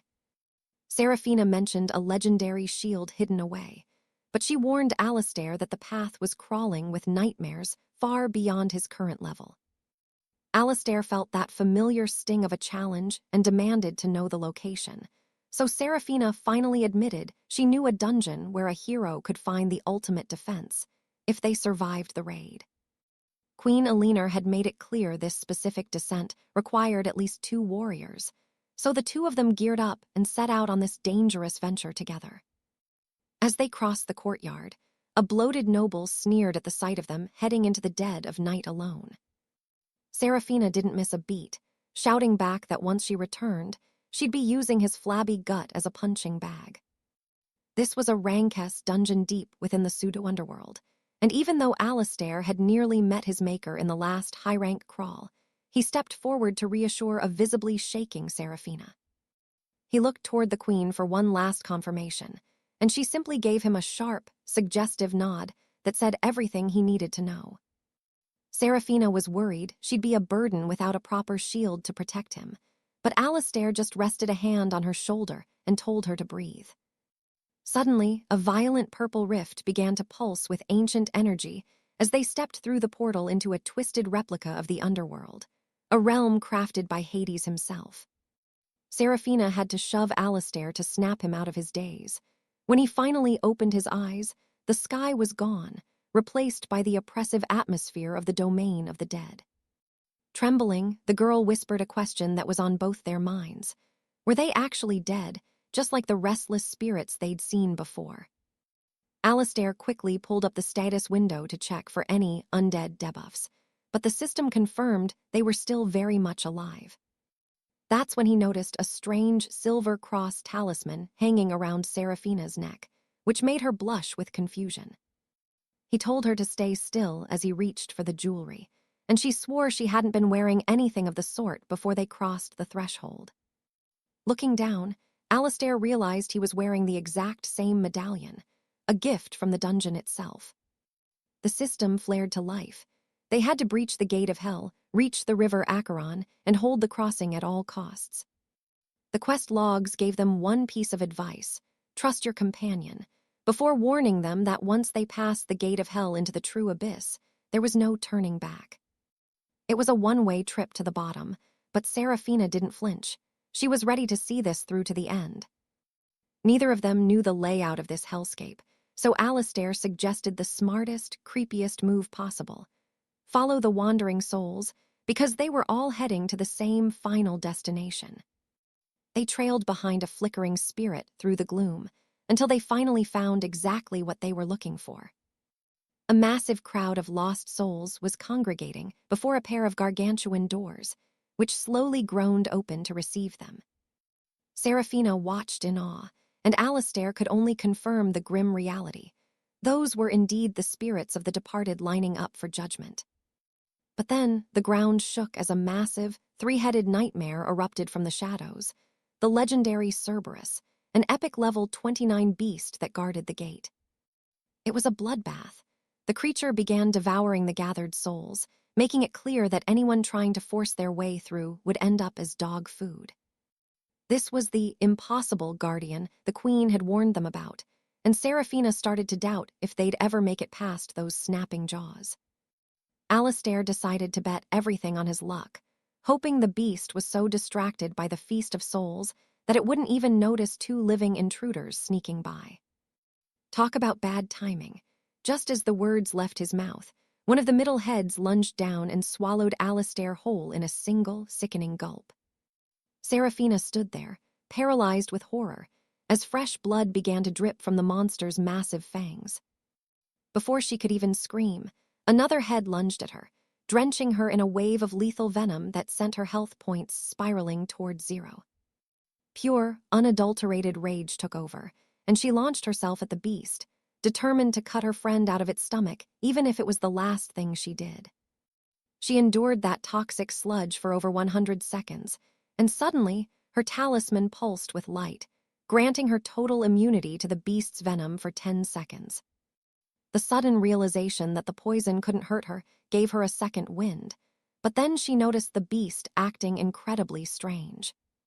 Cerberus began thrashing violently, its head snapping at the air in an uncontrolled frenzy that looked like a terrifying berserk mode. Then, a bright blue aura erupted from the creature's throat, and Alistair suddenly burst out of the monster's mouth, alive and absolutely pissed off. He'd managed to wedge his spear into the beast's gullet to keep from being digested, and now that they were both back on their feet, it was time to make a run for it. With the creature temporarily weakened and choking, the two heroes sprinted for the exit, Alistair grabbing his blade in midair as they bolted. They leaped through the final threshold and landed on the other side, where the environment shifted into something even more ominous. The system chimed with a congratulatory message for reaching the riverbank just as a small, tattered boat drifted toward them through the fog. Standing at the helm was the grim ferryman, Karen, who demanded a toll if they wanted to cross the black waters. Alistair tossed over the payment, and they boarded the vessel, but the moment they did, a swarm of souls on the shore tried to rush the boat. Karen didn't even blink, calling them a bunch of worthless beggars before using his heavy oar to bash them back into the mud where they belonged. As they began to drift into the middle of the dark river, Alistair asked why these spirits couldn't just swim across on their own. Karen gave a cold, hollow laugh and told Alistair to go ahead and dip his hand into the river Acheron if he really wanted to know. The moment Alistair's hand hovered near the surface, hundreds of pale, skeletal arms exploded out of the water in a desperate frenzy to pull him under. Terrified, he pulled back as the ferryman explained the grim truth. Those were the souls of everyone who had failed to pay the price or lost their way, and now they were trapped in the current forever. Imagine being doomed to rot forever at the frozen bottom of a cursed river, where anything that touches the water is instantly dragged down by the damned. These two were about to join those tragic souls, because they weren't dead, and they'd tricked the ferryman into granting them passage. With a brutal swing of his oar, the ferryman struck Leo, sending him spiraling toward those haunted, swirling currents. The impact was sickening. The water was a freezing, putrid abyss, and immediately 1,000 pale hands clawed at the surface. Every drowned soul was starving for company, desperate to pull Leo under, but Lady Alara lunged forward and caught him just in time. She gripped him with everything she had, but the ferryman wasn't done. He moved to kick the girls straight out of the boat. Just before the blow landed, Leo activated his ring's hidden power, finding the perfect opening to escape death and leap back onto the deck. Now it was his turn. He faced the grim oarsman and drove a violent fist straight into the creature's gut. The ferryman went flying, shattering parts of the vessel. Honestly, for a legendary guardian, he was a lot weaker than he looked. But they were in deep trouble now. Attacking a cosmic guide while still alive meant they were completely marked for doom, so an annoyed Leo just threw the guy overboard. The ferryman's body hit the surface and was instantly swarmed by the very souls he used to guard, dragging him into the dark. Alara was terrified of the fallout, but Leo reminded her they were in a dungeon, and the only way out was to clear the damn place. They kept drifting down the silent river until they finally neared the shore, where Leo spotted another boat and a second ferryman waiting. This new oarsman turned, his eyes glowing with suspicion as he wondered how on earth these two were still breathing. That's when a nearby knight stepped in, realizing the first ferryman was missing. He realized these newcomers had actually murdered a servant of the abyss. Leo stood his ground, claiming it was self-defense, but the knight just laughed, calling them amateurs for making the first circle of penance 10 times harder. Leo tried to press for details, but the knight wasn't interested in helping strangers. Well, at least not until he laid eyes on Lady Alara. Completely captivated by her beauty, the man suddenly had a change of heart and decided he was willing to share a few secrets. He explained that in this first hell, every sin is weighed, and since Leo killed a guide, his penalty was going to be catastrophic. He turned to Alara with a smooth smile, telling her not to worry. As long as she stayed by his side, he'd keep her safe. Alara was skeptical, asking why a high-level knight would repeat a dungeon that offered no more rewards. He introduced himself as Sir Cedric, a professional dungeon guide. This was simply his business. He gestured to the noblewoman behind him, his current client, and then asked Alara if she wanted to ditch Leo and join them instead. The Baroness was fuming, demanding to know why the man she hired was being so generous to random commoners. Cedric didn't blink, coldly stating his job was to guide her, not to entertain her, and offered a full refund if she wanted to die alone. That shut her up real quick, and as they walked away, Cedric gave Alara a final, lingering look. With no other leads and certain death behind him, Leo decided their only choice was to follow the knight's group. They eventually reached a massive, imposing hall where the souls of the kingdom are judged, the first circle of the abyss. Cedric signaled for absolute silence before pushing open the heavy, ancient doors to the inner sanctum. At the far end sat a terrifying figure on a dark throne. Alara tried to whisper, but a deafening crack of a gavel demanded total silence. This was High Inquisitor 𝒉𝒂𝒂𝒏𝒄𝒆𝒓, the Judge of Souls, and Cedric whispered for them to just watch and mimic his every move. He stepped forward with practiced grace, claiming he lived a life of pure virtue and begged the judge for a merciful sentence. 𝒉𝒂𝒂𝒏𝒄𝒆𝒓 began reading from a glowing ledger, and a brilliant, holy light erupted, causing the purity shard in Cedric's hand to shatter.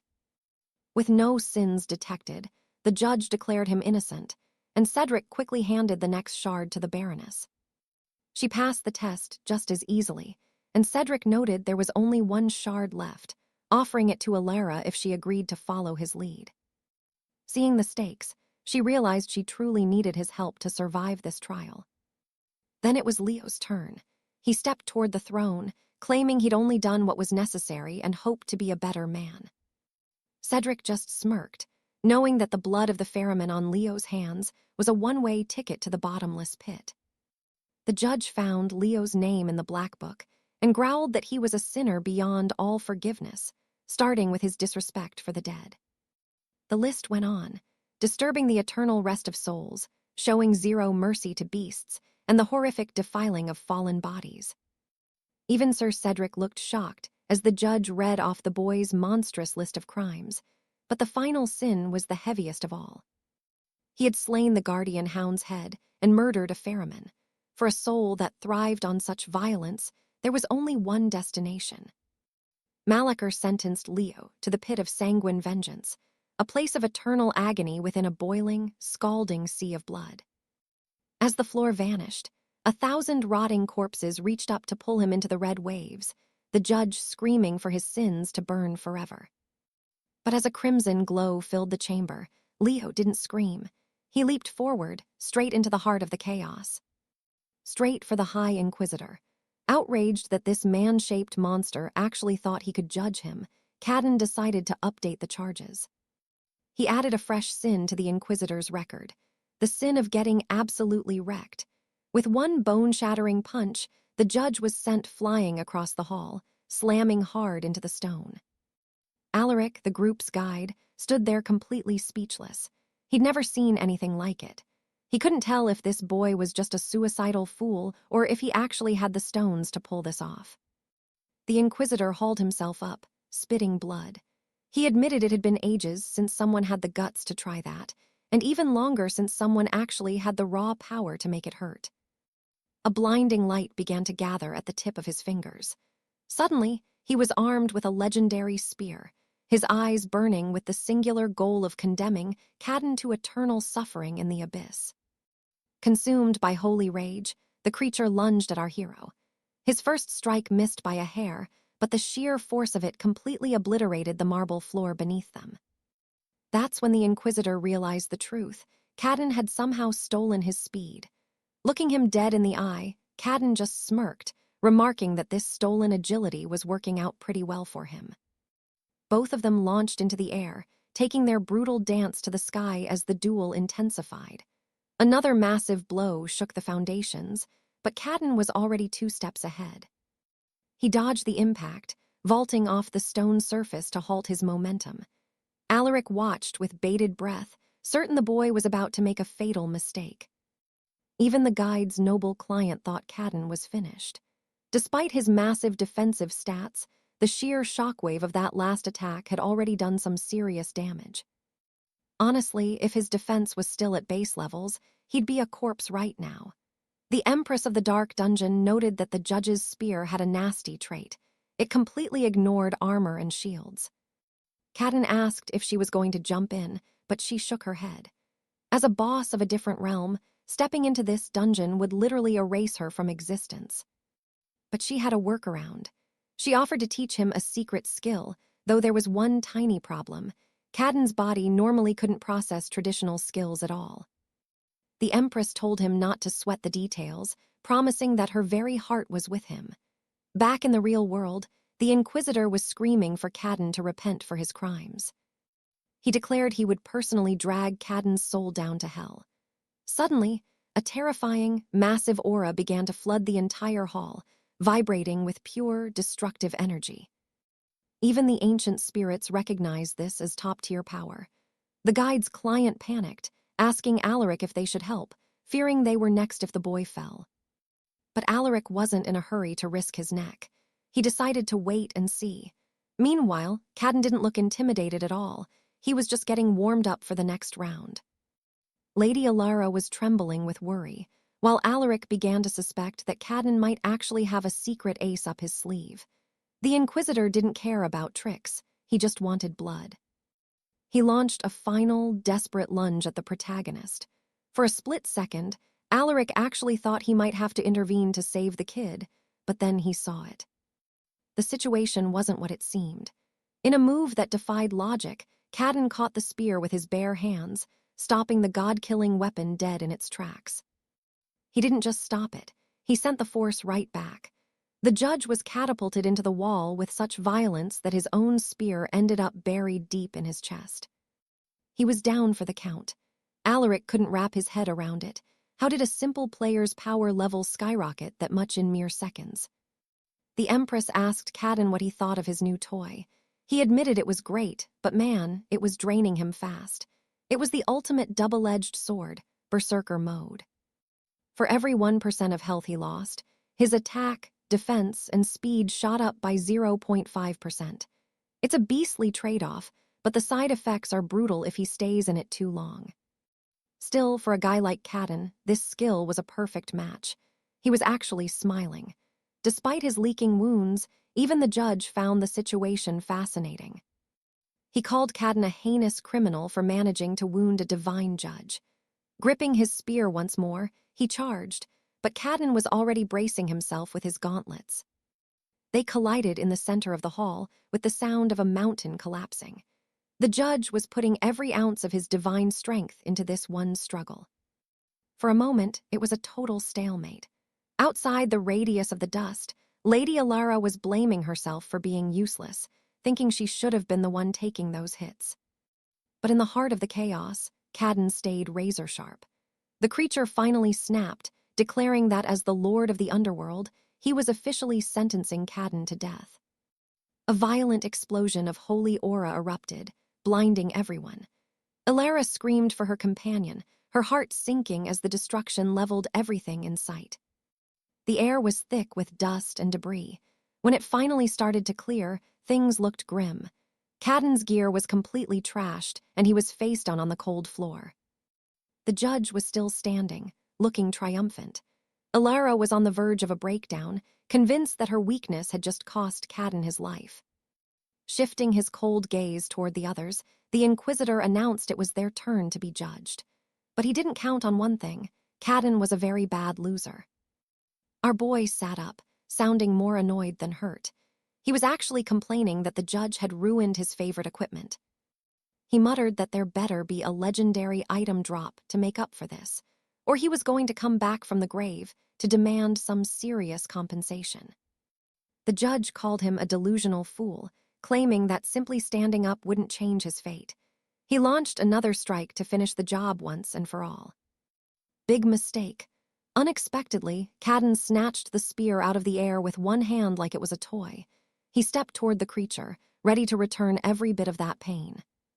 He delivered a clean, devastating punch that didn't just land, it shattered the underworld judge's form. Cadden was now a literal force of nature, completely unstoppable. That last hit was so brutal it actually tore a chunk right off the judge's body. Alaric watched from the sidelines, feeling a sudden, cold relief that he wasn't the one fighting the kid. The judge was helpless now, his divine mind unable to process how he was dying at the hands of a mere mortal criminal. As he faded, a glowing item began to appear. Cadden finally collapsed to his knees. The nightmare was over. Alara rushed to his side, followed by Alaric, who was trying to act like he wasn't completely terrified of the boy. The guide pointed out that Cadden was bleeding out and needed healing fast, but the boy didn't even acknowledge him. Instead, Cadden launched a warning shot right at the guide's head. The blade grazed Alaric's arm. Cadden growled that if the guide even thought about touching that loot, he'd find out how to lose half his body weight in a single second. That was more than enough to make the guide back off. But as Alaric moved away, Cadden's eyes narrowed. He just spotted a very specific tattoo on the man's arm. Total chaos, a flash of steel, a slice, and Kalen backed off. But then he spotted a secret tattoo on the man's arm. Arthur froze when he saw that mark. He needed answers. Why did their guide have the Blackwood crest tattooed on his skin? There had to be a dark connection here. Bringing Lady Alara to this crypt might have been luck, but if Silas was a spy for the Blackwood lords, their spy network was truly terrifying. Alara asked if he was okay, her voice trembling. Arthur gave a short nod, but his eyes were already searching for whatever loot the Guardian had dropped. He reached for the Soul Essence Stone. This rare gem could upgrade gear to Knight grade and add a unique enchantment, making it a valuable find. But Arthur just frowned. Total letdown. He didn't have a use for shiny rocks. What he really needed was heavy steel and a shield that could actually take a hit. That was 3 trials down. Next stop, the Sanctum of Mists to save their target. But first, they had to cross a literal nightmare. The abyss of hunger lay right ahead of them. This place was crawling with scavengers, but Arthur wasn't worried, as long as they didn't wake the hounds. Alara couldn't believe creatures from the underworld were actually here. She thought they only guarded the gates of hell, but this was the beast's den. Silas whispered that the monster didn't care about the living. As long as they didn't wake him from his slumber, they could slip past without a scratch. But Arthur noticed something. He looked up, and his blood ran cold. Several massive, hateful eyes were wide open and staring right down at them. "Run!" the guide screamed.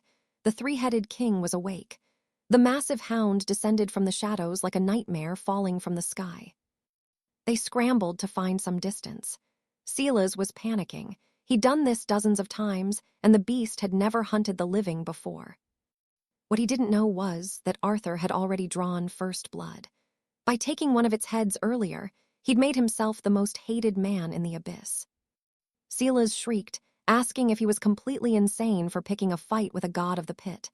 Arthur didn't answer. He just stood his ground. He ordered Alara to take the others and flee. He'd left something buried deep inside that creature, and he wasn't leaving without reclaiming it. Trusting her friend, Alara promised to wait for him just ahead. The beast charged at Arthur, a wall of pure, unadulterated fury. Before the impact, Arthur struck his own chest. He sacrificed his life force for a surge of raw power, believing he could now crush this dog with ease. One of the massive mouths snapped at him, but Arthur was faster.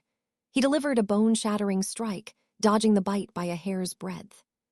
With his speed boosted to the limit, he leaped toward the monster. He rained down a flurry of blows, moving too fast for the beast to track. The hound fought back with a cloud of toxic venom. Arthur took a brutal hit, the poison burning through his veins as he struggled to stay standing. His health started ticking away. He was losing strength fast.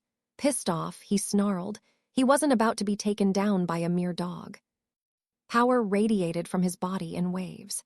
He focused every ounce of his killing intent on just one of the heads, refusing to lose his focus. He grabbed a heavy iron chain, swinging it through the air with a roar. With a single precise throw, he managed to entangle the creature's heads. All 3 muzzles were bound tight. The monster was trapped, but it was absolutely livid. Arthur held the chain, ready to drag the beast down. But the beast was stronger. It lunged, and suddenly it was the hound pulling the chain. Arthur was yanked off his feet, completely blindsided.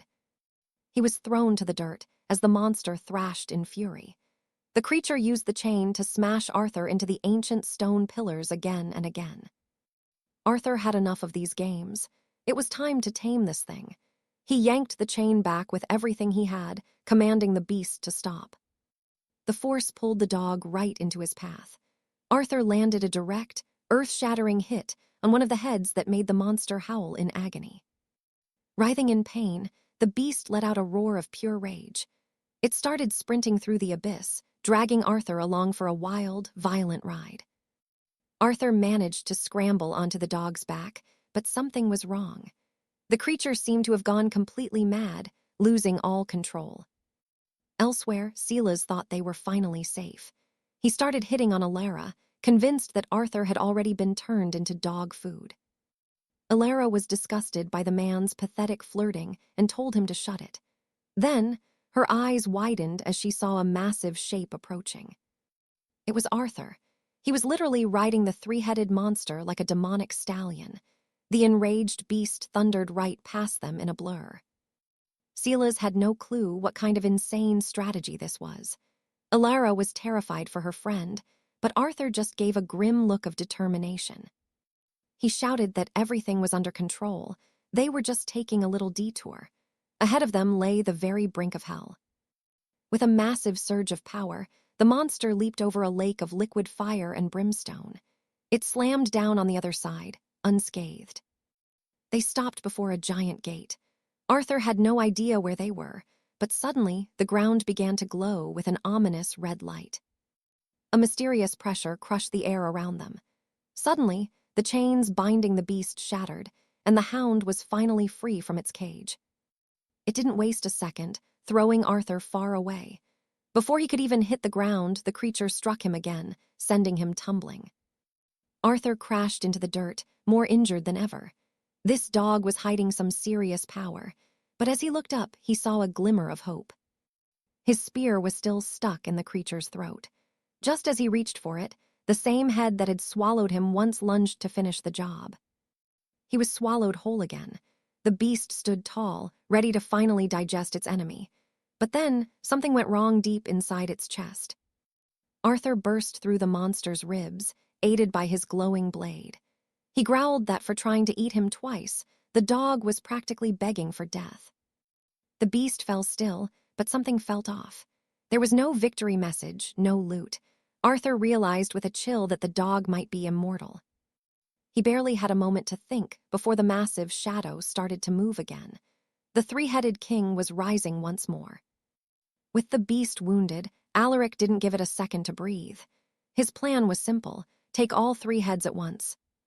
It was time to show this monster what real pain felt like. Moving like a blur, Alaric danced around the creature, carving deep wounds into its hide. He leapt high, soaring above the beast's reach. One clean strike, and the first head fell away like a snapped cable. The massive body staggered as the connection died. From the distance, the scout watched with his jaw dropped. He knew the boy was talented, but this was on a whole different level of insanity. Alaric knew the clock was ticking. If he didn't finish this now, those heads would just grow back. He lunged back into the fray. Another flash of steel, another head severed. Only one remained to be dealt with. To end it, Alaric put everything into one final, crushing blow. The impact shattered the stone beneath them, and the beast finally drew its last breath. Victory, his power surged as he leveled up, and his weapon, the heavy spear, shook with a new silver-ranked energy. This weapon was a monster now. If an enemy dared to block, the spear would automatically strike again, stacking its power until the defense crumbled. Even Alaric was stunned by the weapon's evolution. Seraphina rushed to his side, frantic, asking if he was still in one piece. "Just a mutt," Alaric shrugged. "Nothing I couldn't handle." But the creature had left behind a rare, glowing prize. It was a forbidden elixir. For 10 minutes, his power would explode by 100 points, though it would leave his mind clouded afterward. A small price to pay for that kind of strength. The scout was dying to know what it was, but Alaric just called it trash. Seraphina pulled him away, showing the scout her ancient pendant. She needed to know what they were holding. The scout went pale. He'd never seen anything like it in all his years. It meant they were the chosen ones, the only two with these keys. Task 4 was done, but the real nightmare was just beginning. The pendants began to glow, unlocking the dungeon's ultimate secret. The mission was insane. Take the pendants to the Temple of Malachor, destroy the Shadow Realm, and get out before the cave collapsed on their heads. The scout was ready to run for the hills. He demanded to know what kind of curse they had just unleashed. Alaric cornered the man. Last time he cleared this place, it ended at the temple gates. Why was the quest changing now? It was clear they had stumbled onto something hidden, a secret path that no one was ever supposed to find. The scout's client was terrified and wanted to leave immediately, but there was only one way forward. With the scout leading the way, they trekked through the darkness until the massive spires of the Temple of 𝑵𝒗𝒃𝒄𝒏𝒄𝒆𝒓 appeared. The great doors wouldn't budge, no matter how hard they pushed. Then, Seraphina noticed two small indentations in the ancient stone. They were holes meant for the pendants. The scout stood there, absolutely speechless as the puzzle pieces clicked together. As soon as the pendants touched the stone, the doors groaned open. Inside, a thick, suffocating mist swallowed them whole. The air shifted. Alaric felt a chill down his spine. This wasn't the same temple anymore. They were somewhere else entirely. Suddenly, a vision hit him. Lightning tore through a sky of ash, revealing a mountain of corpses and a figure of pure dread. The creature turned its gaze toward him, and for a second, Alaric forgot how to breathe. Then, the vision shattered. He was back in the temple, but there, lying right in front of him, was the exact same body he'd seen in the vision. Seraphina grabbed his arm, worried. She hadn't seen anything. The vision had been for his eyes only. The scout was trembling now. This room was always empty, but today, a body was waiting for them. Then the corpse opened its eyes. It stretched its lips into a wide, terrifying smile. The dead rose. The sarcophagus erupted in a blinding light as the figure began to float, defying gravity itself. Like a ghost, the body drifted through the air, closing in on Alaric with eerie speed. Alaric went for his weapon, but the spirit surged right through him. A message flashed before his eyes. The seed of 𝑵𝒗𝒃𝒄𝒏𝒄𝒆𝒓. It was a god-tier item. One use, and for now it seemed useless, but its potential was terrifying. Seraphina was shaking him, calling his name. She said the moment he touched the coffin, he'd just stopped. It was a message meant only for him. The body was gone now, leaving the coffin behind as a powerful artifact. The coffin of eternity. It could preserve a body forever, freezing whoever lay inside in a state of perfect stasis. The scout whispered the legend of Hades. He believed this was the key to reaching the true underworld. Alaric warned him it was a death sentence, but the scout was blinded by the chance for legendary glory. Looking at the seed in his palm, Alaric wondered if his destiny was tied to this ancient, dark legacy. There were 2 more slots on the coffin. Without a word, he and Seraphina placed their pendants into the final locks. The entire temple began to scream and shake. They'd finished the quest, but the countdown had begun, 10 minutes to escape. Seraphina clutched her new reward, a shimmering Aegis shield, and they turned to race against the collapsing mountain. Time is running out and the entire vault is collapsing around them. The guide is completely losing it, terrified because he has no clue what just went down. This tomb was his only way to make a living, and he is absolutely livid that it's being destroyed. Arthur warns him that if they don't move now, they're dead. But the guide has snapped. He's acting like a total lunatic, even snarling at his own client and finally showing everyone just how pathetic he really is. In a fit of rage, he kicks the poor woman, calling her a useless burden as she crashes hard against the stone wall. Arthur's had enough. He wants answers. Is this about the ruins, or is there something darker going on? The massive guide tries to play dumb, acting like he doesn't know a thing. That's when Arthur drops the bombshell. He knows the guy is a mole for the shadow circle. Suddenly, the guide's whole attitude changes. His boss was right to be interested. He's shocked Arthur figured it out, but the secret was right there, a hidden mark on his arm. Flustered, the guide tosses over a set of dark amulets. Arthur recognizes the craftsmanship immediately. These are shadow circle tools. The guide just sneers, basically admitting that since the secret is out, Arthur is a dead man. Arthur has one last question. If they wanted him alive, why level the entire crypt? The truth is chilling. They wanted to erase every single trace of his existence. Once these walls finish crumbling, Arthur will be a ghost that no one can ever track down. It's the perfect, silent kidnapping. The guide thinks he can actually pull it off. He looks at Arthur like he's just a weak kid, but boy, is he in for a surprise. With a wicked grin, the fat man claims Arthur won't have to worry about the future for long.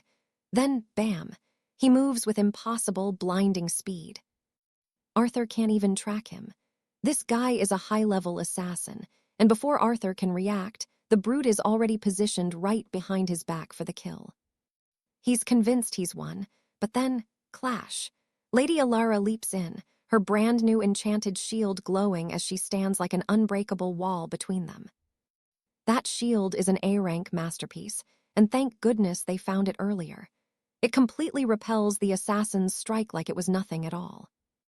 The guide is greedy now, claiming that beautiful shield will be his soon enough. But Alara isn't backing down. She's done being the one who needs protecting. She unleashes a powerful counter technique, sending that massive brute flying across the dirt. Even Arthur is stunned. He didn't know Alara had this kind of strength. She's standing tall and confident now, daring the guide to try her again. The man is fuming, summoning his heavy weapon for a real fight.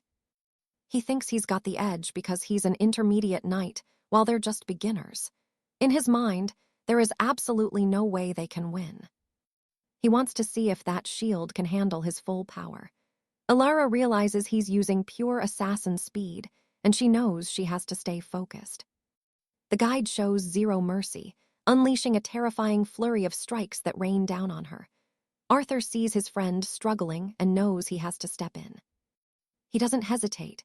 Arthur swallows a rare enhancement pill, feeling his power surge by a massive 100 points instantly. But he doesn't stop there. He triggers the Iron Valkyrie's wrath, transforming from a simple traveler into a literal living nightmare on the battlefield. With one massive punch, he sends the guide stumbling back, away from Alara. He checks if she's okay, and she gives him a quick nod of relief. She warns him to watch out just as the guide lunges again. She manages to catch the blow on her shield, but the impact leaves her visibly hurt. Arthur moves like lightning to shield her, repelling the heavy attacker once more. The guide is losing his mind. Where is this kid getting all this raw power? The force of Arthur's strike is so intense it sends the man reeling. Arthur looks back at the injured Alara and tells her to rest. He'll finish this. He draws the Scepter of Lore, a legendary staff that boosts his magical damage by 30%. It is officially time for this bully to suffer. The guide is baffled, asking if Arthur is actually some kind of dark necromancer. But he doesn't get an answer, only a spear thrust that nearly takes his head off. A normal necromancer shouldn't be this fast or this strong, but Arthur is breaking all the rules.